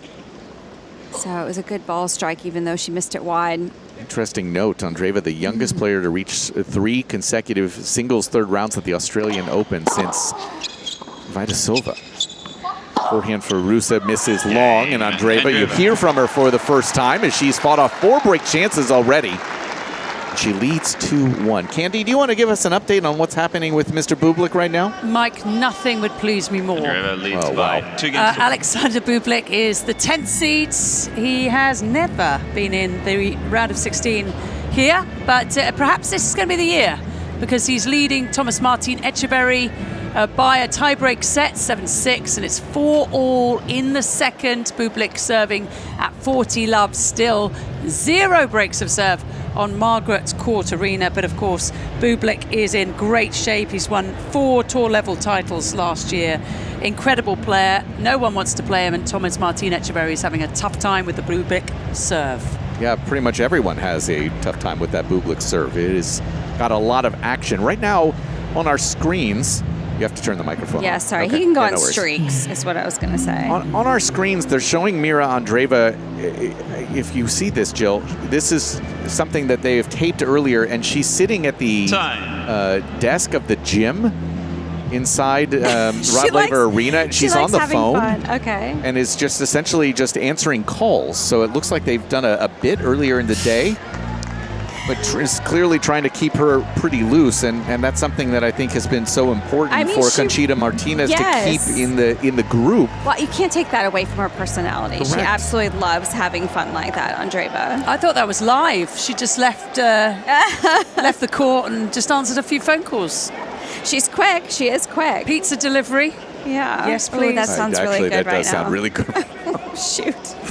Ruse 1-2. She has to wait for the crowd to settle back in. A good group of them, of course, after the third game, coming back into Rod Laver Arena. Serve for Ruse is into the net. Tough when you've had 4 break chances in the first couple of games and not been able to convert. We'll see how she recovers from it. Second serve good. Andreeva goes backhand up the line. Ruse backhand cross.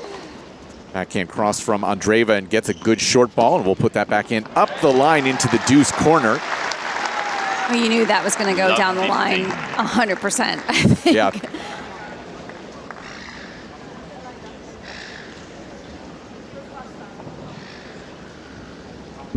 Or 15 here. The winner speed, 129 kilometers an hour on a short ball backhand.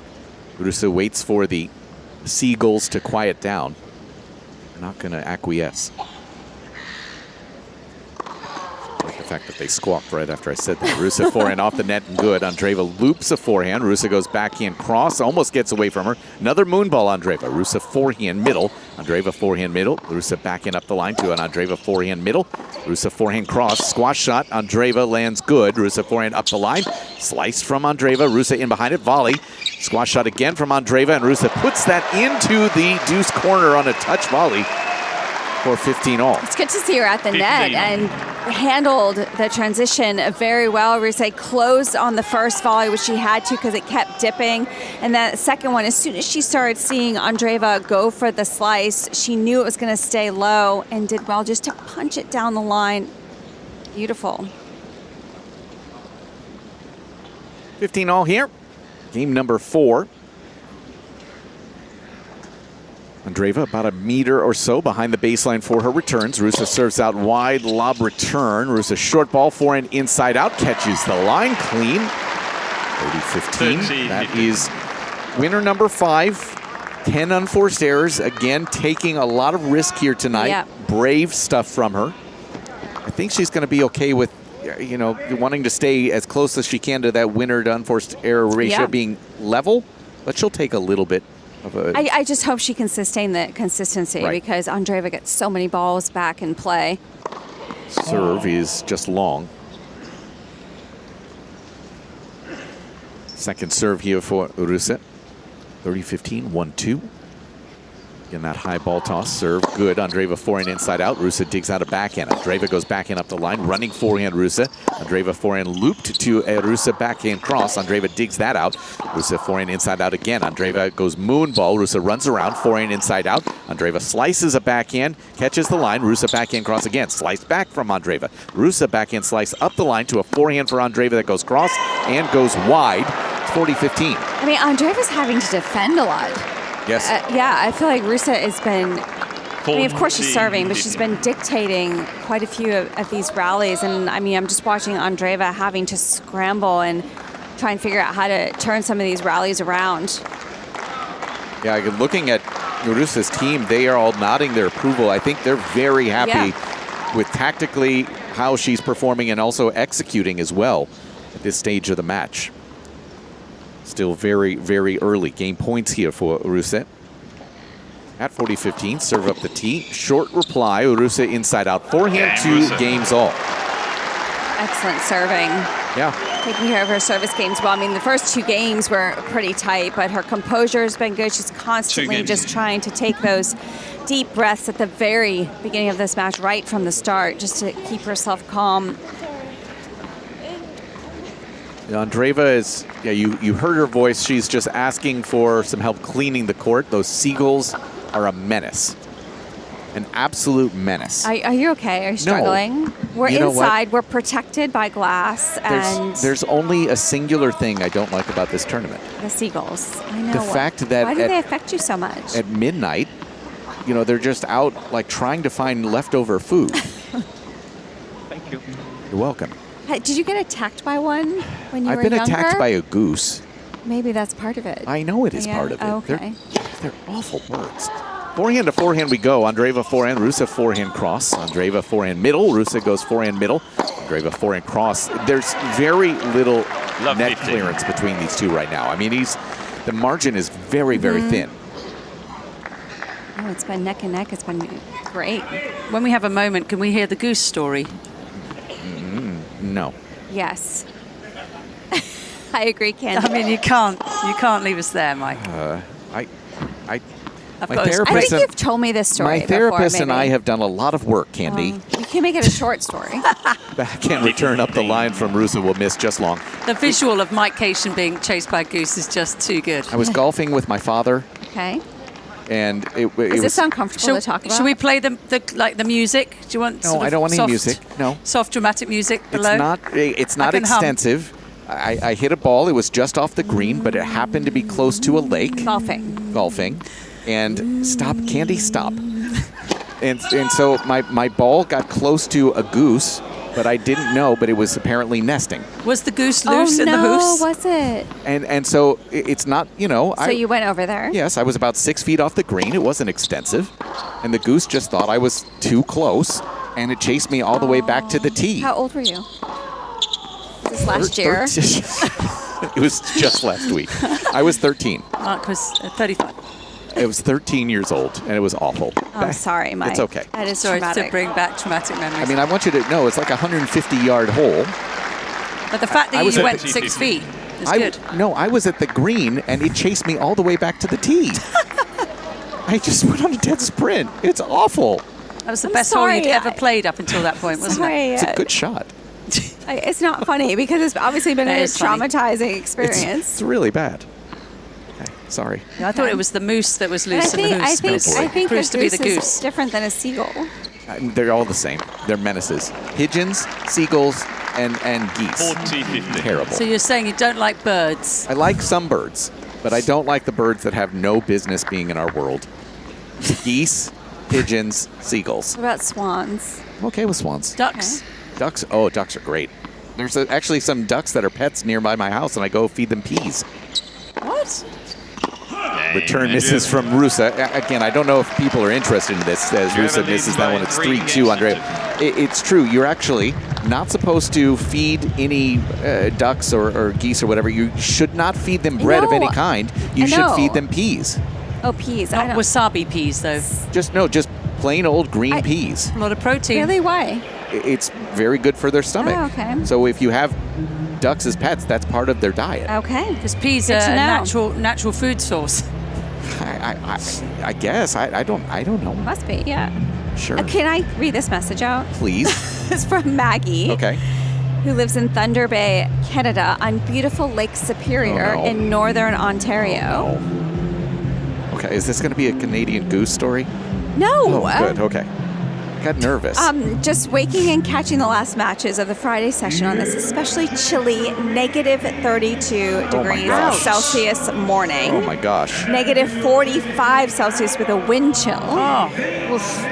Listening to the always entertaining AO radio team with my morning coffee is a great way to start the day. I can almost feel the summer heat. Go, Vicky, go. Gosh, Vicky, you need to move. That's pretty really cold. I know. Yeah, most of my family is in Chicago. I hope she's in front of the fire. Most of my family's in Chicago, and they're getting Does it get that cold? Negative 45? I just know my dad said it was going to be with the wind chills negative 30 Fahrenheit, so not as bad, but yeah, pretty awful. That is pretty cold. Yeah. I mean, Tulsa, where I live, we're supposed to get somewhere between 4 and 12 inches of snow tomorrow. I had a friend that went to Wisconsin for a little while, and they said they couldn't be outside more than 7 minutes without getting frostbite. Yeah. Oh my gosh. Yes, been there. 2-3, Ruse from the near side, and the Tangerine Kids serve is long, trying to go forehand body. Margaret Court Arena, by the way, it's 6-5 to Bublik. Still on serve, no breaks. Have there been break chances, Candy? 3 apiece. Okay, thank you. Second serve good. Andreeva forehand through the middle. Ruse backhand cross off the net. Stays good, but short. Andreeva big forehand cross. Ruse there, but the backhand into the net, and it's love 15. And I'm thinking back to something you said a little while ago. Well, Ruse, the ability to sustain this over long periods of time is the real question. That's going to be key, yeah. Because you can always start off on fire. Yes. But for someone, when you're playing someone like Andreeva, who is so consistent and solid from the back of the court, you got to be willing to sustain that level and believe in yourself deeply. And serving well, too. Yep. I don't know, the first serve percentage seems to be dropping a little bit from Ruse. A little bit. It's closing in on 50% right now, 9 of 17. Second serve for her. It is good. Andreeva backhand middle, catches the baseline. Now she runs to a forehand moonball. Ruse backtracks this time. Goes forehand inside in to a running forehand Andreeva. Ruse forehand cross. Andreeva squash shot, lands short. Ruse inside out forehand, but stays back. She doesn't have anything to do as she's missed that long. And for the first time, a little bit of negative emotion. Slaps her quad. She's down love 30. And Andreeva is so comfortable just to throw that high lob up, because right now she hasn't really felt a threat of Ruse taking anything out of the air. I mean, we saw her come in once and she volleyed well, but she was forced to come in with a short ball. But no move to take that high ball out of the air. 30 serve, net, long. So now at 50% for the night. Second serve for Ruse. Very deliberate again with this motion. Good. Andreeva big forehand to a Ruse forehand middle. Andreeva digs out a backhand to a Ruse forehand middle. Andreeva forehand looped. Ruse backhand goes cross. Andreeva tries to go Radwanska-esque on her backhand and misses into the net. That was some great power. That time Ruse not trying to spread the court too much, just going hard down the center. Yeah, I'm really liking this pace that she's playing at, to be honest, especially against a younger player who wants to go sometimes. Just slowing things down. Very deliberate. Stays in her motion, stays in her timing. 15-30 serve, net and long. So now below 50%. Just keep hearing them. Focus. I'm sorry. Second serve for Ruse. Good. Andreeva backing up the line, running forehand Ruse cross. Andreeva squash shot, short. Ruse forehand middle, misses long. And yeah, this is what we're talking about. That ability to do it for longer periods of time. Probably a little bit more variety from Andreeva now than from the start of the match. That one now, just that forehand slice that stayed low. I mean, it's tough when you have to go low and then that high moon ball and just trying to adjust consistently. Obviously, Ruse, with the way she strikes the ball, she likes having that rhythm. Break chances for Andreeva. Serve is into the net. Just really struggling to find that first serve at this moment for Ruse. Second serve, 2-3, 15-40. Serve up the tee. Andreeva back in short. Drop shot from Ruse has some height. Andreeva's there. Puts it away into the deuce corner. And there is your break. Mirra Andreeva to 4-2. She picked up on that so fast. Yep. 4 games to 2. She saw the angle of the racket change, and Andreeva, that sprint forehand, she saw it coming, that drop shot from a mile away. Great speed forward, and then good touch at the end. Yeah, had plenty of space to find that redropper. She's ready to serve is Andreeva from the far side. Ruse did just come right to our broadcast booth right in front of us again, paused, took a deep breath, turned, subtle fist pump to kind of just re-energize herself. Andreeva's waiting. I'm going to say it's because of the birds.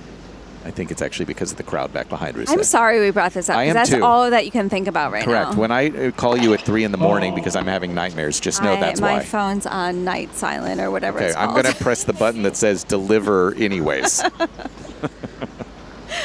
Mike, Right. I think you'd get a red card for that. Forehand for Ruse, who ran around a kicker tee. Backhand Ruse, Andreeva backhand up the line. Ooh, that did not miss my much. Andreeva's already waiting to see the replay. 15. Well, it was an excellent hit. That's It the was. one. That's the one she was waiting for. That's the one she wants, but didn't miss it by much. I really liked seeing Ruse completely sell out on that kicker tee. She was already into the ad half of the court. Love 15 on the Andreeva serve. She's faced 4 break chances already herself. Fought them all off. Forehand for Ruse. Andreeva digs out a backhand. Ruse inside out forehand to a moon ball again from Andreeva that lands on the baseline. Now Andreeva backing up the line. Forehand cross from Ruse. Forehand up the line from Andreeva. Ruse backhand middle. Andreeva forehand back behind her to a Ruse backhand up the line. You heard the scream from her. It did, however, miss, and Ruse wanted to take a look at that one. It's so interesting watching Andreeva, because she throws the high one up pretty consistently, Yes. especially on the forehand. And I feel like a lot of the time it's sitting there. I don't know if Ruse is just getting, you get the urge to just want to attack, and I think that's why sometimes you can overhit. It doesn't just visually, 30-15. it doesn't look like she's setting up for that ball. It seems like she Do you has think a it's good, hard to read, I think or? it's a little bit, from calling a lot of radio, and we're at this really unique position, right, where we're right behind the player. I don't immediately look for it. It doesn't look like it's coming off the racket like that, or in terms of the body setup. It just seems like, I mean, if you compare both of their forehands, it just seems like Ruse has so much more behind her ball. I mean, it's just a different trajectory. Backhand is going to miss long. They did show really that attacking. her net clearance was 68 centimeters, which is extraordinarily small net clearance. So every ball from Ruse is very flat. Yes, you can see that. Yeah, so it just feels like it's a completely different shape coming from the other side, especially on Andreeva's backhand, which has a lot more shape. 4-2, 40-15. Andreeva serves out wide, but off the net and long. Almost had another souvenir. Second serve, good. Ruse backhand goes middle. Andreeva rolls the forehand to a Ruse backhand cross that misses wide. Just for the record, I know I can't reach through this glass. New ball split. I would love to. You would love to? I would love to snag a ball. Yeah, I know. Well, we could ask for one for you if you really want That'd be one. really nice. Okay. Hi, Chris Bowers. You want me to do one more? Yeah, I'm happy to. Are you okay? One more what? How do you feel about birds? One more seagull. They fly. That is true. I would love to be able to learn how to fly. Except for some birds. Some birds don't. Okay, You've got the ostrich, the emus, penguins. Oh, I love penguins. I love penguins too. I love Again, penguins. it's 3 types of birds. Pigeons, geese. What's the other one? Seagulls. Okay. I've got a fun fact about penguins. Okay. Okay. They're only in the south. They're only in the south. Yeah, they almost have All like an types of invisible. penguins? Yes, Okay. they have an invisible border. They don't go past it. Do they have one of those shock collars? They don't. Okay. But if they did, they would adhere and they would come and stay with you, Mike. I suspect. Penguins actually are fine. Again, I just love 3 types penguins, of birds. just the way they waddle. Yep. I feel like we've gotten 3 So Ask cute. the Booth questions in the last couple of minutes, and I just have this really awful feeling that all those messages in front of the One of them. you are, One of them was about. Wait, I can't even move the. Quick sorry. update on Margaret Court Yes. Arena. Yeah, keep us we're on into task. a second set tiebreaker. Alexander Bublik versus Thomas Martin Etcheverry. Bublik has already won a title, of course, this season. Took it in Hong Kong. Has an unblemished record. And he's just taken a 4-3 point lead here with the mini break. He won the first set on a tiebreaker, 7 points to 4, which means he's 3-0 in tiebreakers this season. Here in Australia, he's beat Jensen Brooksby in 3 straight sets. He's taken out Marton Fucsovic in 3 straight sets. He's looking to do the same against Thomas Martin Etcheverry, or Tommy, as his friends call him. 7-6. We're in a second set breaker. Bublik has this on his racket, serving at 4 points to 3. He's putting a forehand into the backhand of Etcheverry and a beautiful drop volley winner, 5-3. He's just taking his chances. He's like a batter in baseball where he miss, boom, home run. That's what Alex Bublik is playing like. Beautiful touch to the net. He's throwing drop shots in with aplomb. And he's 2 points away from taking a 2-set-to-love lead on Thomas Martin Etcheverry here on Margaret Court Arena. First serve from Bublik is just a little bit long. His service numbers have been absolutely astonishing today once again. That is 16 aces, 0 double faults. He's just served a double fault, and the mini break has been great back. Shall I carry on? All right, will do. We're in the midst of the Ruse 2-5 service game. She also has asked for a couple of rackets to be restrung, Jill, so maybe trying to adjust her tension ever so slightly. Again, the temperatures have stayed pretty high right now. Serve just a bit back. It's another double fault for Ruse, who again is just having some real issues with that serve over the last 20 minutes or so. And again, with that high ball toss, it's tough. I feel like she's constantly adjusting too. Like the Yes. double faults, they're not just long or in the net. It's like all over the place when she's throwing the double fault in. Yeah, and again, pulls down her toss there. Maybe a little bit too far out in front. Says something as well to her team after the ball toss. Apologizes to Mirra Andreeva. 2-5, 15 all. That high ball toss, serve up the tee is a good one. Lob return's going to miss long. How many of them are about birds?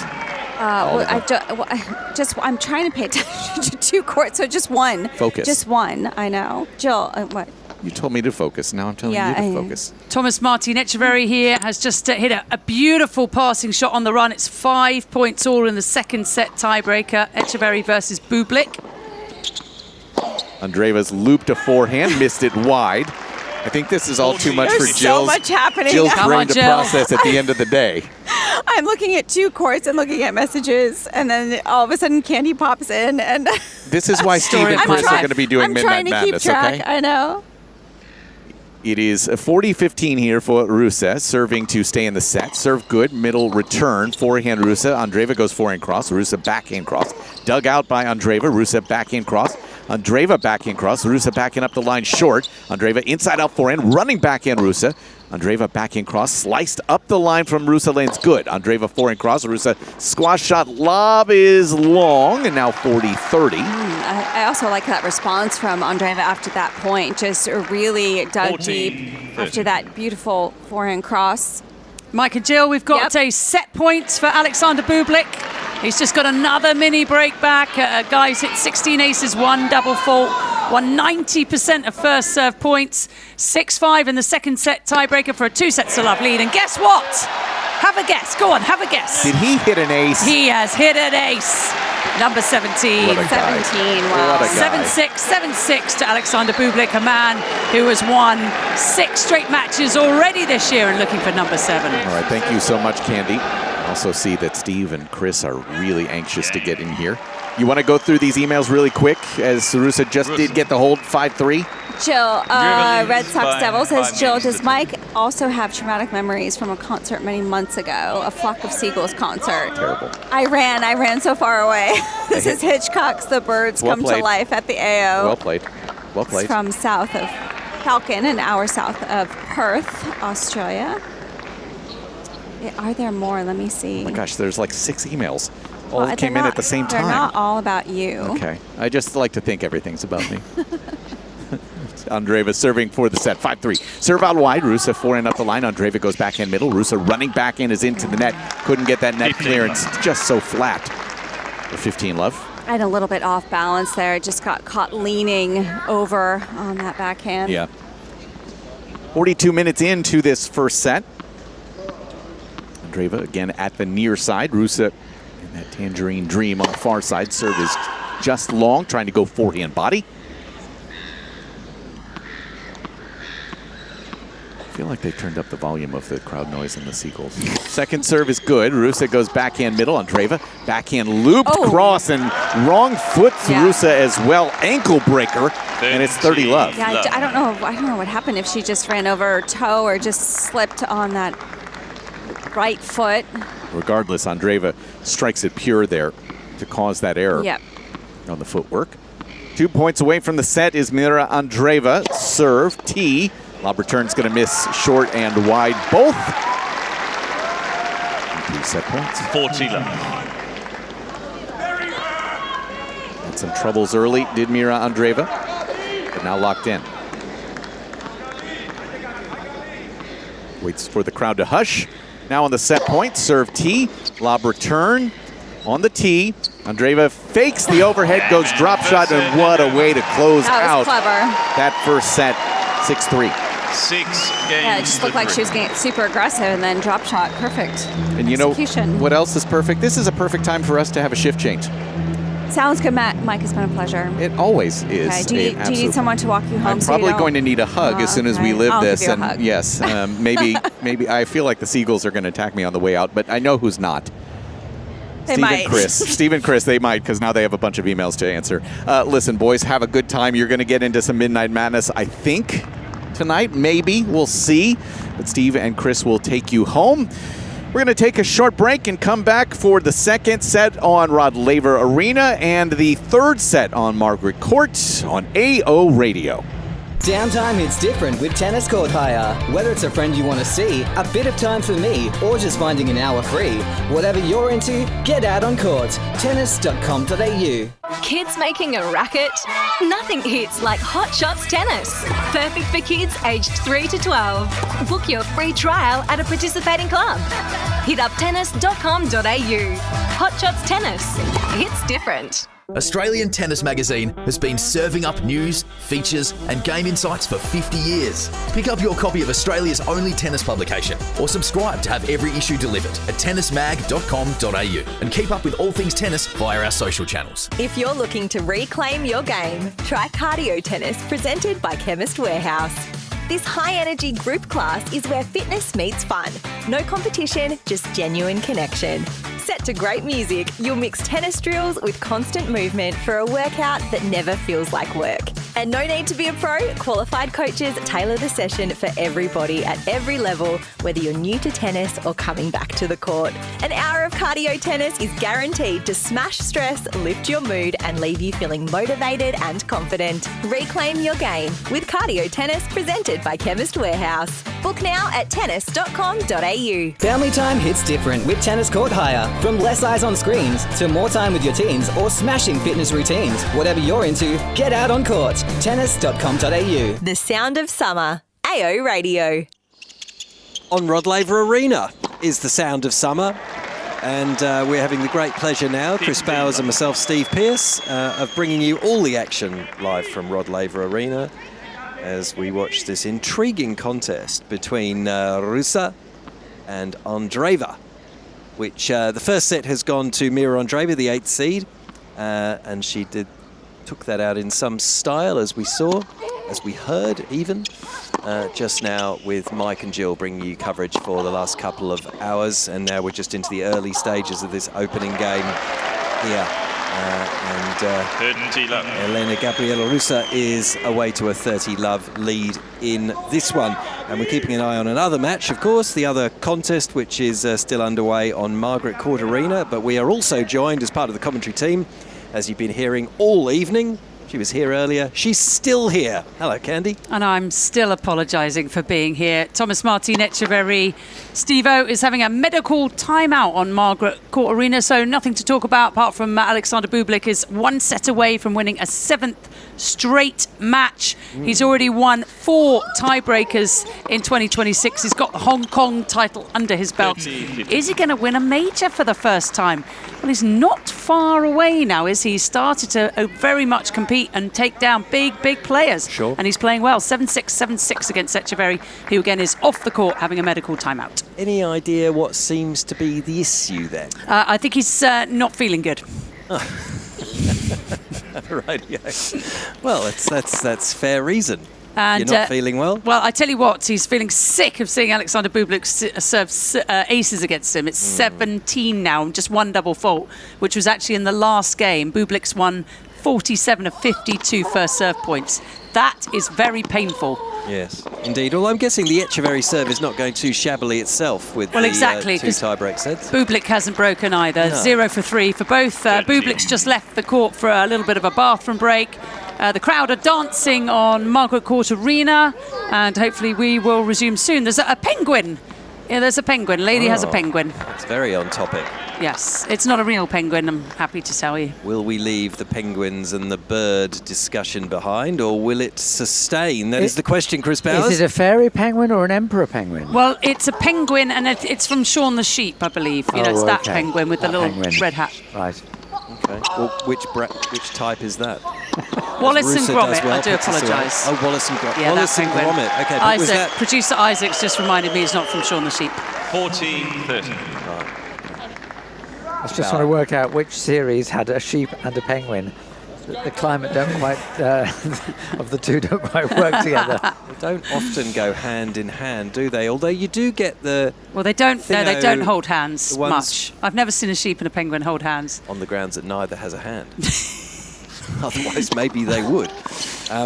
Ruse here, 40-30, just in this opening game, puts this away, so gets herself on the board here, which was an important thing to get away to a good start in this second set. We do have penguins here, though, fairy penguins, in Victoria, in Melbourne. Phillip Island, which you can do as a day trip from Melbourne. You can. And it's normally the kind of day trip you leave early afternoon. That's right. Get sort of to Phillip Island about dusk. Yes, because there's no point in getting there before then, because you don't see them. No, exactly. Although Phillip Island's nice, you can have a look around. It is very nice. It's basically where the heads meet for the entrance to the bay, which Melbourne is at the top. Why are they called fairy penguins? Because they're small. Are they in A Midsummer Night's Dream? Sure. They're about 25 centimetres tall, which is... Whereas if you go to South Africa, go to Cape Town, where there are a couple of beaches, you can actually sort of sit on the beach with the penguins right next to you. They are the emperor penguins, and they are considerably taller. Super big. 40, 50 centimetres.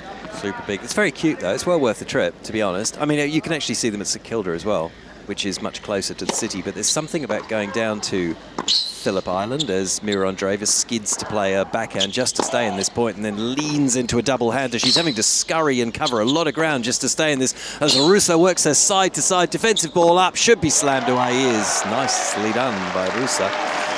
You can actually see them now at St Kilda. They've kind of done up a whole thing there for those people who can't get all the way down to Phillip Island. You can go and see them. Do they have real fairy penguins? Yes. They come ashore. in. Yep, they come in, they perform, they do their thing, they go into their burrows. And are you allowed to take photographs of them? Because they don't have an eyelid, do they?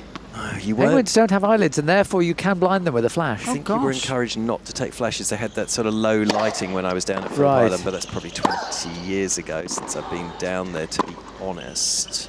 It's a beautiful thing to do, and down at Phillip Island Ruse puts that long beyond the baseline, 15 all. There's plenty to do, and that's where they have the MotoGP. There's the racetrack down there. Yes, the two don't quite go together, do they? Fairy penguins coming ashore at dusk. No. I do remember when I went down there, we had a guide who sort of talked about how. I remember the fact that they don't have eyelids, because the guide then sort of a few minutes later sort of said, "Oh yeah, he's okay with that. He wouldn't bat an eyelid." And I'm thinking, well, he hasn't got one to bat. That is brilliant. Yes, it's a bit like holding hands with a sheep, really. Some of the things are just not on the table. Not for the vegetarians, no. Quite. Are we back and playing, Candy? Do you want an email or two? We're back and playing, and I'm just taking in the Chris Bowers jokes. I don't think I can stand it anymore. That wasn't a joke. That was actually just a... It was a brilliant play on words. Oh, thank you. It's a real story. Here's a local email from Ella, who lives in Melbourne. Hello, Ella. This is about the fact that tomorrow is going to be really rather warm. Yes, horribly hot. They've brought the start of play forward by an hour. So 10 o'clock on the outside courts, 10:30 on the three courts with the roof. Tomorrow, 40 Celsius. I will swap one snowy day. I've never been to the snow.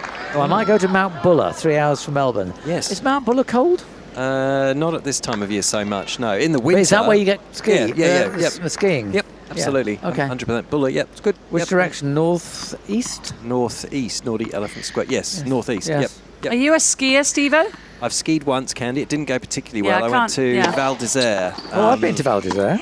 After Skied there. on a uni trip, and had a good time. Probably spent more time in the bar than on the slopes, and I've never skied again. Right. Well, some people might say illustrious, you've got isn't your it? priorities right. Just be friend with One game Val all. d'Isère next. Oh, dear. Beautifully done. Yeah. But there's good skiing here. There's good skiing in New Zealand. People do ski. Lots of our New friends Zealand, ski. I understand, because New Zealand is much further south and therefore has a similar climate to Northern Europe, doesn't it? A big moment on Margaret Court Arena. Would you like a drum roll? Yes. Hang on, we can do that. After 2 hours and 6 minutes, we have a break of serve. It has happened. Alexander Bublik with an absolute scorcher of a forehand up the line. He leads by 2-0 and now 1-0 against Thomas Martin Etcheverry. Wow, that would be the odds lengthening significantly on an Etcheverry comeback there now. And the That's winner gonna to be play, super tough. Alex de Minaur. Yeah, wow, that might be a match to watch. Interesting contest tonight for de Minaur. He was just bossing that match against Until the Tiafoe. last 4 or 5 games. Yeah. Just sort of had the look of it that it could have snuck on into a 4th and a 5th the way it was going, but somehow he just got it done. We're helped by a couple of continual errors from Francis, which just he delivered at the wrong times. It's not the Francis Tiafoe from 2 years ago. No. Nor the one from whenever it was that he broke through. Was it 19, I think, when he got to the quarters here? Oh, that's right, yes. When he was in the shirt-ripping days. In the shirt-ripping days. One of those big wins came on his birthday, I think, which he always has during the tournament, but it was earlier this year, because we're late, if you know what I mean. Well, every event that has the same slot in the calendar has to move back every 5 or 6 years. Yes. Otherwise it keeps getting earlier. Yeah. And this year is the latest in the current pattern that the Australian Open can be. February 1 or whatever, finishing. It finishes, exactly. First day of February finishes. The earliest it can finish is the 26th of January. Australia Day. Australia Day, yes. If one still thinks of it as that, because I know that some people don't. Oh, no, but it's officially Australian Government Gazetted Holiday, Australia That's Day. right, Yeah. yes. I mean, yes, there's always, and significant, controversy and different opinions around it, but it is still officially Australia Day. On the 26th of January, as Andreeva just sort of bunts a half-hearted forehand into the nets in this third game. Which is Monday. Which is Monday, public holiday, absolutely, yes, indeed. So there'll be big crowds here. I mean, with big crowds, there's been flipping big crowds all the way through, hasn't there? Well, we were down to about 60,000 for the day session today. Crikey, it was packed, Given though. that it was 72 earlier in the week. Absolutely packed still this afternoon. Ruse just extravagantly getting that forehand wrong, 40-30. So with the weather. Actually, the weather will probably put a few people off tomorrow on the Saturday. I think it will, yeah. And actually, we talk about the weather. It can be quite dangerous when it gets up to 40. So people have got to be very, very careful. Of themselves and of others and the environment as well, because of course that is bushfire weather. I don't think it's supposed to be a hugely gusty day. Nice volley at the net, but brilliantly picked up. Andreeva brilliantly picked up on the half volley by Ruse, and even better is the put away from Andreeva. Well, that was very, very good from Andreeva. Wasn't bad from her opponent either, really, was it? I first saw her play on this court, when she played Elena-Gabriela in an incredibly long junior final, girls singles final. Yeah. 4 years ago. Yep. And while Elena-Gabriela is just gradually making her way up the rankings, Andreeva has just rocketed. Bang. Top 10. Three fourth rounds here she's made, is that right? And the semi-final at Roland Garros in 24. Yep. Pop quiz. Yep, we'll take it. Who was the youngest player to win a WTA Tour title in 2025? It obviously wasn't Andreeva, otherwise... She was second youngest. Okay, let me think about that one. So she's 18. Ruse here, so probably should call the tennis one. We're thinking about that. Onto the backhand. This is good radio. From Andreeva. Here's another one. Couple of sliced forehands pushing this back into play. There's the third one. Goes up the line. Did she land there? She did. I think Ruse pulled out of that. She had a play on that. She thought it was going out. Hands on hips. She didn't enjoy that change up from Andreeva. 3 forehand dinky slices and the final one up the line with accuracy. Was it Eva Jovic? It was Eva Jovic. Won the 500 level in Guadalajara with her dad coaching, and she was sick, and she saved a match point. And Alexander Bublik has just won a point, hitting a forward tweener. Oh. A forward tweener. You mean? Yeah. Oh, he's facing forward. Yeah. Carlos Alcaraz did that in his match today as well against Quentin Moutet. Well, Echeverry will be enjoying that, I would imagine. Yeah, Echeverry is not. No. I don't think he's been enjoying this match at all. I think it'll be making him feel worse, whatever his problem was with the trainer. Yeah, we don't know. He went off court. Break point here for Andreeva, going heavily with the backhand, going cross, stays on the same angle. Ruse does the same. Heavy clip of the tape from Andreeva. Drop shot from Ruse. Andreeva gets there. Does she make it? Yes! Wow. And Andreeva breaks through in the second set, having taken the first. A critical break of serve. Breaks in the third game. Leads 2-1 and by a set against Elena-Gabriela Ruse. And at the side of the court, her coach, Conchita Martinez, has a really good giggle about something. I think they're like two little schoolgirls, those two. I mean, well, they mess around, don't they? It doesn't feel like a coach and player relationship. We've had an interesting one from Martin. Hello, Martin. Who lives in Legazpi, Albay, Philippines, close to Mayon volcano. Can games be reduced? This is a suggestion for changing the scoring system to no more than 3 deuces, because matches should then be reduced to less than 2 hours. It helps with scheduling. Always enjoying commentary on this event. Thank you very much, Martin. It's an interesting thought, isn't it? I know that obviously in the doubles they have sudden death at the first deuce. Yep. What you're suggesting is sudden death at the third deuce. I have played in matches, basically friendly matches, training matches, where you have sudden death on the second deuce, and there's no reason why it couldn't be on the third. But why the third? Well, it could be anything. You've just got to pick something. But then why did Wimbledon, for a couple of years, have tiebreak at 12 all? Yes, I know. You know, random. And a first to 7 tiebreak as well. So you wait all the way to 12 all, and then it's a shootout. It doesn't even get to 10. Why also do we have to have a 10-point tiebreaker to decide a match? Why can't it just be a tiebreaker? Well, yes, that is the case before the jury. Yes. But it's a good suggestion, It is Martin. a good suggestion. Partly because one of the difficulties with anybody who organises tennis is that you do not know the length of matches. It's very difficult for TV scheduling. It's very difficult for organisers. You know, a soccer match, even in a knockout competition, you know that it's going to be, well, if you add the half-time interval, it's going to be about 110 minutes. Well, extra time. If you then have extra penalties. time, add an extra 35.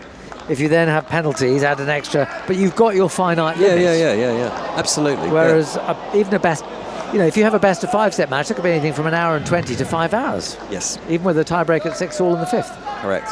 Which, even a women's singles match can vary from 55 minutes to 2.5 hours quite easily. So it's. We've had a couple of 3 hours, haven't we, here?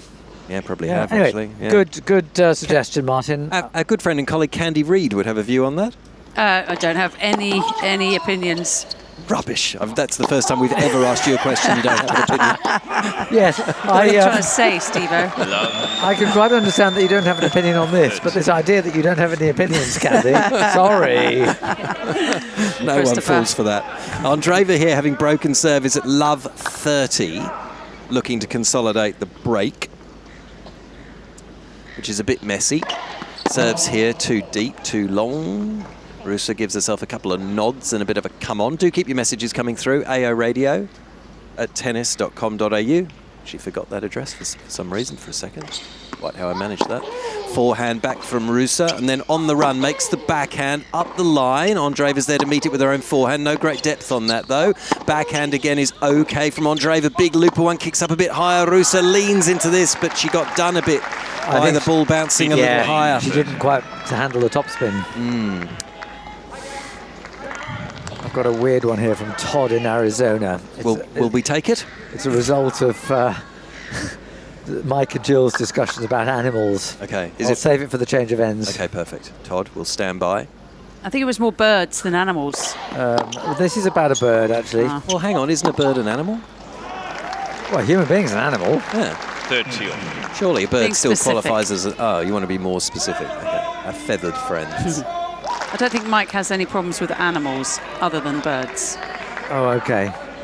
Well, not that came up anyway. Yeah, It's quite possibly he's been chased by something else, let's be honest. He was chased by a goose that was loose in the hoose. Yes, or loose on the Gulf Coos. Not a moose. I love that image though of Mike being chased from That the is green brilliant. back to the tee. Yeah. He was keen to mention double he was fault. only 6 foot away from the hole. 30. Double fault from Mirra Andreeva there. So it's a break point here for Ruse to get back on terms in the second set.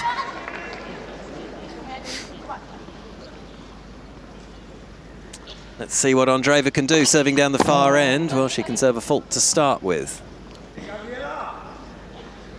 And late into the evening here, 25 past 11 local time in Melbourne, as Andreeva serve takes a bit off this. Ruse attacks it with a backhand, well defended by Andreeva. On the run, she tries that sliced forehand again. Ruse can deal with that okay. On the run, makes a good forehand up the line. Is that going to land in from Andreeva? Doesn't matter. Ruse doesn't wait for it to land, and she swats away the forehand cross-court winner. Yeah, beautifully done. And I think she was quite right, because she could have let that land, and had it hit the line, she'd have lost pretty much all her advantage. Listen to this Breaks one. back. Mike, you've awakened dormant reptilian brain memories. When I was 6, I visited my neighbour friend at his family farm in upstate New York. As we walked around the barnyard, checking out the various animals, 2 or 3 geese raised the alarm. Who was this stranger in their territory? One of them set upon me immediately, pecking and jabbing. It was taller than I was. I ran as fast as I could, but not fast enough, mostly in circles, getting beaked repeatedly. Eventually, my friend got it away from me. To this day, geese always look bigger to me than they actually are. That is brilliant. Yes, I love that. That's a great story. Getting beaked. Bit like Beatrix Potter. If you ever read Beatrix Potter nowadays. Yes. It's absolutely horrifying. Well, yes. And I remember Peter Rabbit stories as a child. Yeah. They gave me nightmares. Very scary. Children's books. Andreeva, you've heard her reaction to that. Mirra Andreeva giving herself a bit of a come on. A lengthy rally. Eventually, Ruse makes the error. And serving here, looking to consolidate the break back, if you get what I mean, at 2-all. Children's books are always gruesome. My daughter had a bad experience with what are those big pelicans? Oh, right. Similar to Right. that. She wasn't actually beaked, but aggressively sort of went after her and leant into her, and she's never really been able to deal with pelicans ever That since. sounds like a fishy story to me. Now you're back on form. I'll send you the bill. None of this lack of... I walk the dog through fields of cows sometimes. The dog isn't worried. As far as the dog's concerned, they're just large spaniels. Field of dreams to me. Well, we're flying. We're well into it here. Ruse here from the back of the court. Here's a couple of good backhands. Well defended by Andreeva. She's getting some good depth on that. Is the 8th seed. That one was a bit shorter, though. It was there to be tackled, and Ruse just pulled it wide into the tram lines, and in her frustration attempts a little bit of a football/soccer kick. And made a bit of a meal of that too. She did, absolutely. That's very moving. Oh dear. Wow. It's not actually midnight yet, but it feels like it is. It's utterly great. Wow. Don't encourage her, Steve. I'm only speaking for everybody around the world. Ruse serving here into the tram lines. Love 30, so she's got herself into a little bit of trouble trying to reconsolidate. How's her friend Mr. Bublik going? He's drop-shotting like no other. That's a good update, I love it. Okay, Andreeva straight back down the middle here, looking to hammer home her advantage in this game. Backhands, the pair go, heavily goes Ruse up, defensive ball from Andreeva, good overhead. Well put away by Ruse. Yes, because she wasn't completely balanced on that one.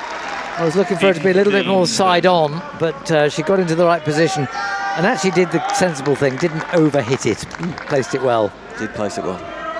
Again, Andreeva's defence is fantastic. She's like a sponge, Andreeva. Whatever you throw at her, somehow she just absorbs it and sends it back. We've seen a couple of those. We've seen Minaur in here, who's a similar sort of player. It's hard to get anything past him. And Andreeva is almost as hard to get past in the women's game. Quite the opposite of you, Steve. Thank you very much. Easy to get past me. Landing that ball deep and kicking it up. Oh, no. Andreeva went back to the forehand slice there, and that was low right off the racket, straight into the net. 30-all. 3-1 to Bublik here on Margaret Court Arena. That was a really tough game. He's got the break on Thomas Martin Echeverry now. 3 games away from victory. Closing in on the 4th round. Ruse serving to the Andreeva forehand, stays on the forehand. There's the slice. That one got over the net from Mirra on that occasion. There she tries the forehand slice again. Ruse again happy to rally here. Bit deeper from Andreeva, forcing Ruse back. Forehand slice again. Flattened out by Ruse. She thought about coming in. Back pedal went to the baseline, but got caught in the wrong position and hoiked a backhand wide. Yes. 30-40. I mean, I think this amazing defence from Andreeva just makes you go for a bit more, and she got actually out of position. The defence was so deep. So break point for Mirra Andreeva to get back ahead with the break and get back ahead in the set. Elena-Gabriela Ruse sets herself here on the baseline to serve, and it goes wrong. Apology. And from me as I drop my glasses. Now we're ready. Serves. Takes Andreeva out wide. Meets it well with a good backhand. Heavy hitting from both women. Big forehand clips to take from Ruse. There's the forehand slice from Andreeva again. Back cross court goes Ruse. So does Andreeva. Same angles. All in a high. Moon ball. Going to kick up high. This time Ruse deals with it quite well. Jumps on top of it and gets the error from Mirra Andreeva. Yeah, that was very clever from Ruse. It was high-risk strategy, but she got the timing right. It's almost like a jump half volley backhand. Which takes some doing. It's not the easiest shot. No. Not in my playbook. But it rushed Andreeva, which is why she hit that backhand long. So 2-all deuce in the second set. First set Andreeva. Ruse serves heavily down the middle, just back defensively from Andreeva, and then a wild swing volley. Didn't need to be that powerful. No. Well wide of the court, and she's given up another break point here to the 8th seed. Chris Bowes, Candy Reid and Steve Pearce with you on this AO Radio Friday night at the Australian Open, AO 2026. Ruse facing breakpoint here in this 3rd round match against Mirra Andreeva. She serves. Andreeva with the forehand, kicks up again quite high. Ruse dealt pretty well with that. She's going to get another one here on the backhand. Goes back cross court. So does Andreeva, a bit flatter. Both players hitting this flat over the net cross court at the moment. Bit short from Andreeva. Ruse doesn't do much with it. Short again. Again, the backhand there from Ruse. Here comes another one back cross court. Great angle defensively from Andreeva. The volley from Ruse. Up goes the high ball from Andreeva. Backpedaling. Ruse makes the smash but couldn't put much into it. Had to be a bit defensive. Great attacking ball again defensively from Andreeva, and it's hammered away by Ruse. Great stuff on the forehand there. How many times would she have won that point against many other opponents? Now she's signaling to the crowd, come on. Applaud, she's smiling now right in front of us. Saying you've got to enjoy that, haven't you? An hour and 11 minutes on Rod Laver Arena. There's still a decent crowd here as we move late into the evening, and they're being served up some super tennis. I was a little worried that Ruse was hitting so much down the middle of the court, but then once she got the chance, slightly shorter ball, she went for the angle.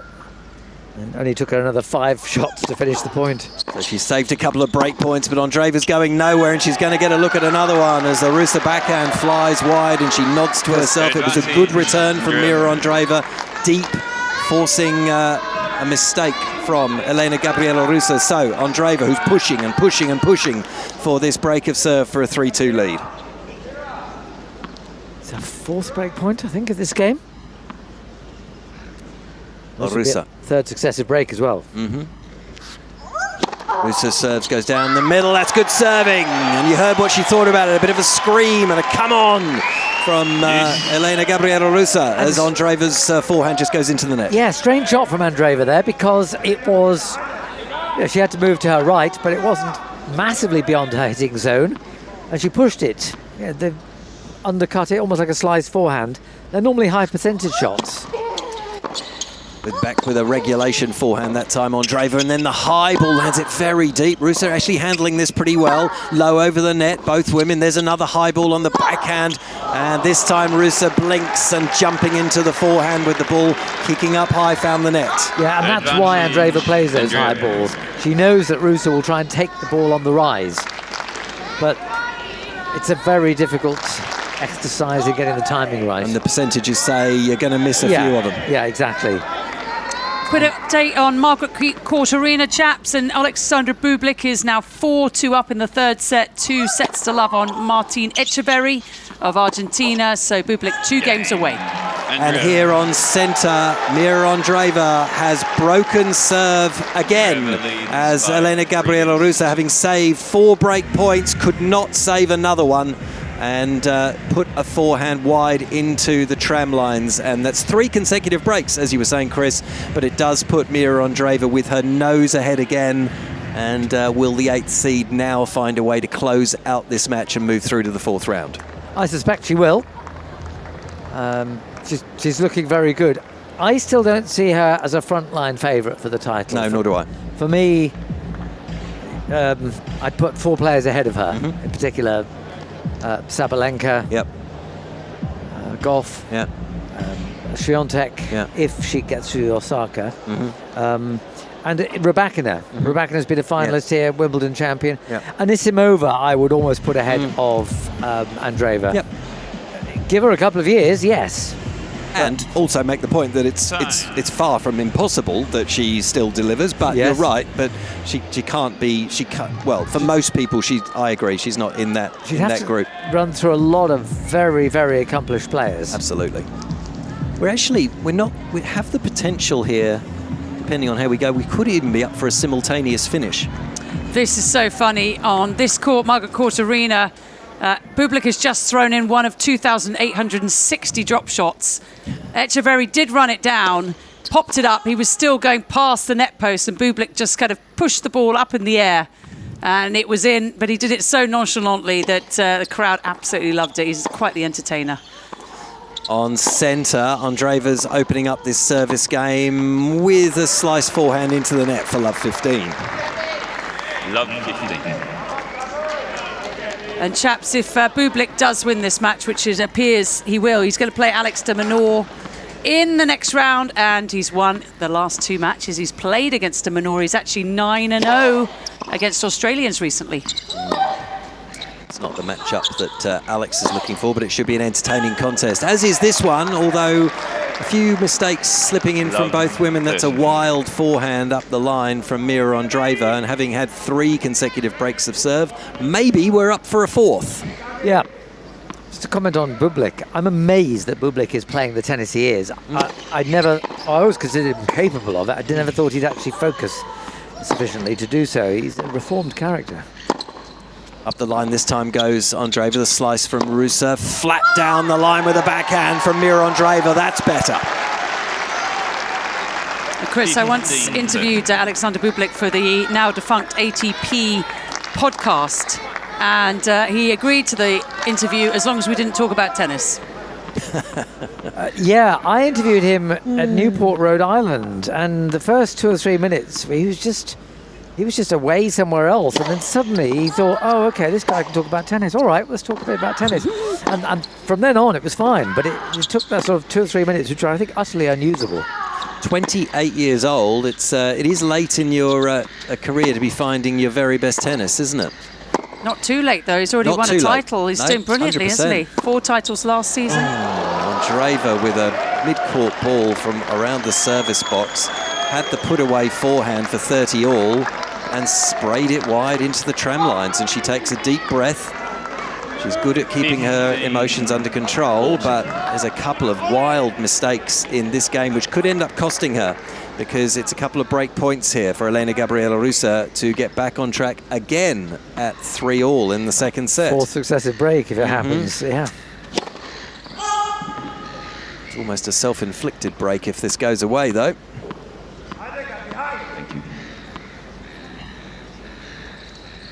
Pesky seagulls overhead as Ruse hammers this straight back at Andreeva down the middle of the court. Andreeva hits the tape, does land in though, gives Ruse plenty of time defensively up from Andreeva, and then wildly Ruse out of the air, hitting a forehand volley a long way beyond the baseline. So one of the break points saved, 30-40. Just looking at the Andreeva draw, assuming she wins this match, she would play Elena Svitolina in the 4th round of last 16. But her potential quarterfinal would be, well, Goff or Mukova. So both are difficult. And then Sabalenka semi. So it's a tough run-in for Andreeva. It is tough. That is tough. But she could win any one of those, but whether she could win them all, I'm not sure.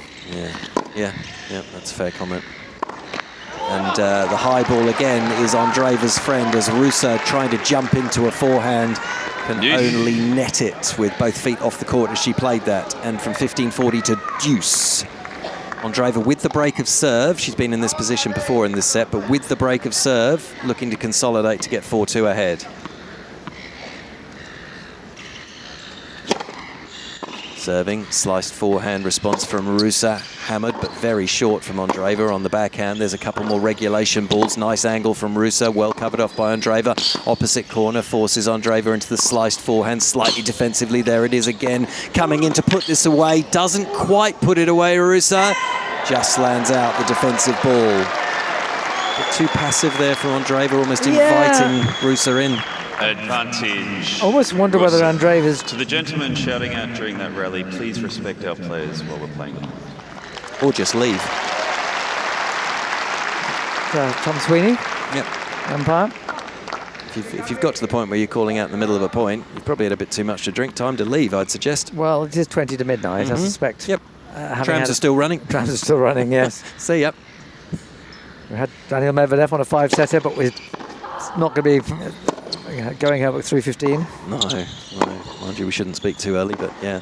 Heavily down the line. No, and didn't really have to play. That was probably going out, but thought, Matt, I'm going to make certain of this break of serve back. And it's a 4th consecutive break there as Elena-Gabriela Ruse puts away the overhead. And nobody can hold serve right now. Nobody's even getting that close, it doesn't feel either. Bit edgy, bit nervy. And somebody needs to take control of this set. Well, Red Sox Devil, who's one of our regular correspondents, he says Bublik has about 16 minutes to win this because I suspect at midnight he'll become a pumpkin. Well, if he's Red Sox, I was just wondering if there was a pink sock put in with the white socks. Well, do we know that? You talk about Bublik's shirt. I'm talking about the Red Sox Devil. The Red Sox, oh, okay, right. Red Sox Devil always says he's from Falcon, 1 hour south of Perth. Yeah. He should be from Boston. I thought, well, yes, but he should be from Boston with the Red Sox, yes. I would have thought so. An hour south of Perth, I thought it was Bunbury.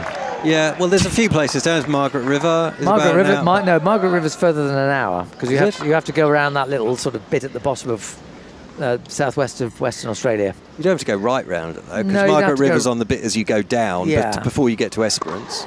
That's right. I remember. I haven't been over there for 30 years, so I'm doing that I off the top of my remember Bunbury because if you know Oscar Wilde's play The Importance of Being Earnest, Bunbury is the character who he doesn't exist, but he's always quoted in the play. He's used as a decoy. Yes. I'd have to restudy my geography. Andreeva running and makes the backhand from outside the tram lines. Beautiful stuff. 15 on.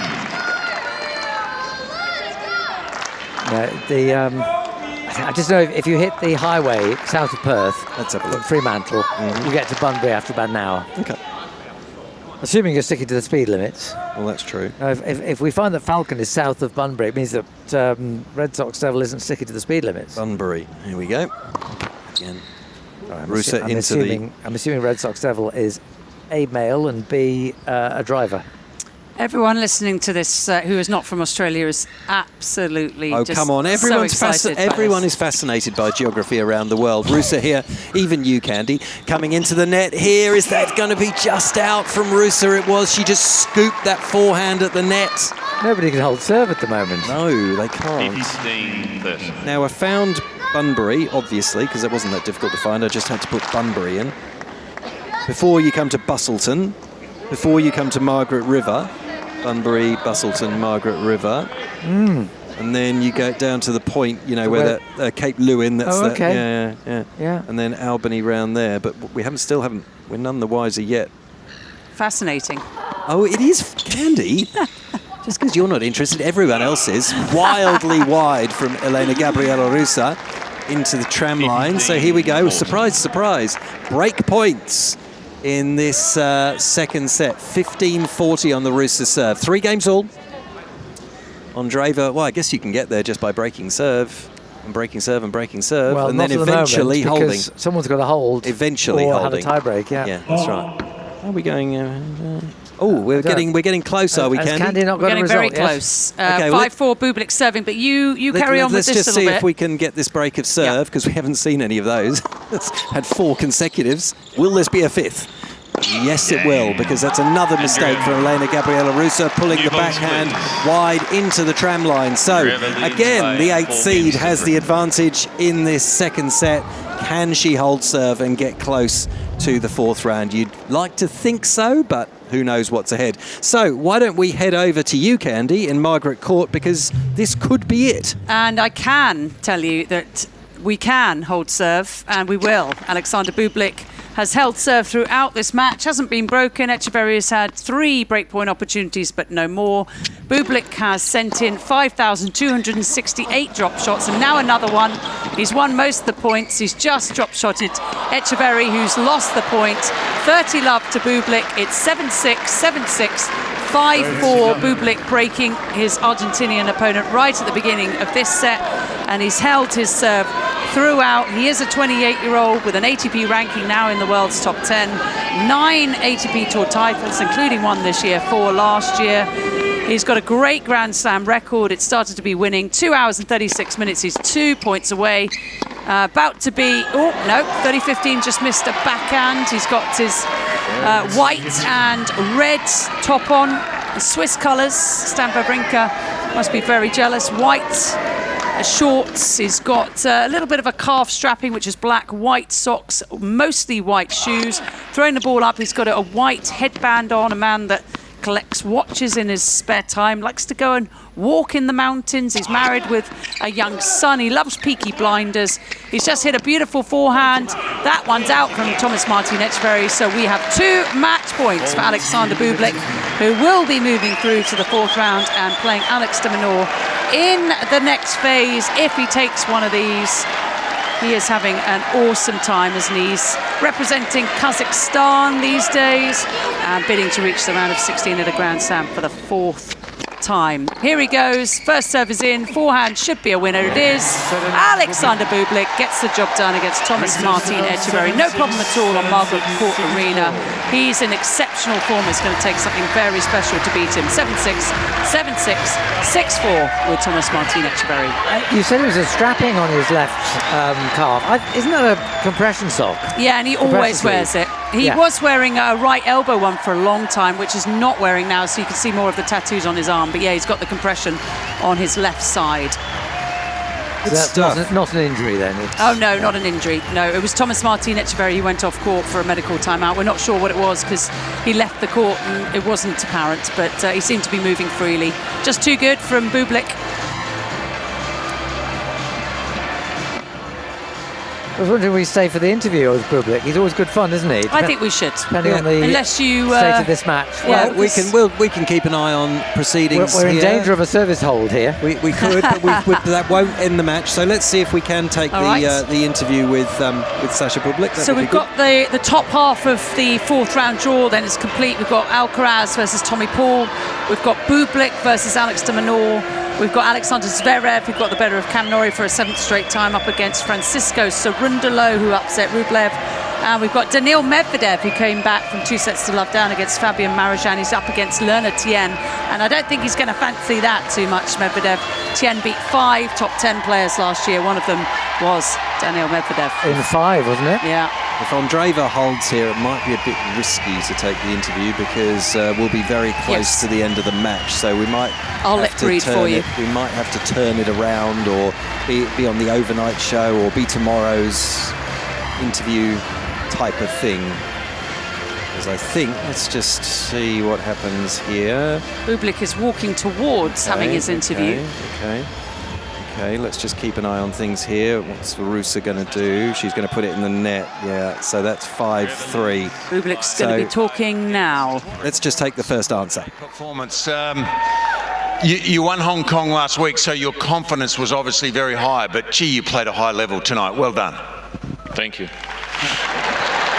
Well, maybe we'll have more than one. Not a question. Do you realise that you're the first player from Kazakhstan to be in all 4 Grand Slam round of 16? Do you know that? You've just done it. No. I mean, I was aware that I'm okay, you know, for Kazakhstan. You know, if I was quite a good player, you know, in the past 6 months. So I thought, okay, if I'm making this, you know, another milestone for my career, that would be great. And to make it here in Australia, it's a big pleasure for me. Thank you, guys. Okay. What do you think's made the big change? Can you share with us? You've always been a player with a lot of potential, and your ranking has never been as good as maybe your potential until now. You've really matured and come of age in the last 12 months. What's been the big difference? I guess I matured a bit, and I really like being home, to be honest. And I realized quickly when I dropped in the ranking that if I play well and I make a lot of points in few events, I can have more weeks off. Good reason. Well done. Let's take one more. You know that it probably gets even harder. You've made the quarterfinals of the French, the first quarterfinals last year. I watched a bit of that from Australia. Very impressive. You have a pretty tough match coming up. You play an Aussie. Are you aware of that? Yeah, I played Demon, and I hope it's going to be a great match. I mean, he's a local hero. I mean, he's a great player. We share a lot of matches together, and I can't wait to step on the court with him. Well, you're a great player too, mate. Well done. Congratulations. Congratulations. Great stuff. Great stuff. Alexander Bublik through to that 4th round encounter against Alex de Minaur. That's going to be a terrific match for any fan who can pack in there, if you can watch it on telly, or you never know, we might be bringing you that one on AO Radio as well. So safely through in straight sets, a couple of tie breaks in there as well. On centre court, Rod Laver Arena, Elena-Gabriela Ruse is at 30-love and 3-5, trying to make Mirra Andreeva serve this out, and that's not an unwise thing to do, seeing as we've had that many breaks of serve in this set. You may as well see if Mirra is going to be good enough to serve it out. 40-love. She's made her way to 40-love here, and very close to making Andreeva serve for it at 5-4. Chris Bowers, Steve Pearce and Candy Reid with you this evening. You've got no more matches to report on, Candy. You're going to hang around till the end of this? Up to you. We'd love to have you if you want to stay. I would be more than happy to. If we go into a third set, you might want to hit the road. Hit the road, because we've got an early start tomorrow. That's exactly right. We do have an early start. 10:30. The men's and women's singles matches are going to start. Is that the same for the doubles? I think it is on most courts. Maybe is it the juniors that are starting at 10? I think no. It's the 6 main courts. 6 main courts, is it? So the 3 with the roofs plus ANZ Kia and 1573. Right. All start at 10:30. 10:30. Okay.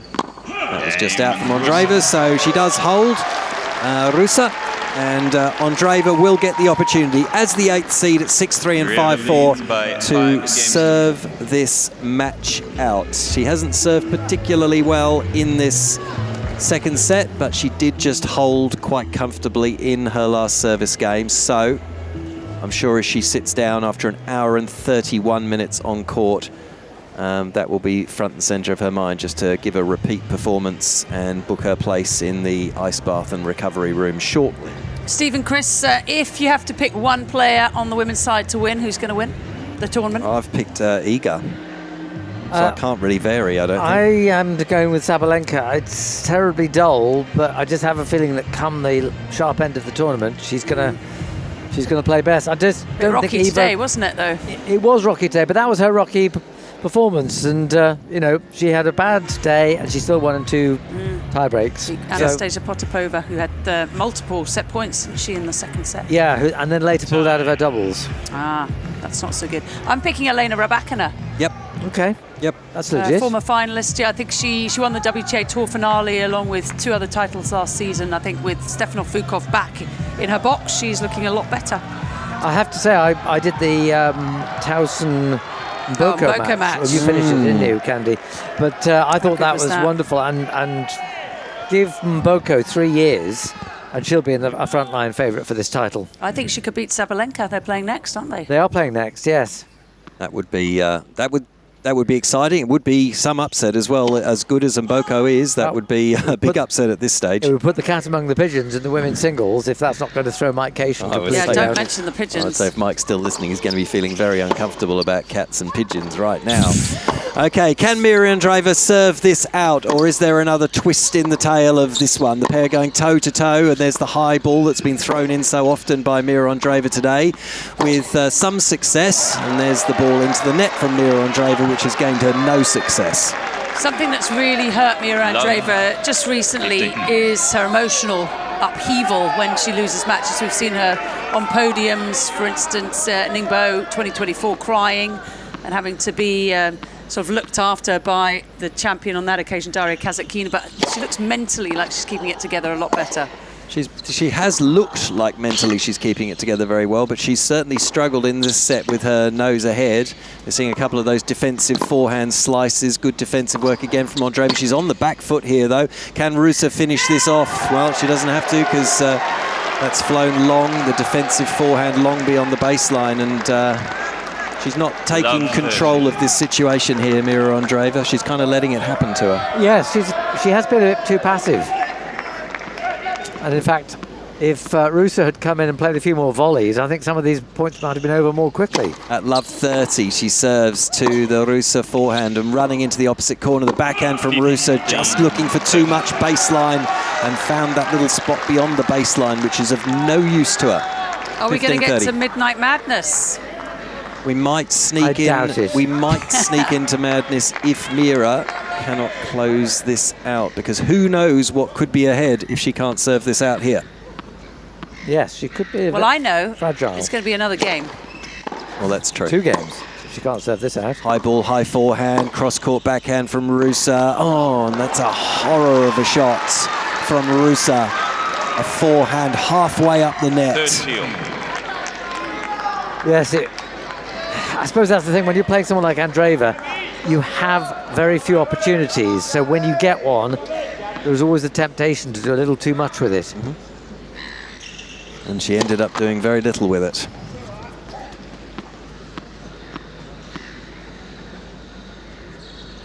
Andreeva serves onto the forehand, out wide. Ooh, that just clipped the tape on the way through from the 8th seed. She gives that one a bit more air and flatten into the net again from Ruse. And she's kind of gift wrapping this a bit for Andreeva. She's given her a match point here for Mirra Andreeva to get herself out of this awkward set and this awkward match and book a place in the 4th round. Yes, there's an opportunity for Andreeva there, which she didn't take, but got away with it. On match point, Mirra Andreeva serves a fault. Second serve, lands this onto the backhand of Ruse, picks it up on the half volley. Andreeva again, Ruse attacking again defensively on the forehand slice from Andreeva. This time she flattens it out a little bit. Ruse trying to force the issue, comes to the net and misses it again. And Mirra Andreeva has withstood a really difficult night for her on Rod Laver Arena. She's won through in straight sets, not playing her best tennis, but she's found a way to see off the challenge of Elena-Gabriela Ruse, 6-3, 6-4 in just over an hour and a half. Yes, it was. She did the necessary. It wasn't really a particularly good performance. We're seeing Conchita Martinez at the side of the court. She's pointed to her head. I think basically Conchita is saying, yeah, you thought your way through it. I don't think she played particularly well. And that penultimate point, she had a lovely serve out wide, and I thought, oh, open up the court. And what does she do? She hits a rather tame shot short down the middle of the court, allowing Ruse to get back into it. I just think that rather summed up Andreeva's day. But she will get better. She will get better, but that was I thought a really low quality second set from her. It didn't instill much confidence against Svitolina. Yeah, she will absolutely. Let alone those people you just reeled off, Coco Gauff and Arina Sabalenka ahead. I mean, crumbs. She could have been. I mean, that could easily have been another break of serve. There were 3 pretty awful errors from Ruse when she had the opportunity to break again. Anyway, it's been a good tournament for Elena-Gabriela Ruse. She's made it through to the 3rd round, and she can leave with her head held high, but also knowing that there were chances there, certainly to force a 3rd set anyway. In the meantime, let's hear just before midnight from Mirra Andreeva. She is through to the 4th round. She's with Jelena Dokic.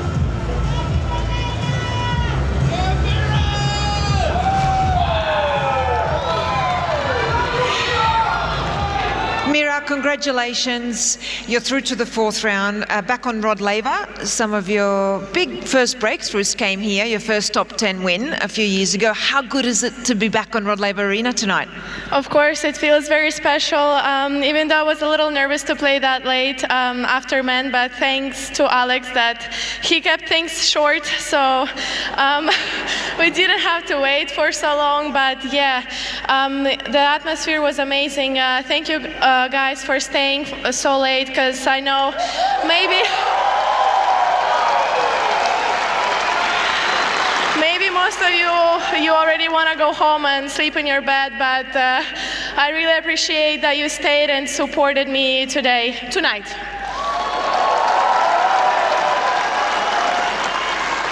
How can they not stay to watch you? Talking about tonight's match, it was tough and she continued to fight really well. You've never played against each other. What were some of the tactics for tonight?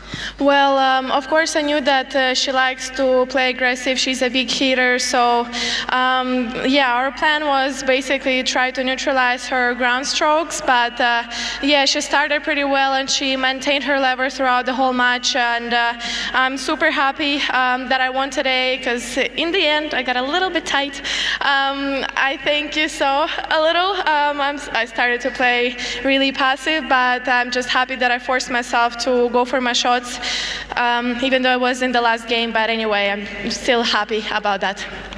Talking of happy,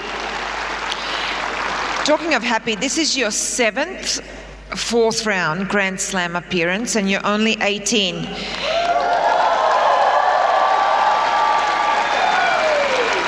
You are the youngest active player to have that many 4th rounds. So you must, I know you're tough on yourself, I know you're a great competitor, but you must be very proud of yourself. Oh, lately I'm super proud of myself. I'm super thankful to myself, super proud of myself. Yeah, I'm kind of learning how to appreciate myself more and give myself more credit, not just to my team, you know, because I also do something on the court. So yeah, I mean, it's a good statistic. It's very nice to hear. But your team does help you, right? I mean, Conchita and your fitness coach and mum as well. A little bit of credit? Yeah, I mean, my mom, for sure. 100% I give her all the credit. But yeah, Conchita and my fitness coach, I mean, they've been improving, but that's good. But yeah, you know, it's not bad. It's okay. Could have been worse, but we're working on it, yeah. So better for Conchita. Conchita, you're doing better. There you go. You know that Conchita and I play doubles, you weren't even born yet. Well, what, it was like 20 years ago, right? Yeah. It was actually 25 years ago. Well, I would never say, you know. I would even say it was like 5 years ago, to be honest. So, you know, I never knew that, but I don't know. I hope she was okay. Well, we got to the Roland Garros final. We were okay. She didn't tell you that? I didn't know, but I guess you carried the team. Okay, I went too far. I'm sorry. Actually, no, she really carried me. I was younger, so yes, she did. Last one. There was something very interesting that came up before we started calling your match. It was your warm-up in the gym. Yeah, we see everything. So I wanna hear about that, because you got on the phone as well. You were answering phones. You were pushing Conchita around in the chair. I mean, is this your standard warm-up? Is this how you play well? Yeah. That's what it's our routine. You know, there should be a little bit of games or oh God. What is this? What's happening? I mean, we were alone in the gym, so it kind of was my opportunity to do something to annoy people, kind of, you know. I was actually too shy to call the actual person, so I just pretended that I talked, but they believed me. But yeah, it's one of our routines, yeah, to just fool around and really do nothing. That's a new way to warm up for a match. Well, what helps, helps. Keep it going. We love watching you play. Good luck in the fourth round. Ladies and gentlemen, Mirra Andreeva. Great stuff, Mirra Andreeva. It's hard to believe she's just 18 years old, the way she handles that in English as well. Except, though, you did see the little girl in her still. Oh, yeah, sure. And in a way, I quite like that. And if that means she doesn't win a slam for another couple of years, well, I hope she's enjoying this phase of her career. Because, absolutely. You know, they have to grow up so quickly in ways, and obviously not in others. If you think of what it takes to get to this stage, I mean, from the age of about 6, they will have known nothing at weekends other than whack. tournaments and tennis camps and all the rest of it, and probably gone to different schools so that they can practice more. So it's a weird life that they've lived, but you know, she's got a spirit about her, which I think is great. Final thoughts on what you saw tonight from her tennis-wise? Well, she's learning to win matches, which she hasn't played particularly well in. I don't think this is going to send shockwaves through the locker room. But at the end of the day, you know, it's that old cliche of you can't win a Grand Slam in the first week, you can only lose it. And she's still there going into the fourth round. Now, we're on air at 10 o'clock tomorrow morning, Melbourne time. If you're wondering what that means, it's just tick past midnight here, so that's in just under 10 hours. Even I can do those maths. So we'll have the morning show for you at 10 o'clock, and then the tennis will start a little bit early on those courts that Chris mentioned because of the extreme heat. Chris, anything jumping out at you from the schedule? Yeah, the men's match that jumps out at me is Wawrinka against Fritz. I suspect Fritz will win that, but it could be a great way for Wawrinka to go out. I like Musetti against Mahatch, but then I just love watching Musetti play. And women's, Peyton Stearns against Anisimova. Stearns looked very good in the last round against Cain. Terrific. All right, there's plenty of good tennis, those matches, and all the others. Djokovic playing, Sinner playing, Madison Keys playing, Jess Pegula. There's incredible talent out there, some former champions and defending champions amongst them. Chris, great pleasure sharing the commentary box with you. Pleasure as was ever. Mine. And thanks to Candy Reid, and thanks to the whole team today. We'll look forward to your company again on AO Radio on Saturday. Twin tie breaks and some steely nerves were needed as world number 1 Aryna Sabalenka secured her place in the round of 16. World number 55 Anastasia Potapova pushed the 2-time Australian Open champion to the limit and had 3 golden opportunities in the second set tiebreak to force a decider. But Sabalenka dug deep to save the set points on her way to a straight sets victory.